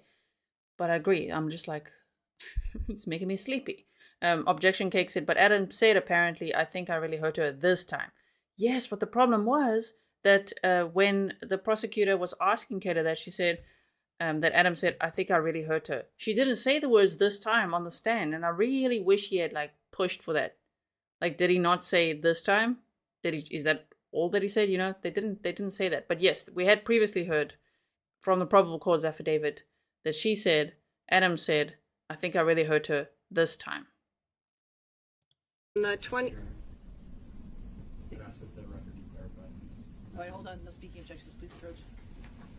Ooh, sidebar. Lizbeth case says, is there any proof that the car broke down? Yes, the car was towed on that same day, December 7th of 2019, I believe it was. And they actually found the car, which was 2 years later, because the police didn't know that Harmony was missing until 2 years later. So then they had to go track down the car and everything. They found the car, and the car still had Harmony's pink Trolls toothbrush in it. Shame. So yes, also to the comment, I had a comment on screen earlier where someone was just saying, you don't have to be green to be a Grizzly. You don't. You don't have to be a member to be a Grizzly. All you got to do is subscribe. Then you're part of our community. I never expect anyone to join membership. And if you do want to join something with perks, the best place is actually Patreon, and it's $1 to join. The lowest tier is $1. You get access to everything, just like every other tier. And you also get all the YouTube members-only replays. And you get your very own Patreon-only live streams. It's like literally the best deal possible is Patreon. It's just most people, they don't know about it, or they don't go check it out, or they're just like, I don't know, Patreon. But it's the best place to be. You get the most stuff. You support me the most as well. So if you haven't checked it out, and you don't want to spend the membership here, you can go to Patreon. Because YouTube over here is going to take half anyway, you know what I mean? So thank you so much to everyone who is a member here. But just know, you don't have to be a member to be a Grizzly. If you're new here, just subscribe. You're a Grizzly. Okay, sidebar time. No, we went through it.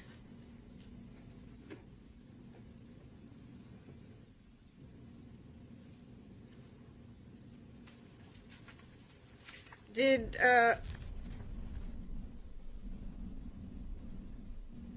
Anthony Bordello didn't see y'all very much before you were parked at the Colonial, right? Yes, he did. Okay. Did he see Harmony often? Once in a while, if we drove to his place. Okay. Would you go in to his place with Harmony? No, Okay. we'd be in the car. Okay. And so I'm going to show you a portion of your grand jury testimony.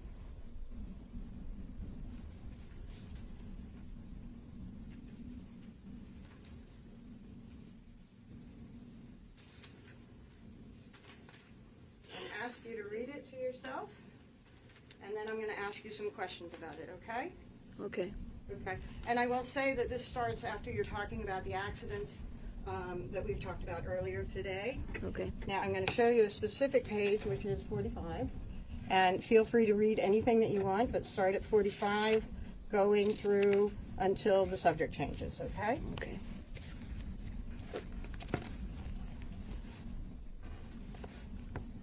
Let's go forward. See? You can do that now. Isn't that great?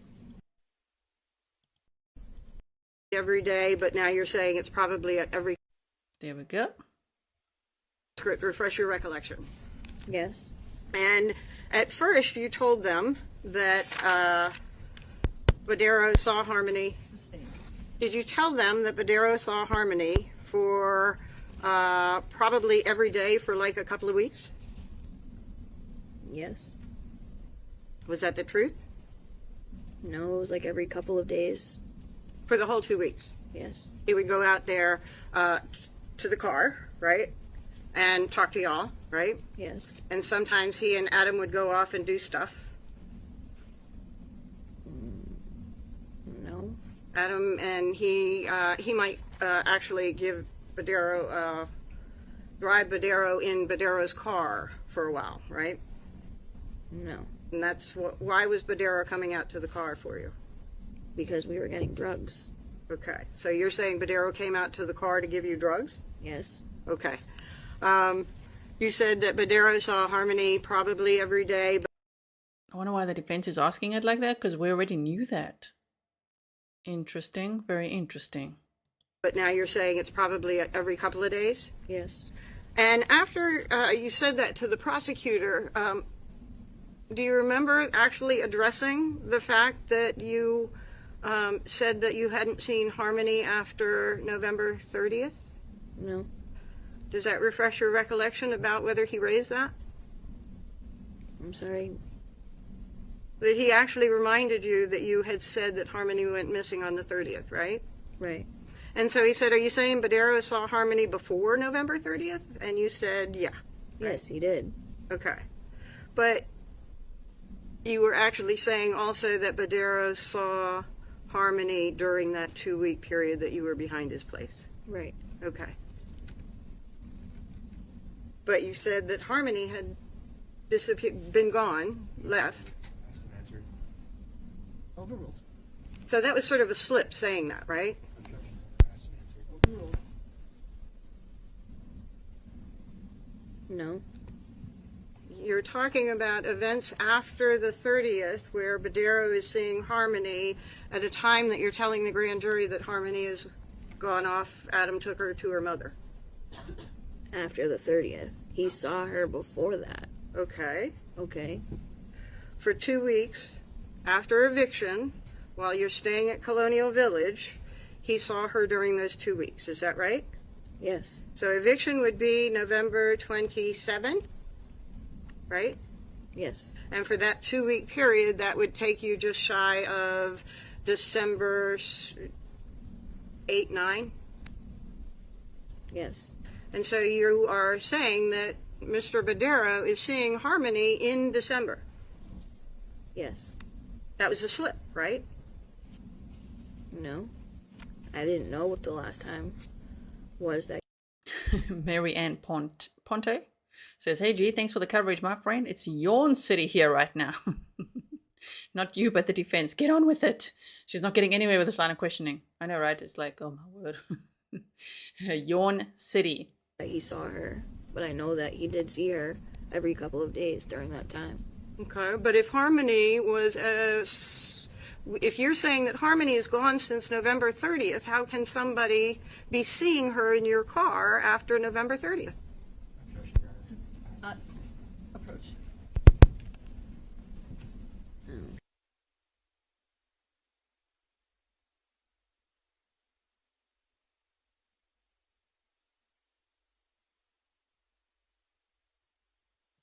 Okay, approaching.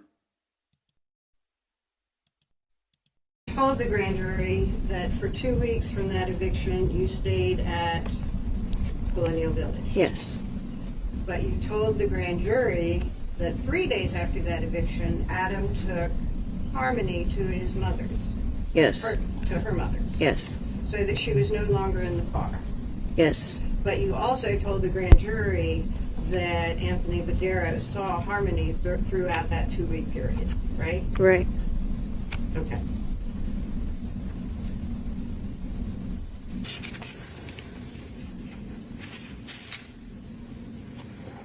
Are you saying that Harmony was in your car during that 2 week period for Badero to... Are you telling the grand jury that he was in your car for that 2 week period after Adam had taken Harmony to her mother's? Yes, because that didn't happen. Overruled. Pardon? Yes, because she didn't actually go missing on November 30th. So yes, he did see her. Okay. So that was actually the truth, right? And it was a truth that was very inconsistent with the lie that you had been telling, right? So you sort of slipped up there, but it got missed, Yes.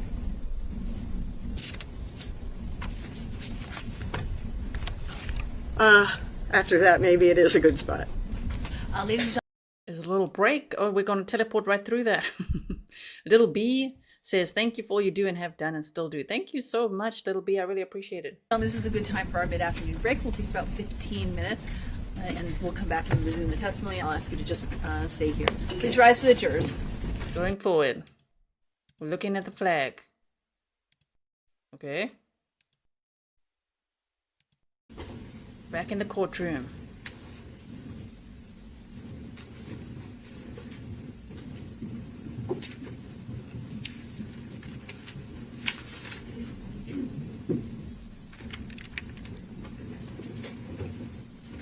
Please be seated.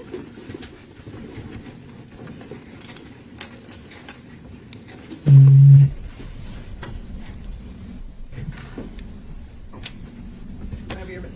Thank you, Your Honor. At the grand jury, you were asked about those car accidents, remember? Yes. And you said that you recalled two, and that Harmony was in the car for one of them, but she wasn't in the car for the other, right? Yes. And that you couldn't remember why she wasn't in the car for the other, right? Right. And you thought that that was a November accident that she wasn't in the car for. Right. Is that the December accident that she wasn't in the car for? I don't remember. Okay. Do you remember that Tabitha Scott was in the November 29th accident, was in the car during that? Yes. Okay. So you thought it was November, but you're probably talking about the December accident where Harmony wasn't in the car? Yes. Okay. And do you remember on direct that the prosecutor asked you to look at the grand jury? Yes. I'm sorry, at this jury. Do you remember when he asked you here to look at this grand jury? Yes. And Overruled. I said grand jury again, I'm sorry. Sorry, yes, stand. Go ahead. Sorry. Go ahead. Do you remember at the end of your direct testimony, the prosecutor asked you to look at this jury? Yes. And he asked you, did you kill Carmody? And you looked at this jury and you said no? Yes. Do you remember that the prosecutor at the grand jury asked you to look at the grand jurors? Yes. And he asked you to tell them what happened to Harmony and you said you didn't know? Yes. So looking at jurors while you're lying doesn't change the lie, right? Right. So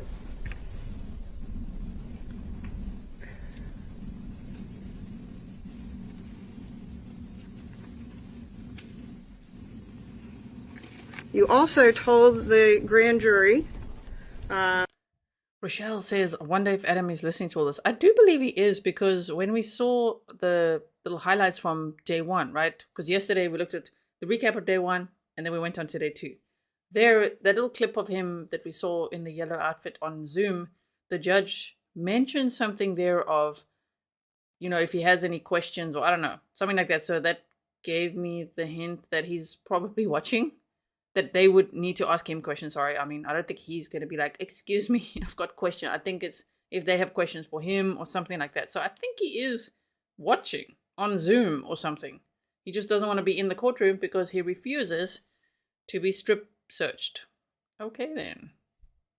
Thank you, Nor Beaster. No, I take Grizzly team with via my phone. Thank you for taking us with you. Where are you going?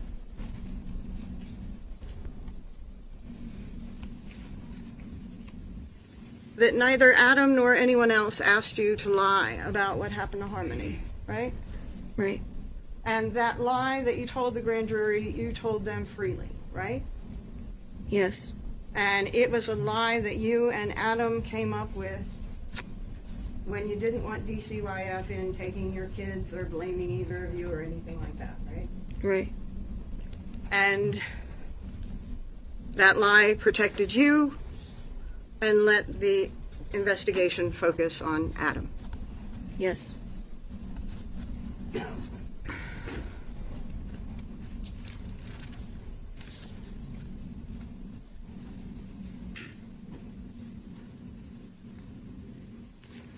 You also told the grand juror that when you contacted Adam and told him to come back to Maine, and he came back to Maine, you said that once there, Adam said, tell them I brought her to her mother, right? Yes. And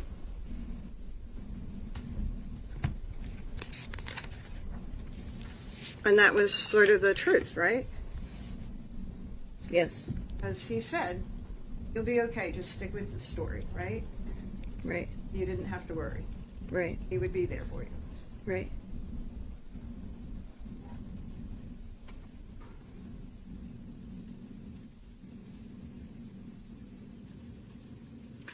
One of the, in the grand jury, unlike this jury, the individual jurors were allowed to ask you questions, right? Yes. And so you not only had a prosecutor asking you questions, you had individual grand jurors asking you questions, right? Yes. And you lied to them, right? Yes. You told them that you were actually feeling scared for Harmony at some point, right? I don't remember that. Okay. Deb Reed says, we know she lies. What is the point of this? To show the jury she lies. But yeah, we know it. We know it. I hope they know it. They know it. So it's just like, okay, we got the point. We got the point. You still have that grand jury testimony there? Yes. And I'm going to point you to page 64. This is to refresh your recollection. If you would check out, it's about halfway down the page that the conversation starts, but you can check before that to make sure, and on to the next page. Okay, so we can go forward a little. And when... Sorry, so much. There you go. Okay. So when you were talking about meeting up with Adam when he came back from Maine and he told you to tell them that he took Harmony to her mother, you were actually asked about the fact that the investigation is going on, right? Yes. And you told this jury that you had actually seen Crystal on the news talking about her missing daughter, right? I'm sorry, not at the grand jury today, to this jury. Yes. And when, in light of that, when Adam said, I took her to her mother, do you remember being asked at that point again, did it make you wonder what really happened to Harmony? And you said, yeah, it did, right? Yes. And do you recall being asked if you were scared for Harmony at that point? Yes. Telling the grand jurors that you were scared for her. Yes. And you were telling the grand jurors this at a time that you knew that she was dead. Yes. And you insisted you didn't know what happened to her, right? Right. Now, these are several more lies that you've told the grand jury, right? Right. And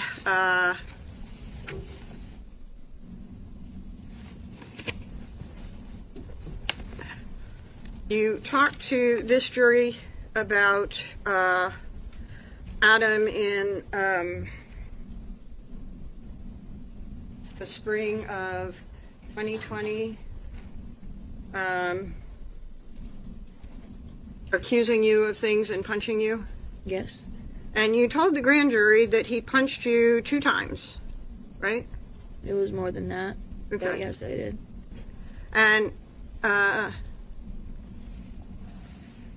you told them that you left Adam because you saw abuse as a kid and you didn't want your kids surrounded by that stuff. Yes. And that's when you left Adam in March of 2021, right? Yes. But you actually left him also in April or in the spring of 2020 for a very short period of time, right? I don't remember that. You don't recall leaving with the kids for a couple of times in the spring of 2020? No. Okay. Kim French says, how old is Kayla? She's 33 years old now. And you know how I know how people didn't watch with us yesterday or didn't do their homework? Oh, it's all the people asking if Kayla's on medication. Because yesterday and in the trial prep, we discussed that she is. She is apparently, I don't know what the medication is, but she's on medication at the prison to help her overcome her substance abuse. So it helps to ease the withdrawal. So I don't know if it's methadone or what it is. I don't know what it is. All I read was that she is on medication.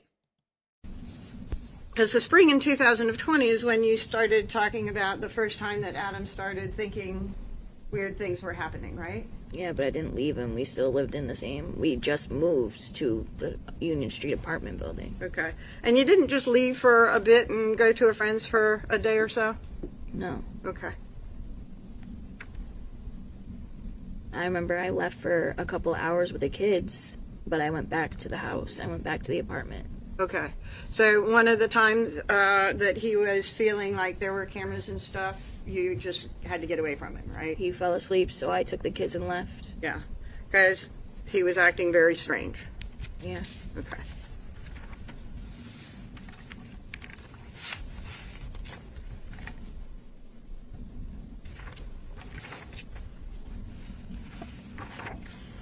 I think I'm going to move on from the grand jury testimony for now. Amazing. Finally. Back away from you if you'd like. Finally. And if you guys are thinking, but the jury has to hear this. Yeah, they do, but they do know that Kayla was charged with perjury for lying. But, of course, the defense's job is to do their very best to, impeach this witness or prove that she's, not credible at all so that they won't believe her because she's the star witness for the state. Without her information, no one would have known what happened to Harmony. Yep. Thank you.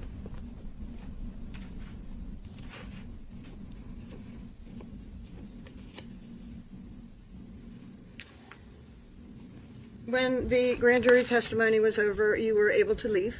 Is that right? Yes. And you were still out in public on bail. Yes. And by the way, I was told that I did mess up again. Adam was arrested January 4, and you were arrested January 5. Is that right? Yes. Okay. Sorry. So you are out, but you have certain conditions that require that you, report to the police station? Yes. You have to report in person. How many times did you have to report? Every day. Every day you had to come to the police station so that they would know that you were around, right? Yes. And so you were doing that before the grand jury, right? Yes. And you were doing it after the grand jury. Yes. And every day you're at the police station.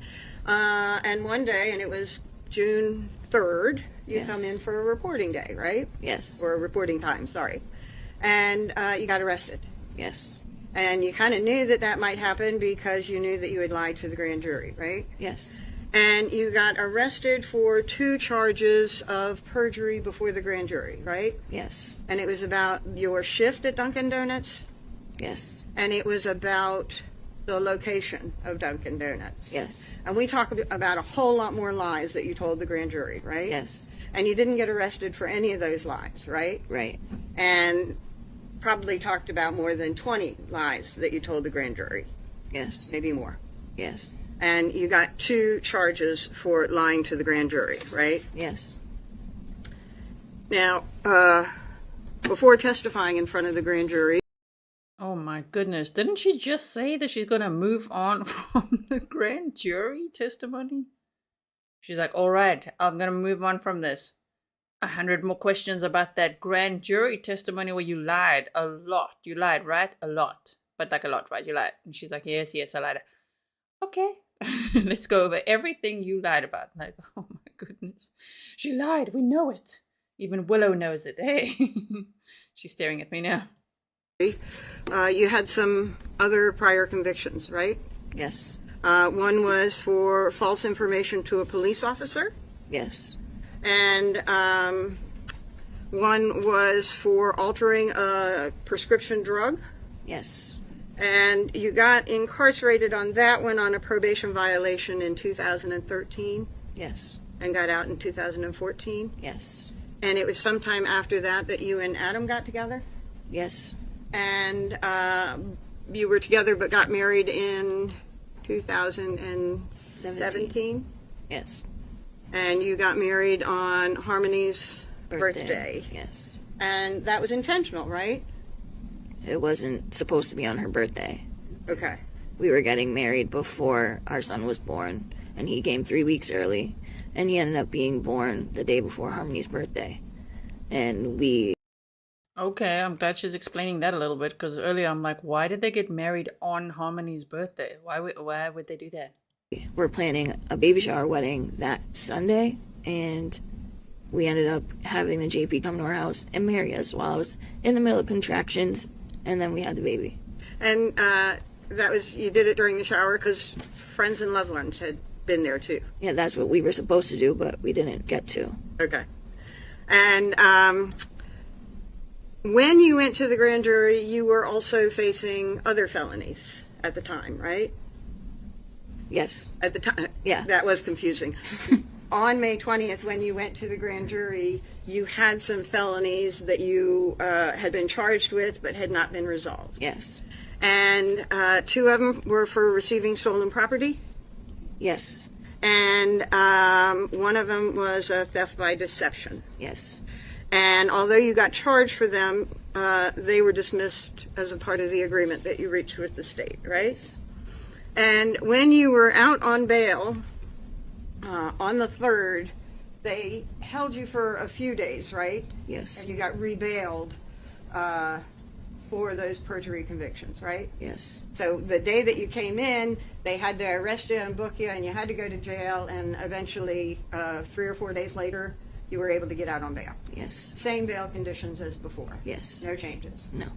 And you were supposed to be of good behavior, Yes. and you were supposed to be drug and alcohol free, Yes. and you got rearrested. You were supposed to remain arrest free too, right? Yes. And you got rearrested, right? Yes, because I missed court. Pardon? I missed court, so I got arrested. They found you and arrested you on a capias for missing court, but you also got charged with prescription drugs. Yes. And that case went away as well on the day of your plea to the perjury indictments, Yes. right?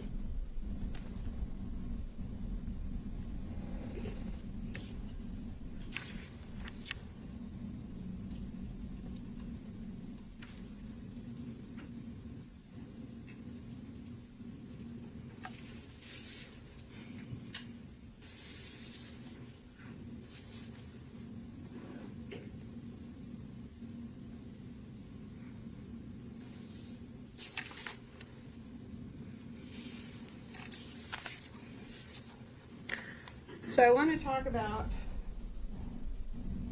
June 3rd and your interview with the police. You certainly didn't know that day that you would be arrested when you walked in for your check-in, right? Right. And on that day when you walked in and got arrested on your check-in, you didn't know if you would be able to walk out. Right. They might hold you in jail again for perjury. Right. Because it's a pretty serious offense, right? Yes. And you knew that when you raised your hand and swore an oath to the grand jury that if you lied to them, it would be a very serious thing. Yes. And so you were kind of concerned that you may not be able to get back out on bail when you got arrested. Yes. And you said you were ready to talk. Yes. You said you wanted to give a statement, right? Right. And you did not have an agreement when you said that, right? Right. You did not have any negotiation when you said that, right? Right. The AG had not actually met up with you at all when you said that, right? Right. And you wanted to make sure that you got out as soon as you could. She's not looking physically well right now. Is she okay? Right? Right. And so your attorney was called. Yes. And there was a sort of agreement reached before you gave your statement, right? Right. And you didn't get immunity for crimes, right? Right. And you didn't get future immunity for any crimes that you might commit. Right. But you did get an agreement that whatever you said that day couldn't be used against you. Right. And that they would look at what you said that day, and if they wanted to use it, then you might be able to reach an agreement. Right. And so that wasn't the immunity from everything that you had wanted, right? Right. That wasn't the no-time deal that you had wanted, right? Right. That wasn't the ankle monitor that you had wanted, right? Right. And there was certainly no guarantee or conversation about you and your future life with your children. Right. But you knew they had you solid on the perjury, right? Right. You were never getting around that one, right? Right. And so you decided that this would probably be the best that you could do to get as few consequences for your actions as possible. Yes. Are you okay? My head hurts. Oh, there it is. Okay.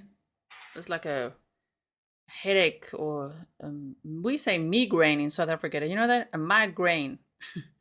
Migraine. I'm like having a migraine. Good call, good call. Okay. Do you need to stop? May we approach Your Honor? Yes.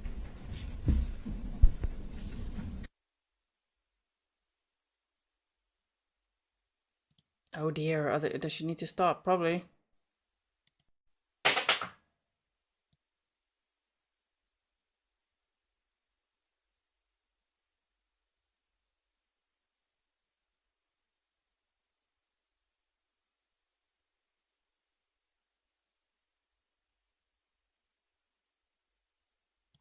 Caroline, the defense attorney, gave her a migraine. Oh man. Everyone, and I would like to give the witness an opportunity to have a rest before we proceed. So what I'm going to do is we're going to stop for the day today. I know I had said to you that I thought we would go until 4, but I think it makes sense for us to stop for the day. So we're going to end now. You're going to come back at 8:45 on Monday morning. I cannot say to you strongly enough how important it is for you to avoid all media this weekend. Please avoid all media this weekend. Additionally, if people know you're sitting on this case, they may want to speak to you about it. They may have opinions about it, even though they're not here listening to the evidence in the same way you are. Please do not talk about this case with anyone. There will come a time, as I said to you earlier, when you will be able to do that. That time is not now. So, it's supposed to be a little warm this weekend. I hope you'll find some good activities to do, but stay away, stay offline, stay away from the newspapers, stay away from any media coverage of this case, okay? Same rules that I've said to you earlier apply as well about driving by locations. If it's on your route home, drive by, don't give it any extra attention. Don't go to any of the places that we visited on The View or the places you've heard about here. Don't look up any names. Don't do any research on the law. The court will give that to you in the court's instructions. I remind you that if in your comings and goings you see any of the witnesses or any of the parties that are involved in this case, they have been instructed not to speak with you, and you're instructed not to speak with them, so they are not being rude if they don't acknowledge your presence. You have all been extremely attentive today, and we are very, very appreciative. We will see you back here on Monday morning, 8:45 for a 9 a.m. start. Ladies and gentlemen, thank you so much for your attention today. All rise for the jurors. Okay.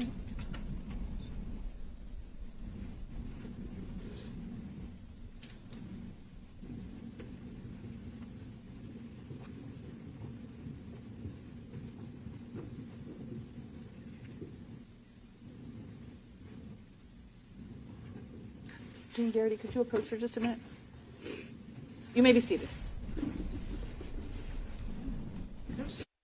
Okay, do they show anything else? There goes Kayla. I mean, I see some of the comments saying her head hurts. What about Harmony?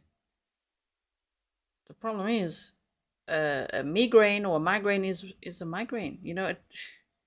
I get them sometimes. They are horrendous, right? So I don't know if she can help that right now. Like, do you think she was looking for pity? I don't think so. I think it's just really terrible to have one. What do you think?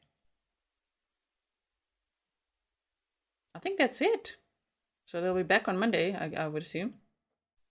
Yeah. There's the crickets chair, you guys. They're showing it again. I like this cameraman.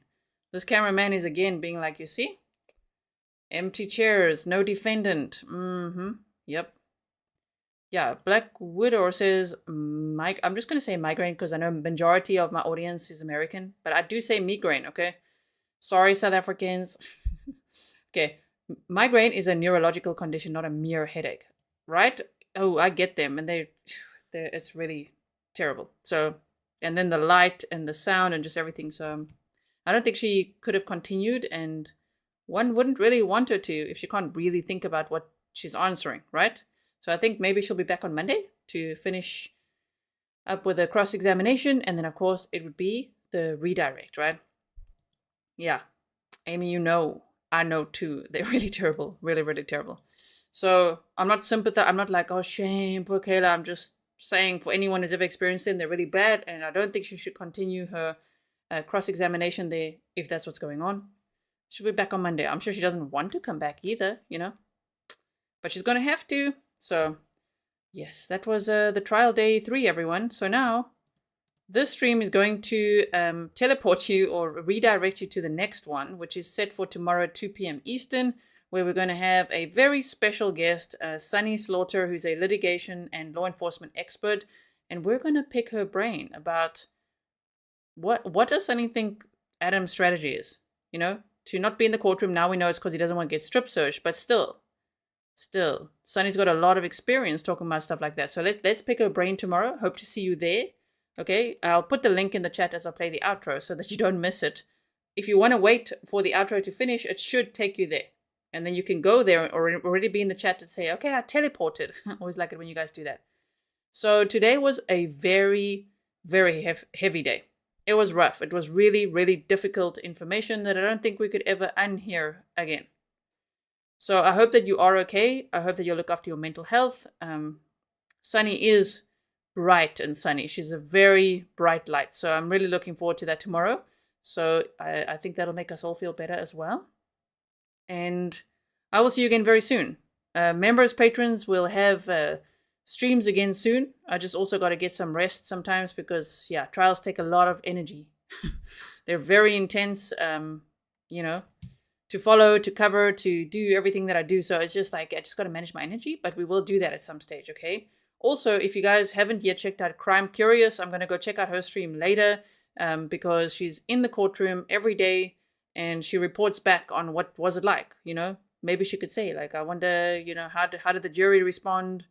Did they look like they were falling asleep on the cross-examination there or what? So I'm going to go check that out. I'll put all the links to her channel and website and things in the description box. and of course Laura Richards, who I mentioned earlier as well.